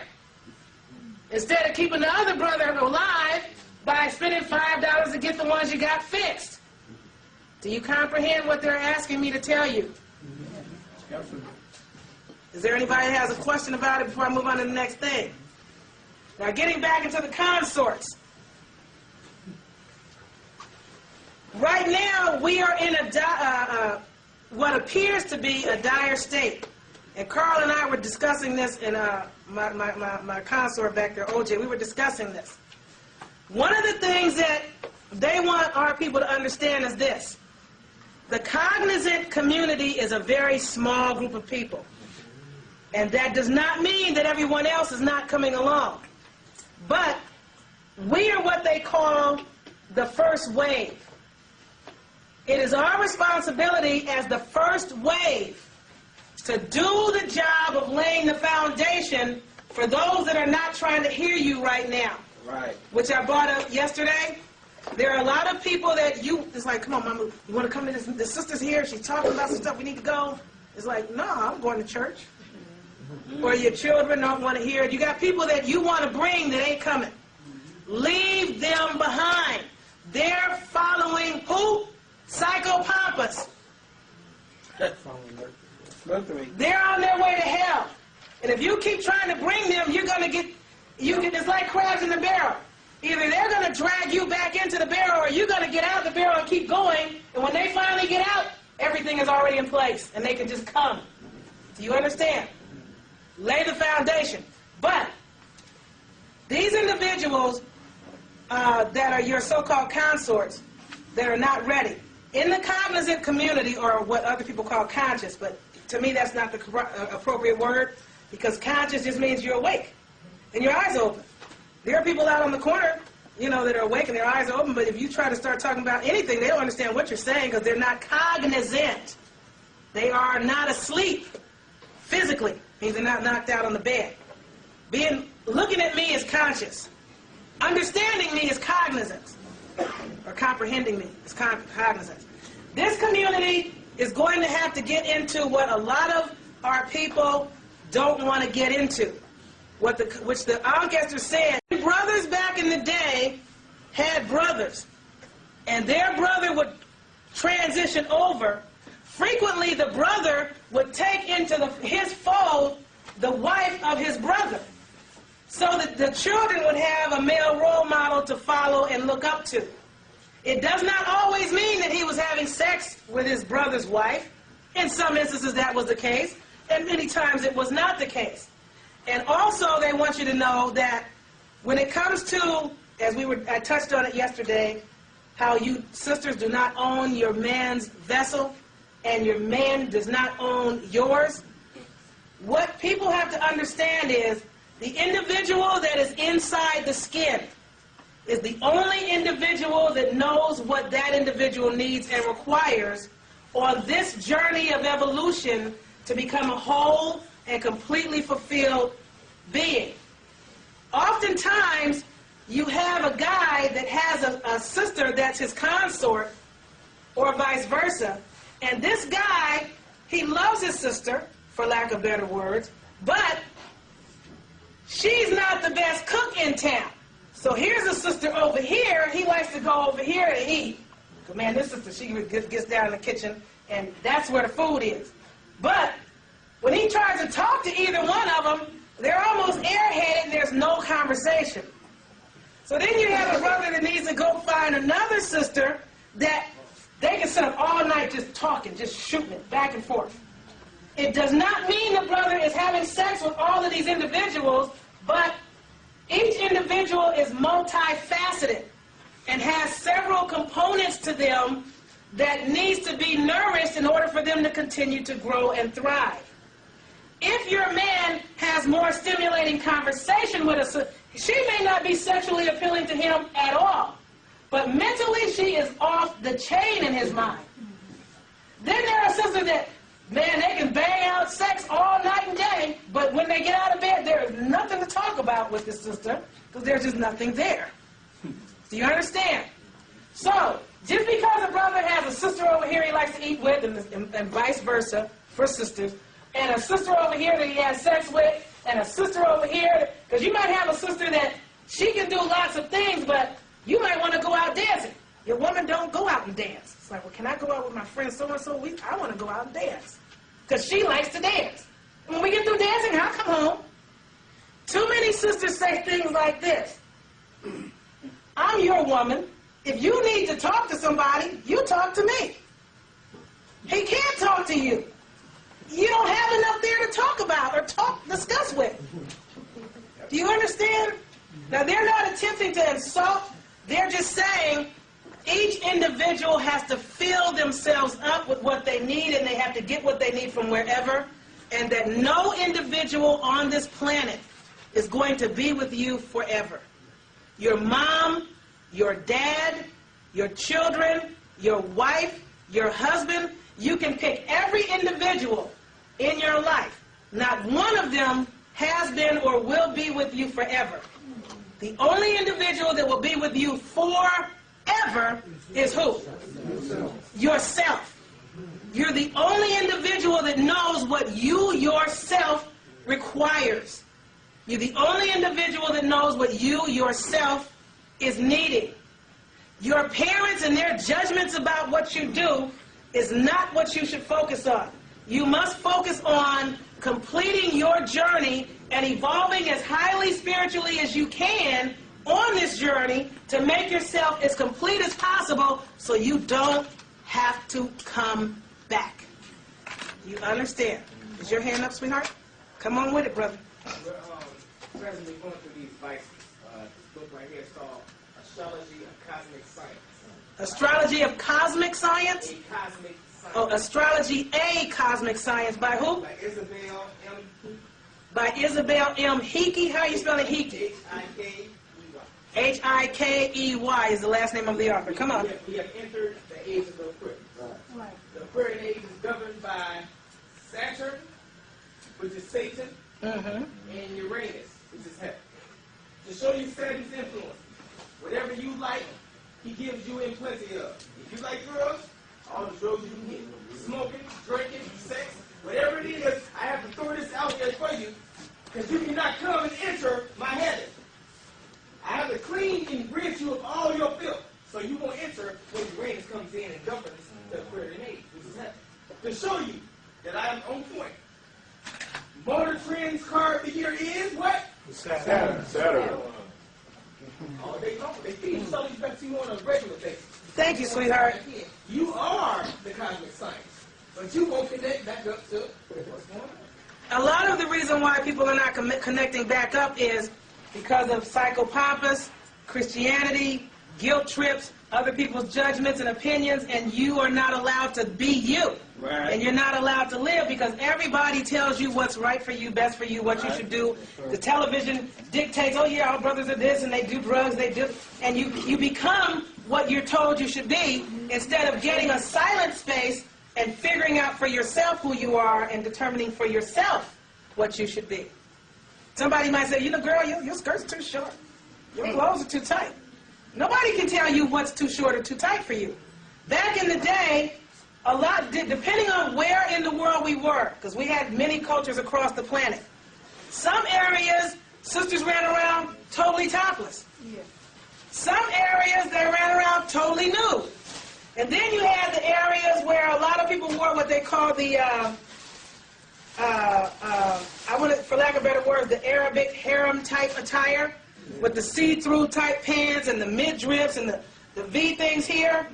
But that was because brothers, when we were ruling the world, had so much respect and honor for the sister and the form of a sister. It was an art, and it was like, wow, it's just great to look at. It was just art. But when the pink men started being incorporated into the communities, they didn't have the same respect because of the behavior. They were hard to teach. So they were pawing and grabbing and raping and things like that, and that caused the brothers to have to cover their women up to protect them from this creature. Not because they wanted her all covered up, but they had to cover her up for her protection. Now, in these Arabic countries, they're taking it like way too far. They're on some other thing now. But that was not the reason that they got all covered up. Do you understand? Okay. Let's see. Oh, they told me to tell you. Yes, sweetie, go ahead. Well, no, I was just going to comment on you speaking on how the Arabs view women and cover. Okay, the book is called Reincarnation of the Zodiac. Reincarnation of the Zodiac? That's a book title. And what it does is no. It's called The Sauce of Salvation, sorry. The Sauce of Salvation? S-A-L-T. Oh, the S-A-L-T of Salvation. That's another book title. George Washington Carey. By George Washington Carey. In Dixon, Illinois, in 1930. What he does, he explains to you each sign of the zodiac, the 12 signs, and the mineral that applies to the sign and where it applies in your body. Okay. Now you were speaking of why they cover the women. To them, the woman represents lust. And if I can see any body part on her, then it's going to make me lust after her, which is going to cause me to what? To lose my seed. If I lose my seed, I lose my life, and I lose my mind. Because a man's seed is equivalency to 3 pints of his blood, 1/10 of his brain cells. But that is under the current dominion. Back in the day, brothers had so much control of themselves, their bodies, their minds, their spirit, and thought. They didn't just shoot off because some woman walked by them nude. It wasn't that kind of party. But the people are on a lower frequency now, but the frequencies are in the process of elevating, and you must evolve with them in order for you to get back to yourself. Because right now, you're out of place. Even though you're in your place. This is your place, but we're out of place. In our, what do you call it? You're lost at home, for lack of better words. All right. I already gave you guys what they said about disconnecting from the tube. Now, one of the things they suggest that you can also do when you figure out during that quiet week what you want to do with yourself, that you should create your own audio cassettes of programming and program your own mind with your own thoughts. And let those play in the background while you think or read or meditate and sleep. And the tape can be whatever it is that you want to be. You write it down, make sure the words are not the wrong words, and I don't mean decode every word in the dictionary. I mean, you don't want to say things like, well, I don't have enough money, so I need more money. What's wrong with that sentence? The don't have part. You can focus on things like, I need more financial strength. I require more wealth than this. Or something along those lines. And you create the tape. You can use birds chirping in the background, rivers flowing, brooks battling over the water, no sound at all. But you don't want to have the music with some rapper in the background rapping over your program, because he's got a program too. You understand? So you create your own audio cassettes with your own program, because your brain is or mind is a computer, a supercomputer. And if you do not program what goes into your computer, what happens? Somebody else will program it for you. And if they're Mercury and Psychopomp and the Roman Vatican Church, whatever their program is not a program for who? You. All right. They also suggested that we stop being monolingual.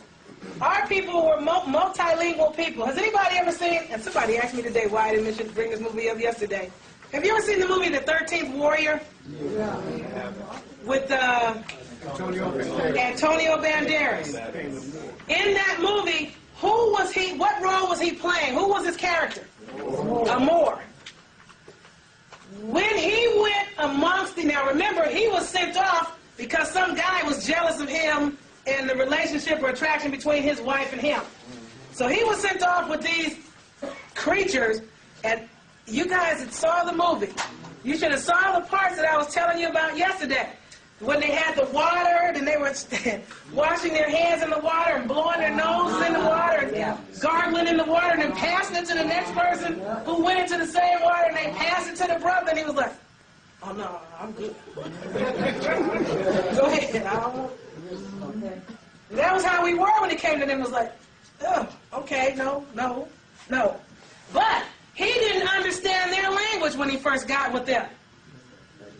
Now, by the time they were sitting up one day and he just sat with them, how did he learn? Who taught him their language? He taught himself. He taught himself. He sat there, he listened, he watched them, and he figured out what they were talking about. And one day they started talking about him and his mom. And he's like, oh, you lost it. Okay, as the sister said, you lost your rabbit mind. Then and only then did he have something to say to them. And they were like, you speak our language? He's like, yes. Well, who taught it to you? I taught myself. And my mother, unlike yours, and he said something about their mother was really insulting. But that's the way we were. We traveled all over the world. What were we? Navigators. We navigated everywhere and went to different cultures. That's why we were kind of like a big family, because we went everywhere. And we spoke all the different dialects when we got there. And if we didn't understand it, we just kind of listened and learned it. Learn some alternative languages. Just so for the record, I taught myself Hebrew and forgot it. I taught myself Spanish and thought I forgot it until I went to create cheat sheets for other people. And then I realized, man, I remember it. I'm currently teaching myself Japanese. And I have found that every language under the sun is easier to learn than English. Yeah. Every other language, a vowel has one sound, boom. The A sounds like the O sounds like O, the E sounds like A, the I sounds like E, and that's most languages. English is, well, sometimes I except after C and instead of E, and, and sometimes I, sometimes Y. And because they're using it to because it's spell, it's equivocal. But if you can speak English, you can speak anything. Anything. You can buy a bunch of little cassettes and programs off the internet. They have the book to go with and the cassette to go with, and you can teach yourself the language. It's not that hard. Because if we are in the process of rising up back into the place of the rulers of the world, how can you be an ambassador or an emissary for your people and you cannot even communicate with or speak the language of other people? You also need to learn an extended decimal place. The decimals go way beyond 1 billion. And you know that coming from the Yahweh group. Right now, the only melanated people that I can think of that can calculate well into the decimals are followers of Yahweh ben Yahweh. Because what is it he taught the people? If you are going to rule the world, you must be mentally prepared to count and calculate the world's money. You can't rule the world if you can't count beyond 1 billion. And how many people in this room can really get past the 1 billion decimal place? Raise your hand. Beyond 1 billion. 3 people. And that's okay. Okay, somebody, how many can get beyond the trillion decimal place? Quadrillion. Nonillion, decillion, 100 nonillion. Man, okay, it goes on and on. But see, most people sitting here like, what? What? Huh? What are they talking about? But if you want to rule the world, you need to be able to count higher than you can count. Or at the very least, know higher decimal places. You understand? They want you guys to know this stuff. Because their thing is, who are you kidding? How are you going to be a leader of a planet? You can't rule your own house right now. Let alone your house. Most of us can't rule ourselves right now. Okay. Now, they also told me to tell you, and I think I already did, quit calling yourselves families because you ain't no dang family. And you ain't no tribe. The tribe of Israel. You ain't no tribe. Pink people are tribal. We are the people, or the people. Was it? We used to be the people, or I'm the people, I'm one of the people, and we're the people, or the cats, or whatever, but we were always the people. Or empires, which means fire out, to press the fire out. Because the word EM, EM from empire means X. Empire is expire, which means breathe out. Or empire is also fire, which means fire pushed out. Okay, the brother said it's shin in Hebrew. All right, so you guys need to learn the geometry, learn the algebra, wean off the Federal Reserve notes. They also said this. Unless you are, and you know for a fact that you are, the descendant of somebody that was brought here from Africa as a slave, stop claiming that, because most of you are not descendants of people that were brought here from Africa as slaves. During the whole entire slave trade, less than 3% of all the slaves traded, less than 3% of them were brought here from Africa. There were more people brought from here to Africa, and from here to Europe, and from South America to North America, and from South and North America to the Caribbean islands and so on, and back again, and that kind of thing. But not that many people were brought here from Africa as slaves on any slave ship. Now, if in fact your ancestors are amongst those people, then claim it and claim it with pride, because they survived. But stop claiming things that you have no evidence of just because somebody told you in school that that is your story, because they said it's not your story. It's not. Some of our people were captured here and enslaved here, tricked into servitude and tricked out of their properties through these servitudes, but it was not slavery as you know it today or you think you know it. So they don't want you to claim that unless it applies to you. It's like, well, I know for a fact that my great-great-grandfather so-and-so was brought here as a slave because my mama told me, and this, that's different. But most people can't find no evidence of that. I saw 2 or 3 hands go up. Where the, yes, loud enough to be on this tape. I was, where would I find validation for the fact of we being here in America taken to Africa, to the Caribbean, and so forth? That information I'm is clear on it. I just want to know where I can find validation if I'm trying to tell somebody. Like you said, I don't want them to believe me. I want to be able to have them, direct them to the source or to a better source than my mouth. well, they can go to the library. They can go on the internet. Let me think. The Empress of Washita was a good source if they can get a hold of her book. Even though she's wrong on a lot of the things that she's saying, she's right about other things that she's saying, not the Empress. I'm going to give you name another sister. This other sister, even though she's wrong on a lot of the things that she's saying, she's right on a lot of the things that she's saying. You can confer with Sister Reverend Ray Dine. She knows some things. There's a movie called 1492 about Columbus and them. And it shows how they came over here and they left here and took a bunch of people with them to Europe. And does anybody else have a book title? Because I can't give this brother a title. They Came Before Columbus by Ivan Van Sertima. Is that Ivan Van Sertima the book? No. Yeah, It is? Yeah. Okay, They Came Before Columbus. Anybody know any additional books for this brother? Here's the book right here. It's called The Morning of the Magicians. The Morning of the Magicians by who? It was in French first. So the guy's name is Louis. His last name is P-A-W-W-E-L-S. His name is Louis, P-A-U-W-E-L-S. There's 2 bits to it. And Jacques, spelled J-A-C-Q-U-E-S. And the co-author is Jacques. That's a B-E-R. B-I-R. B-E-R. B-E-R? G-I. G-I-E-R is the co-author. And they kind of explain to you more so about this land and these people. As a matter of fact, because I wanted to read something to you from it. Well, hold that thought.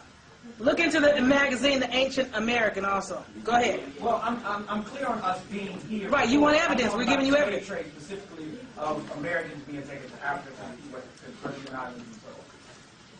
Check with The Ancient American. That might be in there somewhere. You said That's a magazine about your people. Go ahead. Chancellor Williams. Chancellor Williams' book, which one? Yeah. We need to move faster, though, because I'm going to let this brother read what he's saying. Yeah, Destruction of Black Civilization. That's Chancellor Williams. Destruction of the Black Civilization by Chancellor Williams. Come on, Brother Zakar, let's have what you got, honey. Loud enough to be on this tape, baby. This is coming from Adolf Hitler.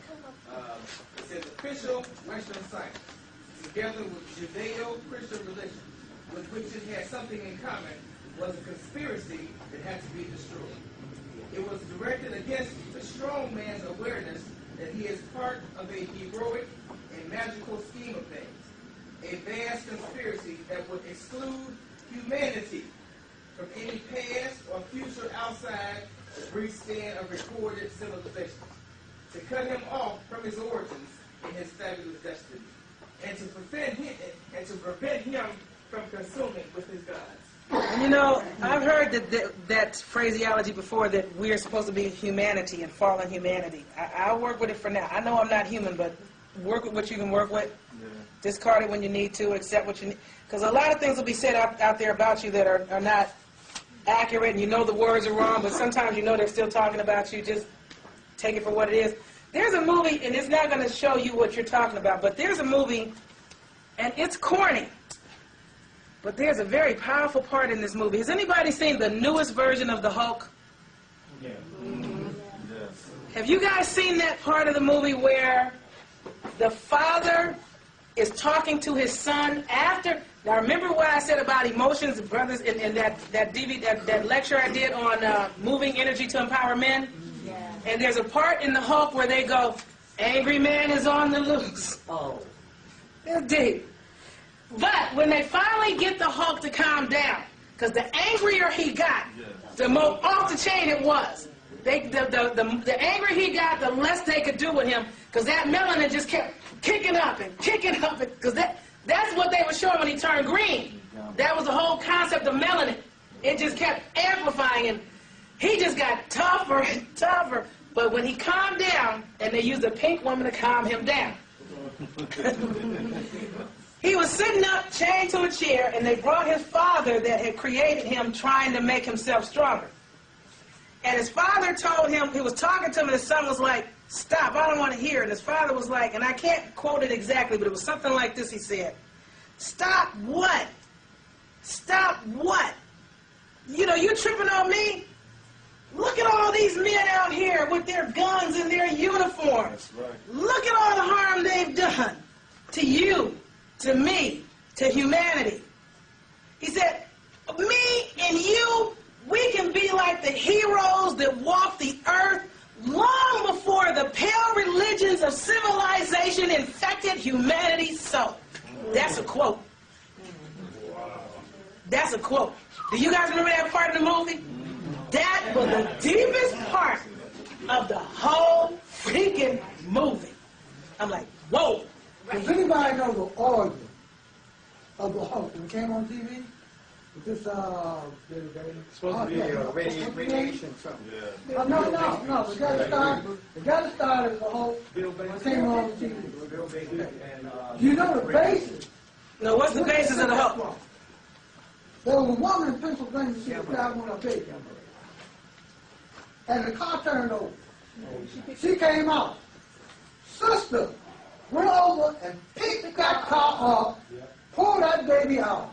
And they based their whole thing off of this woman, Russell Moore's woman, picked their whole car up and yanked her baby out.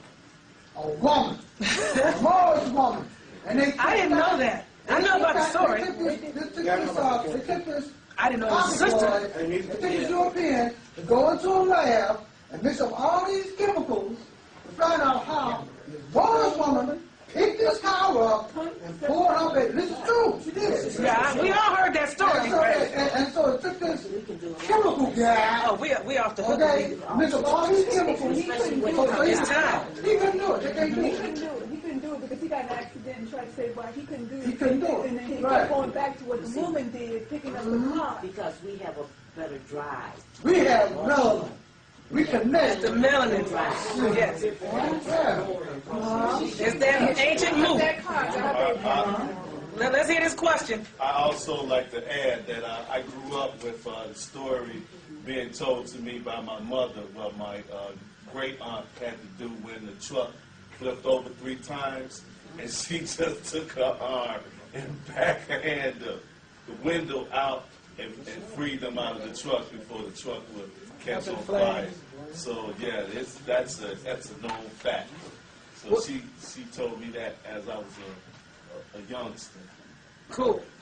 All right. One of the other things they wanted me to tell you guys to do is to activate just what we're talking about.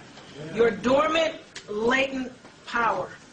That so many of our people are afraid of because they were told it was witchcraft, magic, voodoo. You have the capacity to communicate telepathically with someone without picking up any phone at all. That's something they created the phone because they couldn't do what we could do without a phone, without the phone. They needed the phone. We didn't need no phone.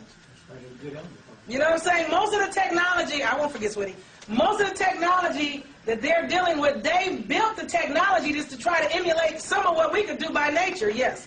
Just what was the phrase you just used? Dormant, dormant and latent powers? Yes, that's all. Okay. On the spot, I heard the syllables, but not the word. Okay, yeah. I mean, I have information and instruction on how to communicate telepathically. It's very easy. There's a process that you can go through to tune it up. And I have instruction on audio cassette. I think the audio cassette is 2 tapes for $10. Or is it on CD? I bought it. I think it's gone. Yeah, it's gone. But you can order it. It's gone. Yes, 2 audio cassettes. They're only $10. You can order it and I can ship it back to you. Is it called communication? No, it's called telepathy. Oh, no, the tape. The tape is called telepathy. Yeah. Communications is going to work on your communicating capacity and understanding others so that you don't clash with them. For example, if you're talking to someone and you know how you see some people and they have what you call similar family physical features. Some people you go, you know, your daughter looks a lot just like you. And some people go, oh, thank you. And other people go, no, she doesn't. She looks like herself. She has her own looks. I have my own looks. That's somebody that communicates differently. You're communicating by referencing what you see that's the same, and they're offended because they communicate by what they see that's different. So if you understand, when somebody goes there on you, it's like, oh, you're a same person, so I need to deal with you on the same mode, or you're a difference person, so I need to deal with you in a difference modality. Or you're like, oh, man, look at that. Isn't that off the hook? It's like, man, I don't see it. I'm not feeling it. Then you go, oh, you're kinesthetic. You need to feel it, so I need to talk to you from a gut perspective as opposed to communicating with you from visual with your eyes perspective. That's what communication is about. I've lost track of where I was getting ready to go. Some question came up and I got lost from there. Oh, we were talking about dormant powers. You have the capacity to astral project. Like I said, those little cassettes, those are only $5 that give you instruction on how to astral project. A lot of people have heard of it, and some people have tried it, and they can't do it, and they can't make it work, no matter how much they try. For a long time, I was trying this and I finally found something that was like, bam, it was so easy. I'm like, oh, shoot, I wish I had figured this out sooner. So I put that very easy process of astral projecting on an audio, because those are only $5. If there's any more of those back there. Are there any more of those back there? Those are gone too. I guess you can order those. I'm not sure what's back there, but you know, you might want to try to get anything that's going to help you evolve in your power between now and the close. Yes, sir. I personally want to thank you. As we climb back up this Kabbalistic tree, and your the title of your lecture is Piercing the Fall. And the fall is the star that's prevalent with the fall is the moon. But when the sun appears, the fall leaves.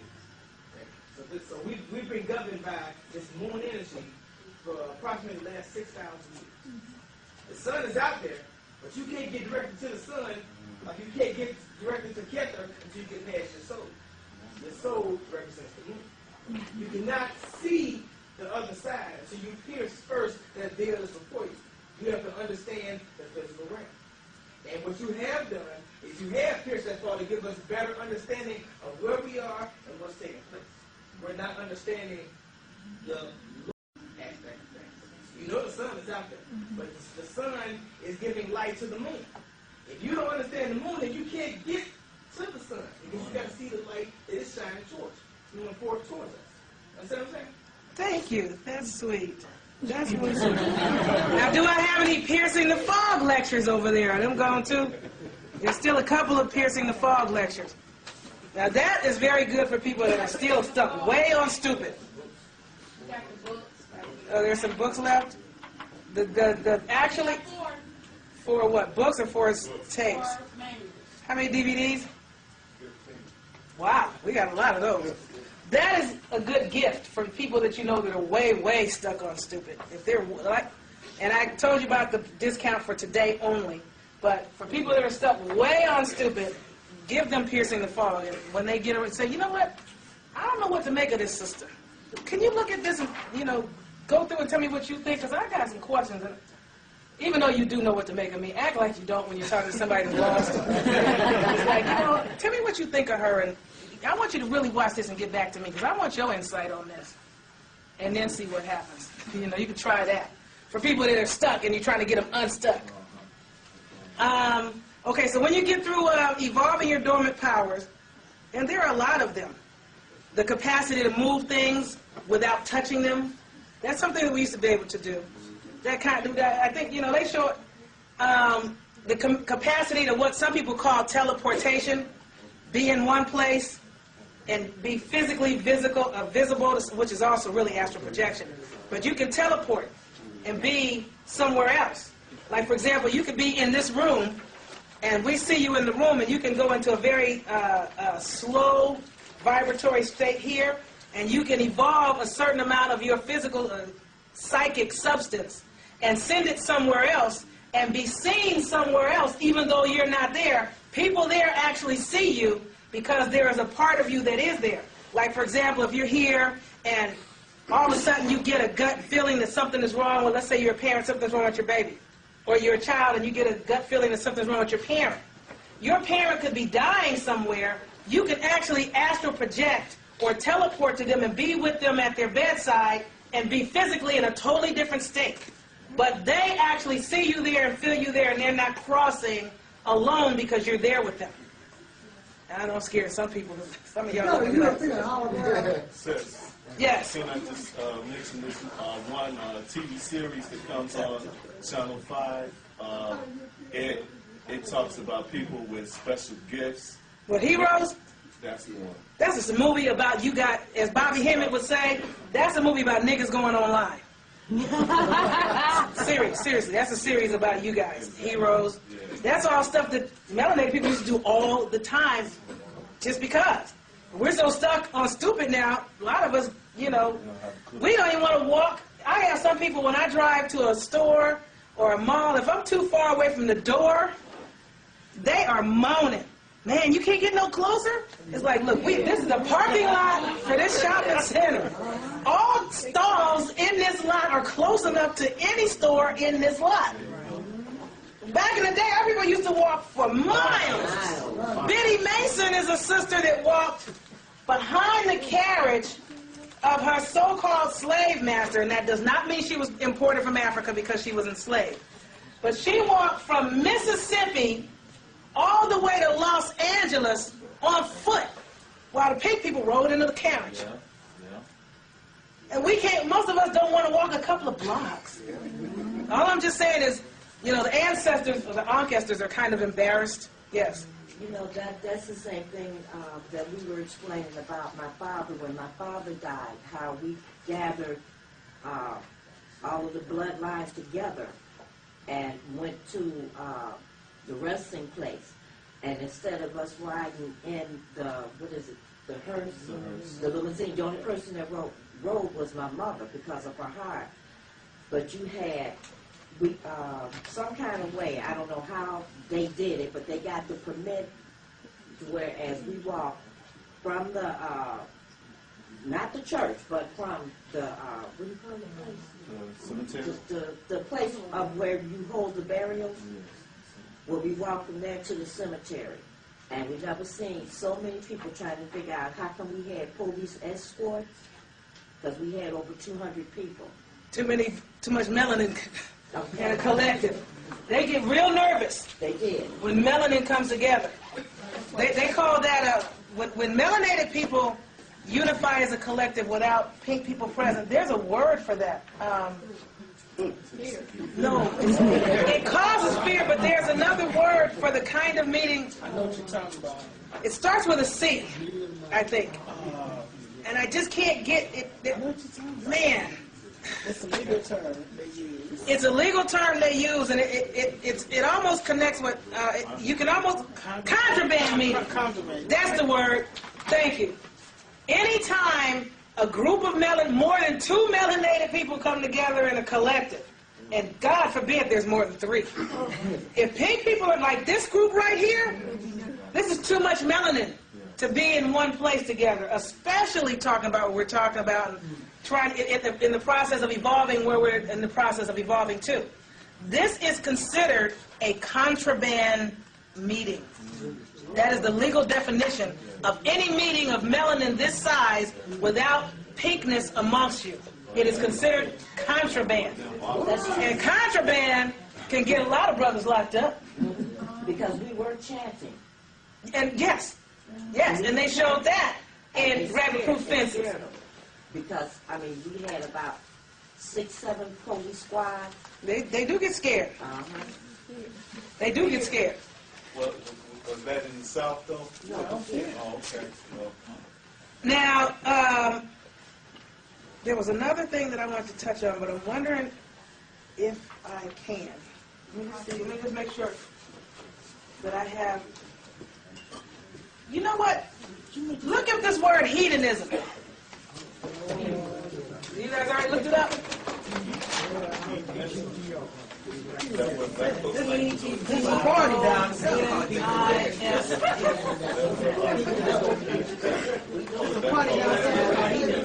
Huh? There's a party down south. They have a party. Hedonism? The resorts in Jamaica. But see, a pagan is a person by definition that is not a Christian soldier. How many people in here are pagans? You are not a Christian soldier. So you must be a pagan. But pagans are also considered heathens. Hedonists. A hedonist, or a person that practices hedonism, is someone that is about pleasure and happiness as the highest good. That's cheap. Cheap good. Devotion to pleasure as a way of life. Right. That don't mean it's all about sex and orgies and parties. It's about you want to always just feel good. And when you are in a level place and in your own appropriate space, that feels good. That means you're at calm and you are serene and at ease and not stressed or distressed. You know what I'm saying? Now, I'm going to tell you about what they call magic and witchcraft and voodoo is really science. But in Latin, this would not be pronounced psi, it would be pronounced ski. It would be pronounced ski, ain, key. That's how you would pronounce it in Latin. Skianki. Now, ski is from the word, if you look in science, it'll tell you in the brackets to look up skilicent. S-K-I-L-I-C-E-N-T. And skilicent, or skill or skilly, is from skire. And how to spell what? Spell what? Skilicent? S-K-I-L-I-C-E-T. Skilicet, I'm sorry. Skilicet. Now, it may or may not be in the regular dictionary, but it's definitely in there in the brackets for the word science. If you're in the, who sees the word science? Do you see skilicent in the brackets, or skilicet? From skille or skire, which is from skia, which means shadow, light and shadow. Now, what do they talk about? The powers of light versus the powers of darkness. So when you're dealing with skianki, or science, you're dealing with the manipulation of light and shadow. And light and shadow is really what? Another form of sound and frequency. Light and shadows are frequencies. And your brain, left and right hemispheres, you have your dark and light side. The right side of your brain, the feminine side, controls the left side of your body. You're on the left side of your body, where your feelings and a lot of your blood is pulsing through, and a lot of your gut, well, a lot of your feelings are really coming from your gut, but you know, they say the feeling is from the heart. The left side of your brain, which is your masculine side, controls the right side of your body. The right side brain, left side body that is feminine, is really the so-called light. The left side brain, which controls your right side masculine, is really the right side dark. Now, when you get where you comprehend that, the one side of your mind works like this. You have your conscious and your subconscious mind. And I'm telling you this as a professional clinical hypnotherapist. The subconscious mind controls everything that you're doing. But the conscious mind is the gatekeeper. its responsibility is it kind of controls what gets in to your subconscious mind for you to work with. So it's a filter. It's a filter, but it's also a type, it kind of bullies your unconscious or subconscious mind the way the masculine side of your brain kind of bullies the feminine side of your brain, the way the pink man kind of bullies the melanated man, and this kind of thing. That's that light and shadow thing. Now, the unconscious mind is the most powerful part of your mind. It's really the closest link to your superconscious. It's where your superiority comes. Because while you're walking around and talking, your unconscious mind is controlling, the lips moving, the eyes blinking, the heart pumping, the blood running. Everything is, your subconscious mind is doing all of this and seeing everything that's going. It doesn't miss anything, and it doesn't miss a beat. It's on every beat. It's on a pulse. It's on the frequency. Your other side that is kind of controlling everything is too analytical. Our people are not as analytical as the pink man. They're very linear and analytical. We're very spirally, abstract, big picture kind of people.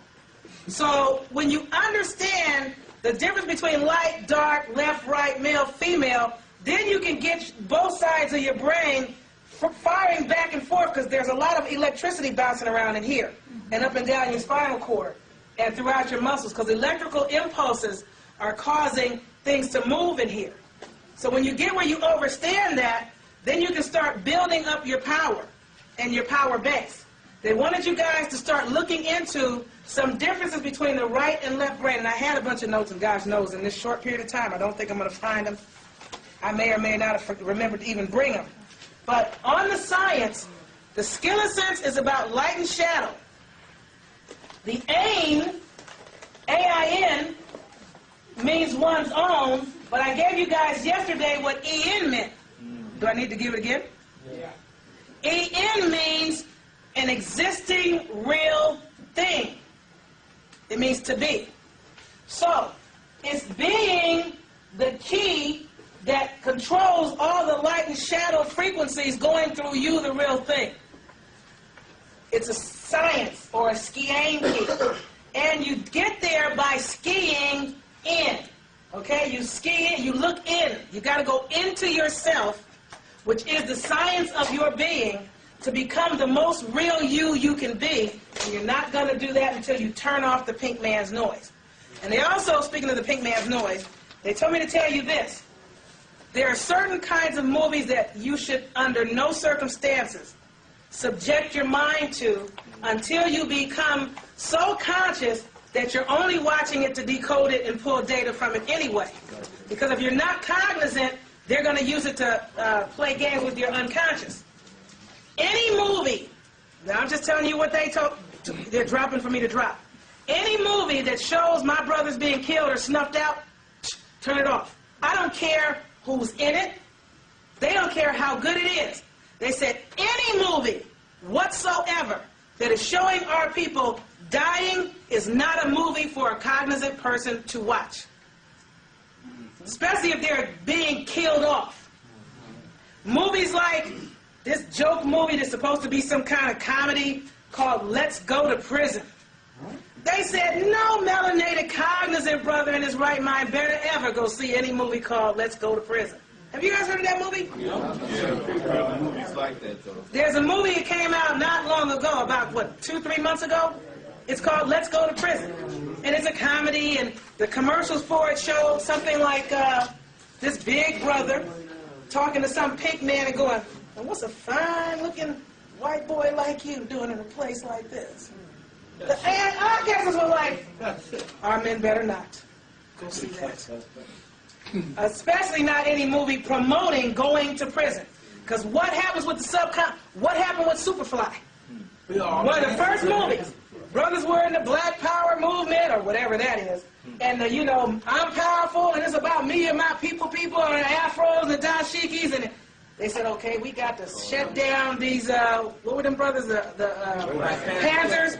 We got to shut down these Panthers. stop these brothers and this power they're trying to do, and we got something else for them. So they came out with Superfly. And the brothers got rid of the afros, and they got the slick dudes, and they got the loud clothes and the platform shoes, and everybody wound up on cocaine, and now we on crack. Yes. Okay, what you're saying then is, okay, what would have been a warning for us to let us know what was about to happen. Holly Berry wanted her caddy work for Monsters Ball, and then said Monsters wanted her because in both of those, they were two negative people.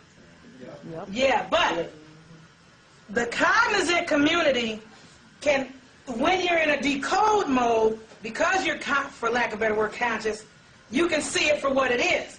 If you're not, meaning, you may be cognizant, but if you have children, no matter how young or teenagers, when you walk in and that stuff is on, turn it off. They will be insulted. Man, Mom, dang, you know, they might be 17. I'm watching that. I don't care. You will not watch it here. And tell them why they will not watch it here. Yes. What about these video games that are being... Same craziness. They can get the one about cop killers. I mean, you know, you understand what they're wanting you to know? Because their thing is, the mind is a computer. And if you're not cognizant enough to know what you're watching, you will be, as he was saying, negatively, which is positively impacted by it. Putting that out, let's go to prison. A lot of these brothers watching it can find themselves in there because it was programmed as a good thing to do and a great place to be. Because that's how the mind works. It believes whatever it's told repeatedly over and over again. That's why you should never tell your children, what's wrong with you? Are you stupid? If you say that to them one time too often, that gets stuck in there. At least 3 times. Oh, 3. See, I'm knowing it to be about 20 to become permanent. No, because okay, he's saying 3 times, he's saying 15, I'm saying 20. 1 time is too often. How about that? Just don't say it all. Pretty much, because guess what? Somebody else is out in the world telling them that anyway. Right. It's your job to build them up. Because they had Jesuit teachers telling them things like, and was it Malcolm or somebody was saying to their European, probably Jesuit teacher one day, they wanted to be a lawyer or something, and they were like, oh, you can't do that. Malcolm. That was Malcolm? Yeah. So, no, you be a carpenter. Okay. So, be a garbage man or something? Carpenter? Jesus was a carpenter. Okay. So, again, they're going to be under enough attack because you keep putting them in the schools. And the European, the Ancestor said this too. Stop putting our children in these schools. Now, it's not that easy once the children are had and there, because now they got a paper trail on them and you got to explain where they're going when you pull them out. But one of the things they would like for our people to start doing is this. The sisters said women never needed no man and no doctor to have no babies before. Why do they need these pink people in these white coats to have babies now? A sister used to be able to have a baby amongst other women and frequently to just go squat somewhere, not laying flat on her back. Squat somewhere and deliver a baby by herself. You can have your babies without going to their hospitals, which means there are no birth certificates and records on the child. Now, some people are like, but I need to get that tax refund check, so they need a social security number. You need to make a decision as far as what you want to do where your children are concerned. If you know you don't have the tolerance to homeschool, then you need to think about that.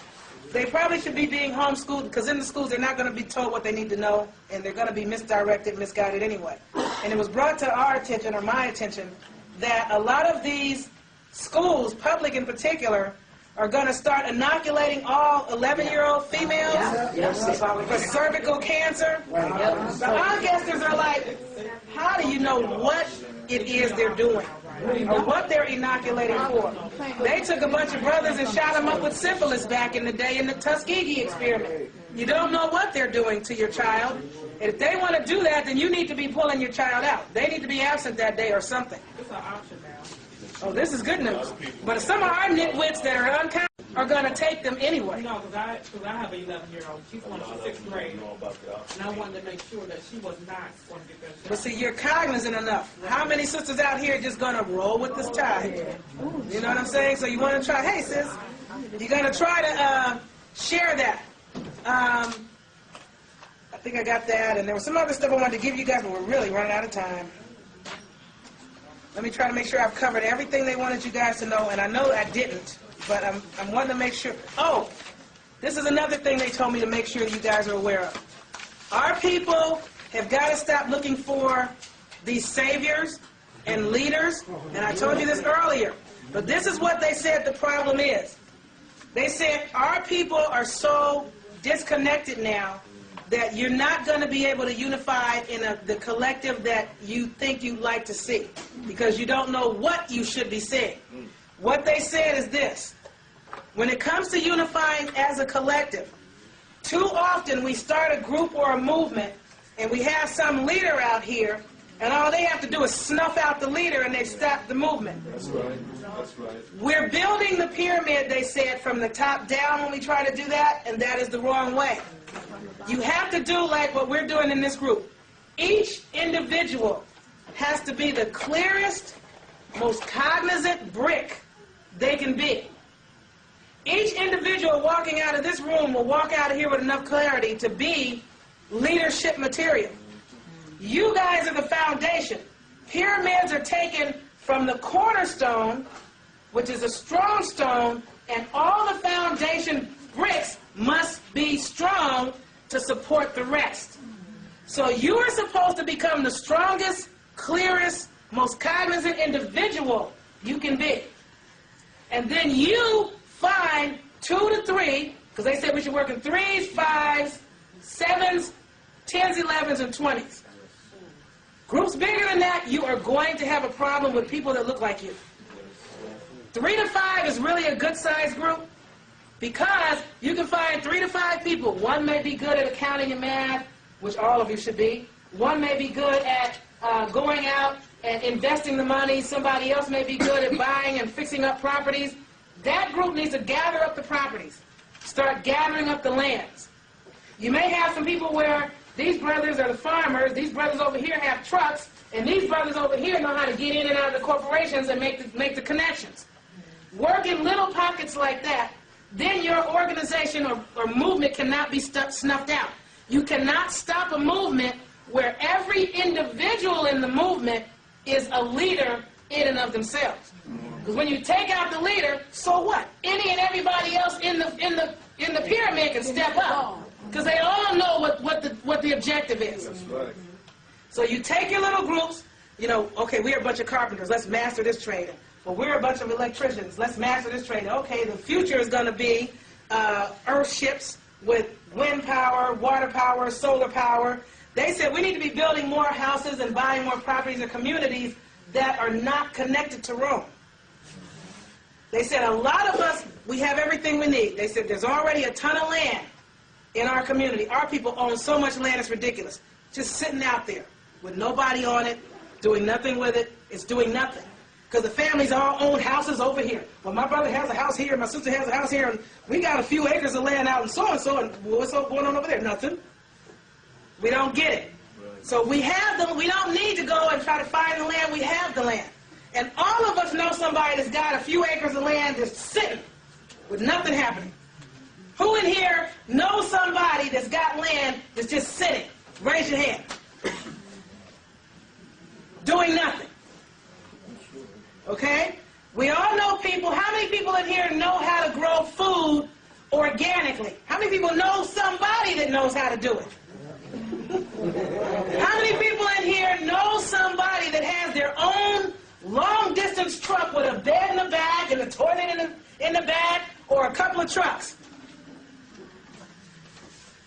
How many people in here that know somebody that has a shoe repair shop or knows how to fix shoes?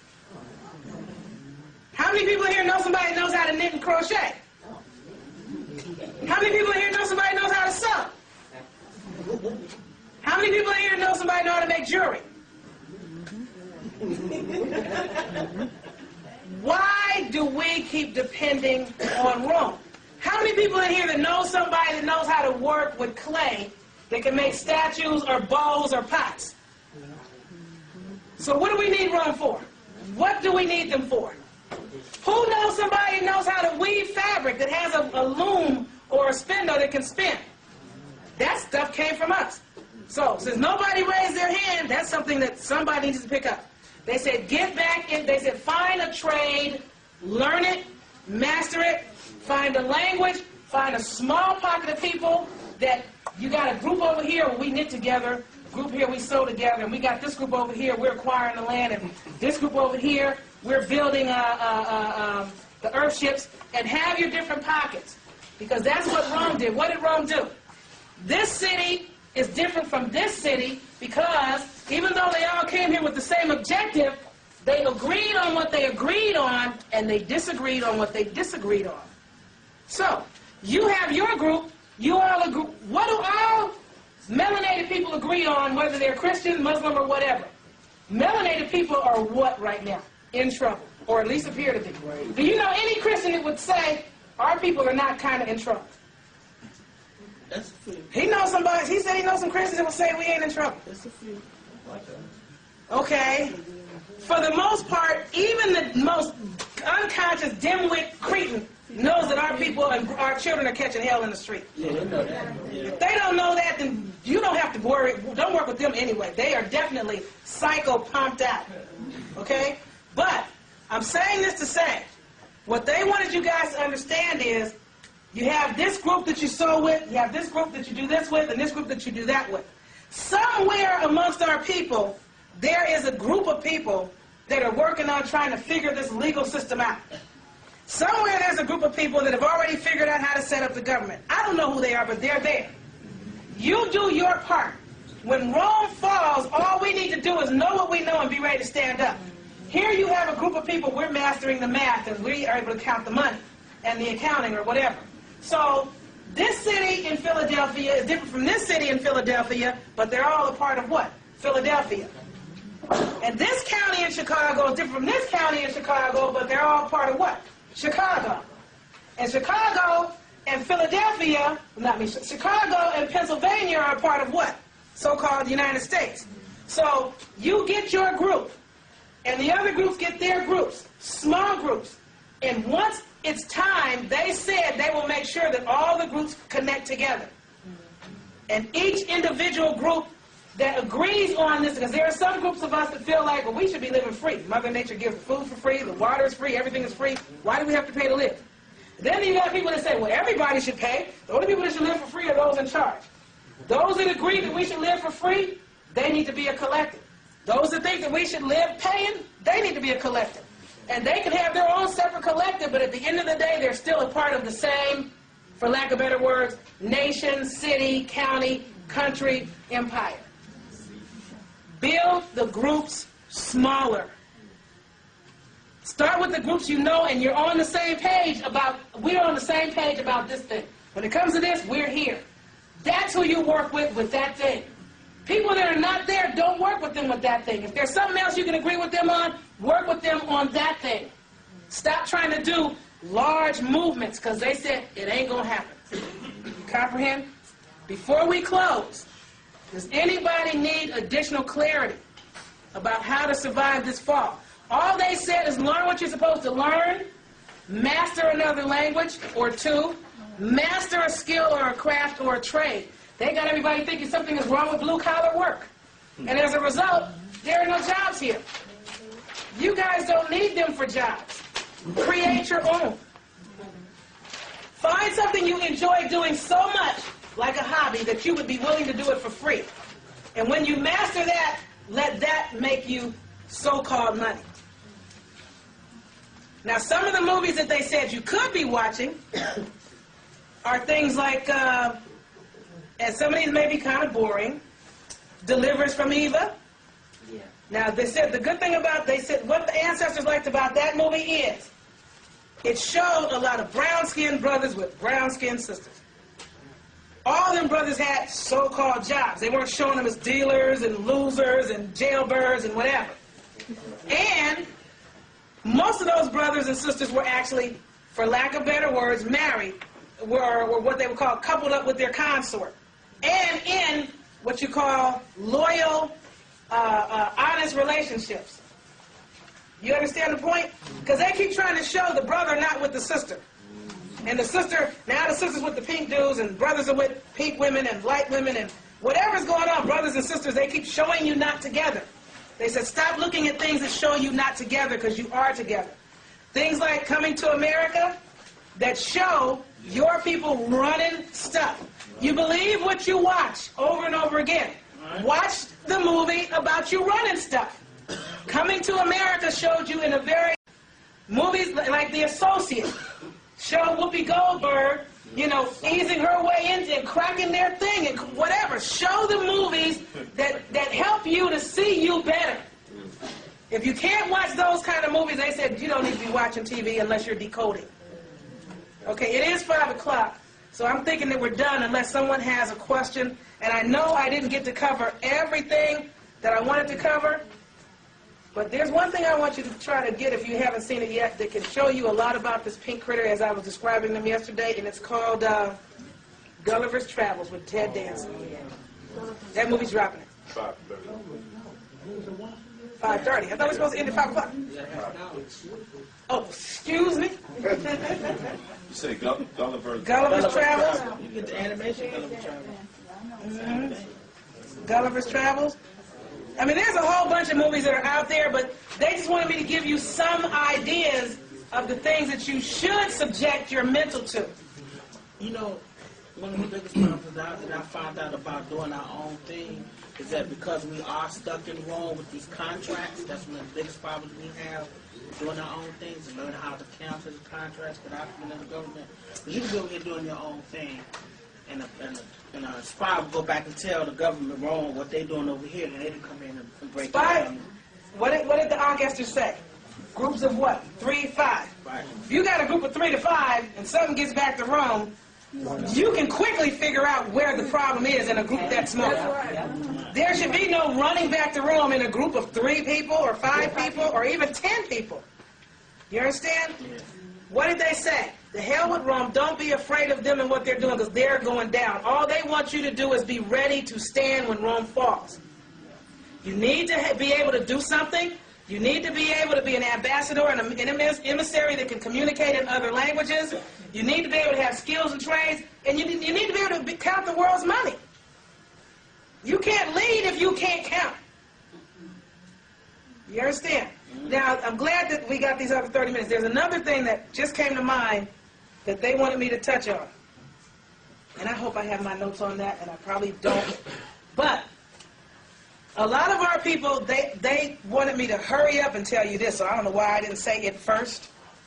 A lot of our people are in the process of returning to what they call the Kabbalah, these types of sciences. The Ancestors wanted you to be clear on one thing, albeit that the Kabbalah started with you and your people.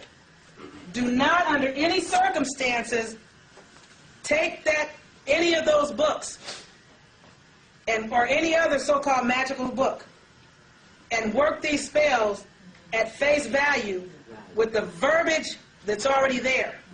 Because a lot of their symbols, and I'm not... Where's with the marker? Just that quick.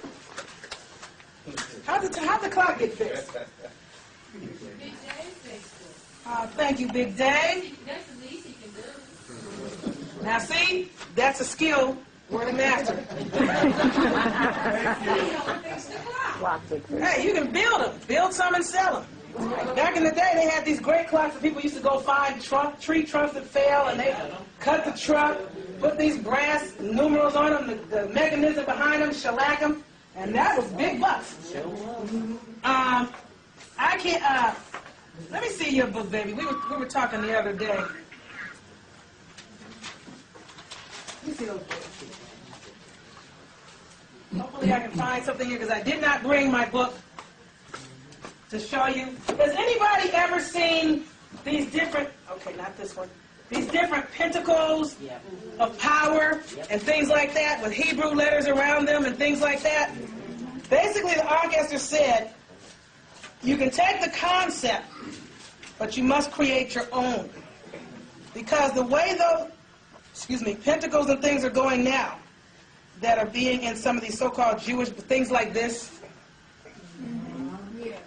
and other things from the so-called books written by the so-called Jews, Cretans, the Christians of Rome. A lot of the verbiage or the other languages that they use, and I gotta find this one in particular, I hope it's in this book. The verbiage when you translate it is all about keeping you down. And if you as a melanated person, with your amplification powers that you have, start putting out these images and chanting these things and saying these things and you don't know what you're saying, you are going to continue a spell that's going to knock you out. Right. And plus, on top of that, we're also rhythm, so anything that we just spell out into the universe is supposed to be within a rhythmic state. Yes. Yes. There was one in particular. For example, I don't have it off the top of my head, but who knows what the phraseology Ethiopian is supposed to mean? I know what it means, but who in here else knows what it's supposed to mean? Burnt faces, or when they talk about Ethiopians, who are they talking about? And who is that as far as you know? You. There is a symbol, and this isn't it, but it's similar, and it's got Hebrew letters going around it, and some phraseology. Oh, so I'm trying to make a sheen here. What's this marker?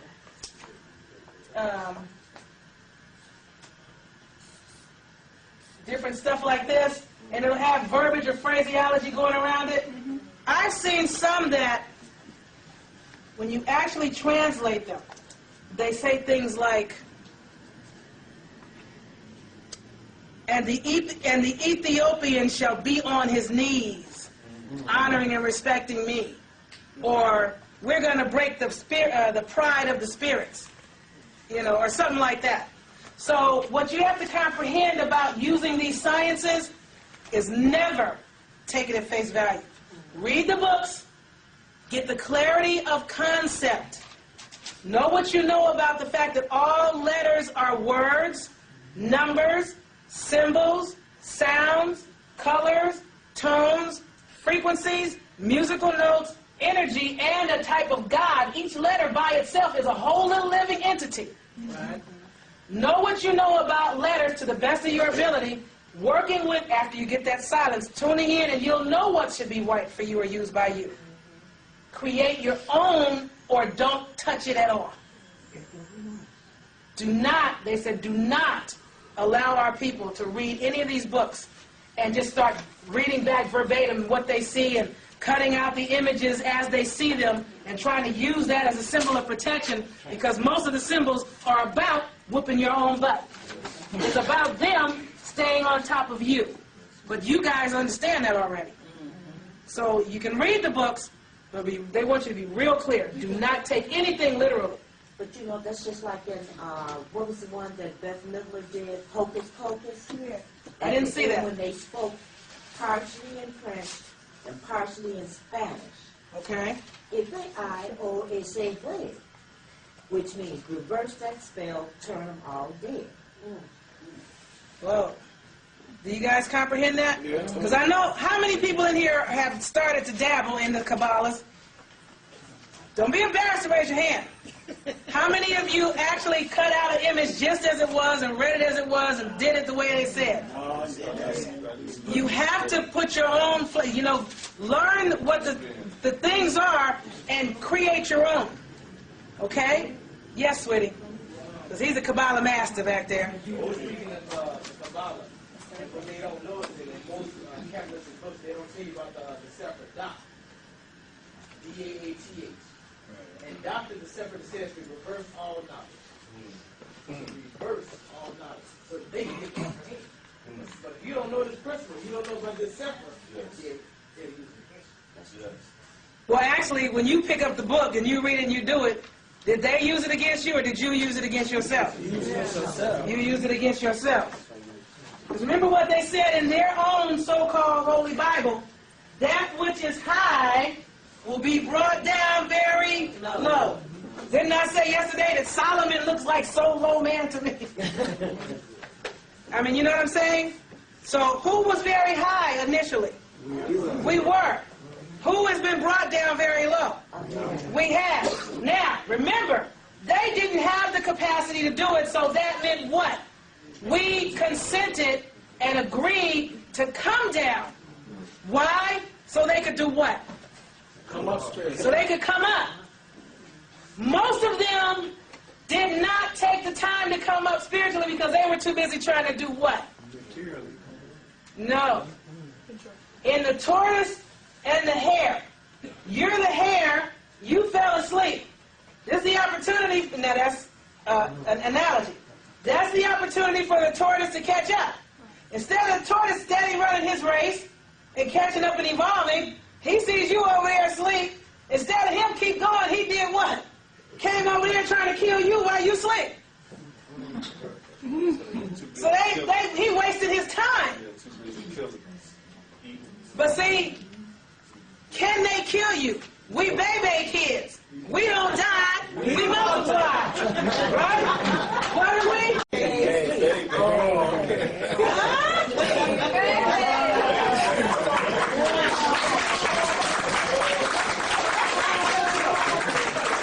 might look like we dying, but you're melanated. You are a cosmic computer, superconductor, as he said, the living soul. I don't care, body or no body. They can blow this whole puppy out the sky. We'll just hang another one somewhere else and go hang out there.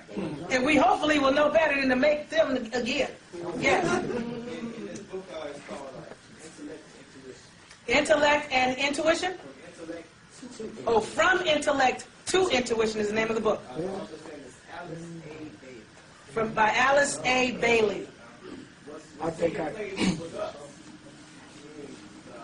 children live in the northern hemisphere, because you're going through this training process where you are actually about to become and going with the Creator to move on to another universe. That's what we're supposed to do. Get off here. We built it, hung it here to hang out and enjoy the hedonism. But it ain't fun no more. Is Earth the paradise it used to be when we were running it? No. So we either need to fix it or what? Get on. So we need to work on getting on and leaving some threads in the labyrinth for those behind us that ain't trying to come right now. But one thing about the pink man, he'll keep beating the hell out of them long enough that they'll get tired too and be ready to go like you ready to go. If you weren't ready to go, I don't even think you'd be sitting here. Most people sitting up here are like, man, I'm tired of this plan. I'm ready to go. Yes? Yesterday you talked about the book Dirt. I want you to incorporate it. This is one of the books called Dirt. It's Dirt, A Social History as Seen Through the Uses and Abuses of Dirt by Terrence McLaughlin. MC, capital Laughlin. This book was written by a pink man.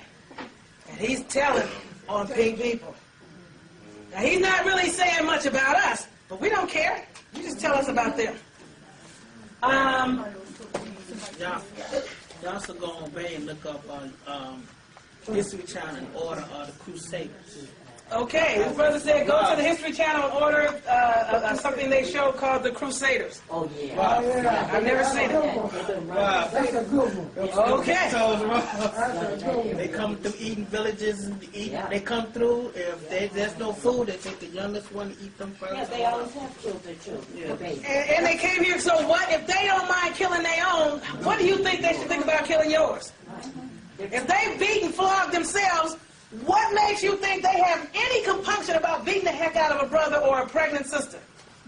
No, that was how they got off. That kind of behavior, coprophilia, which is a love of filth, and coprolegny. I didn't tell you guys about that one, huh? You can look it up.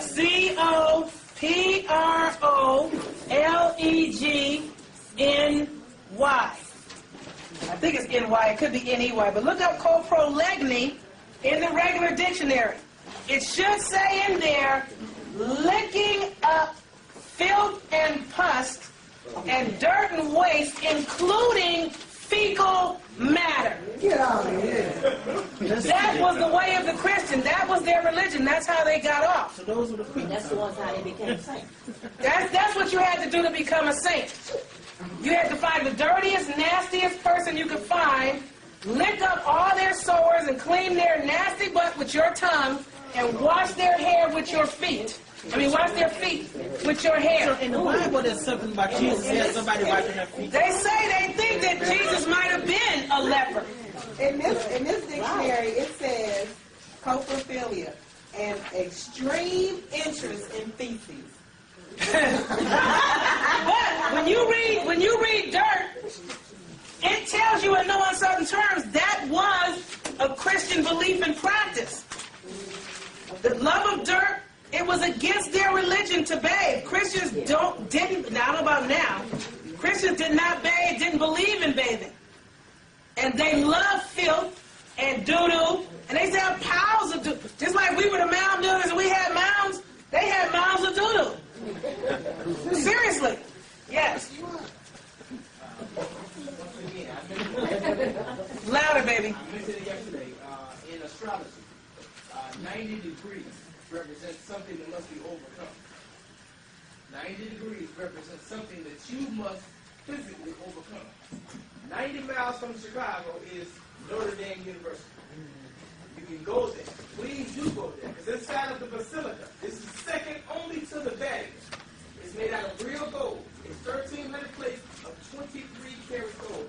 Inside this basilica is pictures, murals the size of their wall, showing the Caucasians coming over here, taking the land from you, and holding up their Christian banner. Wow. A replica of this is at Garfield Park on the west side of Chicago. You can go there and visit. On this campus is this house or this thorough. It's called Moreau. It's called Moreau. Moreau is the so-called founder of the Holy Cross Order. Moreau represents more the people of color. When me and his brother and another brother went there, and we was talking with one of the priests, and the priest said that the Pope, he's going to issue this, what do you call it? Bull. It's a decree. The bull? The bull. Well, no, not the bull, though. He's telling you that Monroe is about to come back. Meaning the Moor is about to come back. You see, but we don't know what's going on. So they're getting ready. But so are we. Everybody in this room is getting ready. That's why you're here. In the movie The Party, they're trying to leave that. That's why they're killing each other off. Well, they're doing that because they are afraid that we're going to turn around and do to them what they've been doing to us that they learned from us.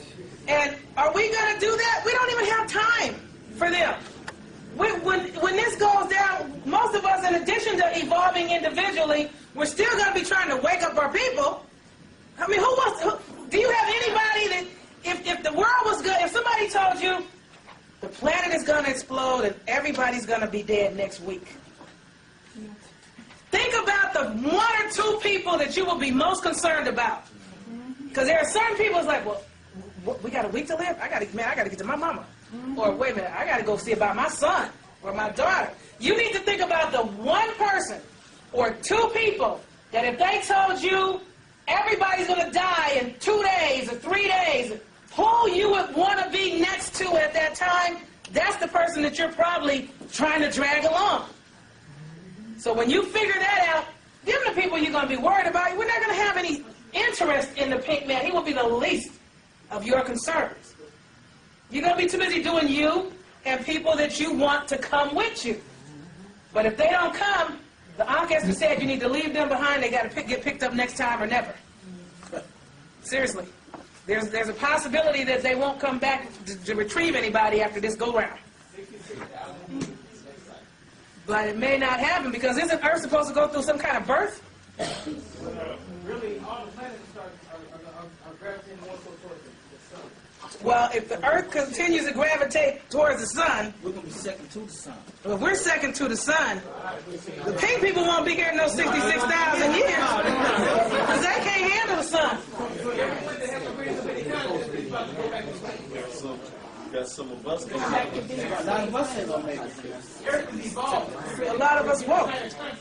But anyone who doesn't make the shift, they go back to Venus. They go back and serve the flesh. Oh, that's terrible. I didn't want to hear that. So what he's saying is anybody that doesn't make this shift, this go-around, because we're getting so close to the sun, is supposed to go back to Venus, which means they'll be down there with the pink man, which is why Psycho Vanderpump has to keep doing what he does because he don't want to be down there alone. Because he needs you. You don't need him. He needs you. Because without you, they're really gone. Even in your worst condition, they're really gone without you. This is another book. This book shows how, it may help you, how the Europeans came here and a lot of our people had to help them to evolve their liberty and create their documentation. And how they modeled the government and we helped set them up. It even shows how the women were also key in the government and how much they admired and respected the way we did things. This book is called Exemplar of Liberty. Native America, which we know that's not us, but okay. It is us, but... And the evolution of democracy, which I call demons crazy. Crazy demons running around. And it's by... Could we have it on the board, please? Could we have it on the Okay. EXEMPLAR of LIBERTY by Grindy, GRINDE, and Johansson, JOHANSEN.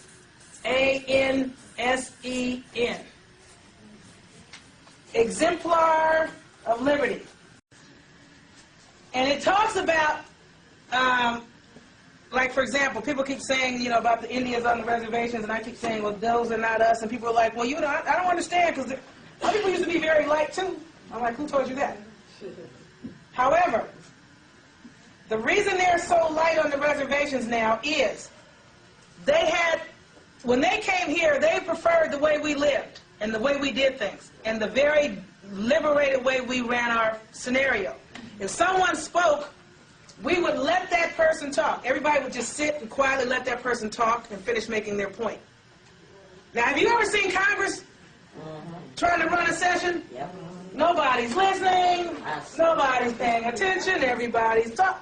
That was them then as now. Parliament is even worse. Right. And Parliament was worse. Nobody pays attention. So they were like, man, they call them the savages. These people are more civilized than we are. So a lot of Europeans ran off from the so-called colonies and ran over to hang out with us.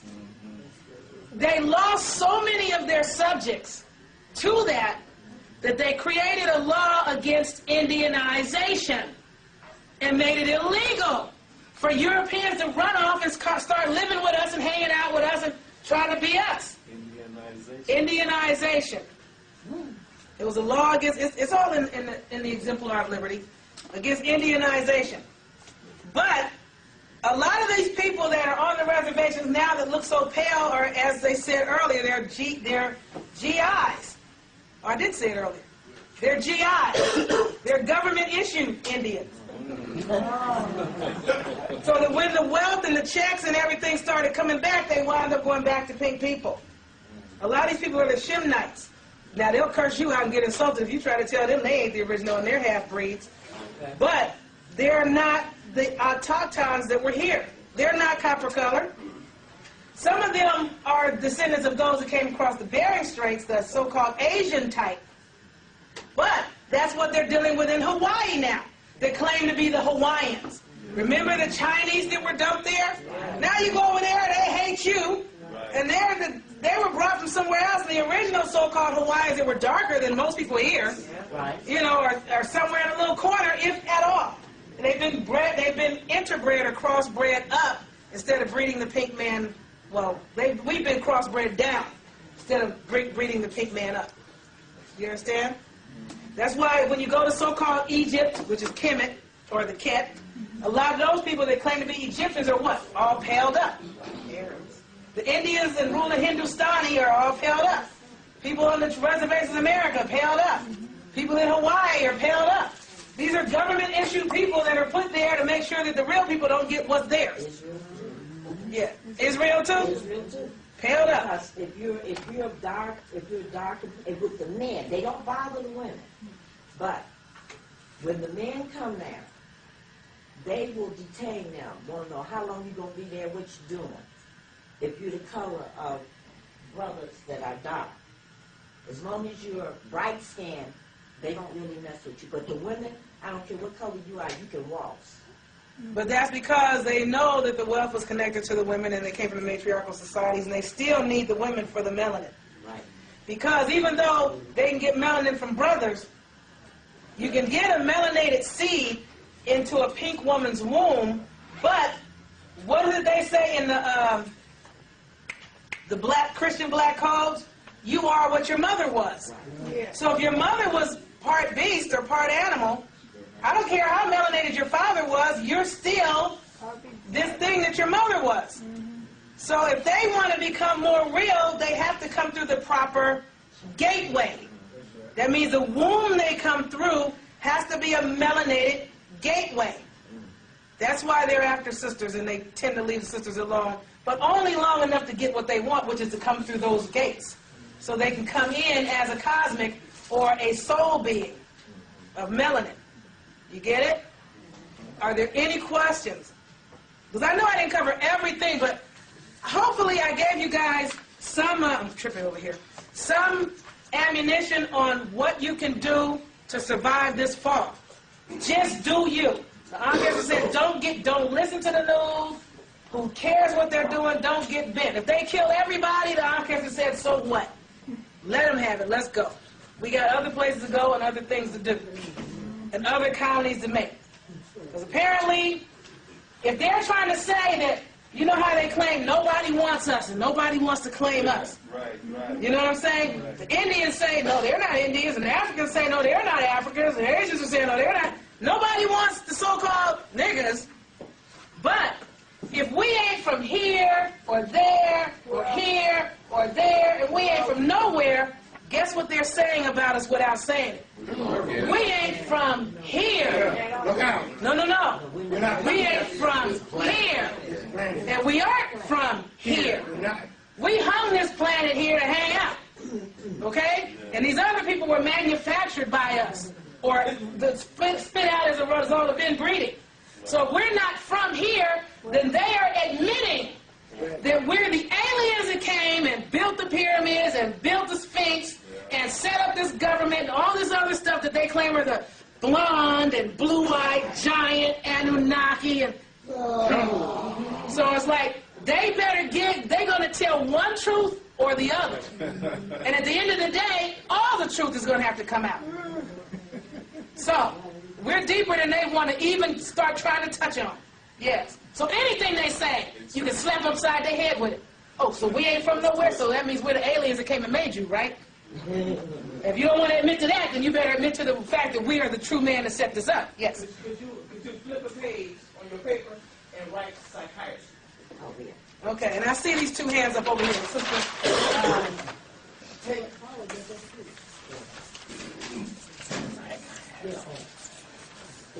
come on with it. Take their questions. I'm going to write some down. Okay, go ahead, sis. You first, ladies first. This isn't a question. This was just a statement. There's a book out by a pink person named Stuart Swerdlow, and it's called Blue Blood, True Blood. And he was actually one of the people that was actually an agent.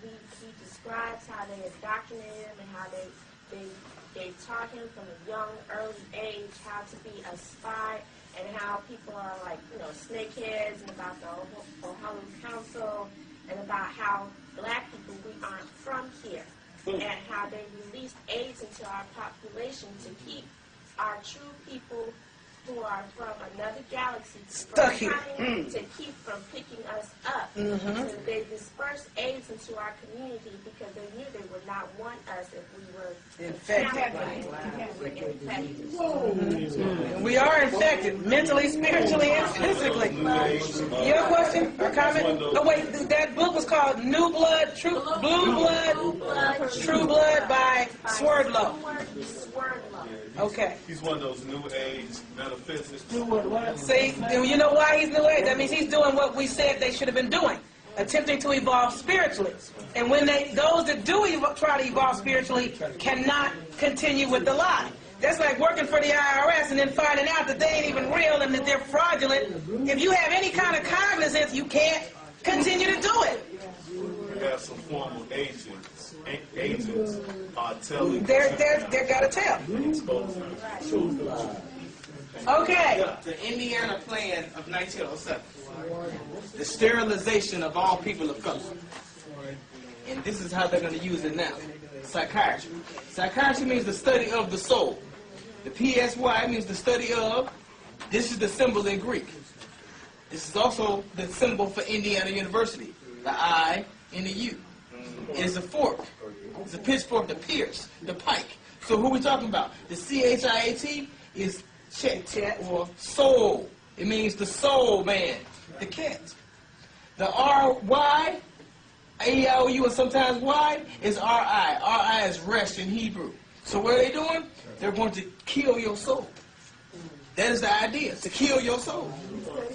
But they can only do it when you are not cognizant of the game, what it is, how it's played. Now you guys are cognizant. You see the game from savages to witches to communists to drug lords to terrorists. It's just the same game going on all the time. And once you see the game, it's like, okay, I see what you miss me with it. I see what you're doing. It'll work on a lot of my people, but it's not going to work on me. And as far as me dying, I don't care about that either. Because I can't die. I'm energy. You can't kill me. You understand? I'll just transmute, transform, and transmogrify. Energy can't be destroyed.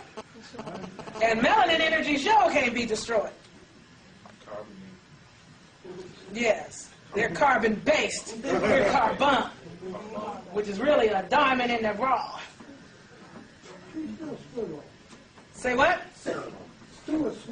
Swirlo, probably S-W-E-R. S-W-E-R-D-L-O-W. And there may be an E after the W or not. Okay.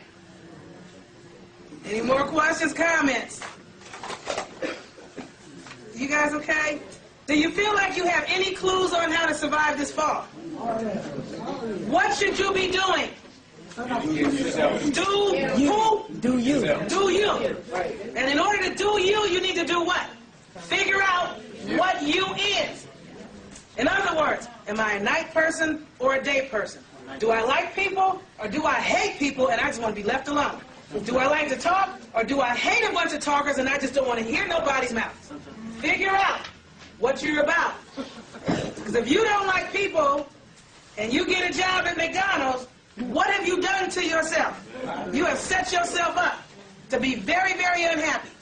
There are a lot of people that really like to be alone in a room by themselves, in the bed, curled up with a book, and they don't want to hear no phones, no noise, they want to talk, they don't want... No, call me back. Screening calls to the machine. Yeah.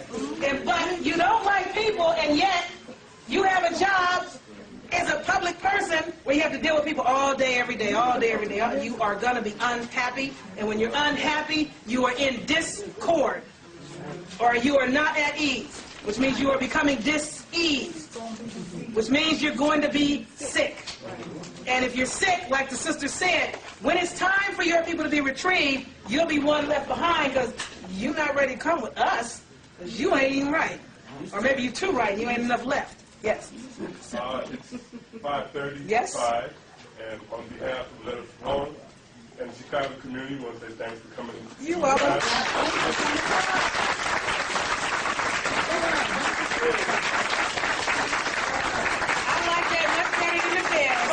I can work with that. Thank you for having me. It was my pleasure.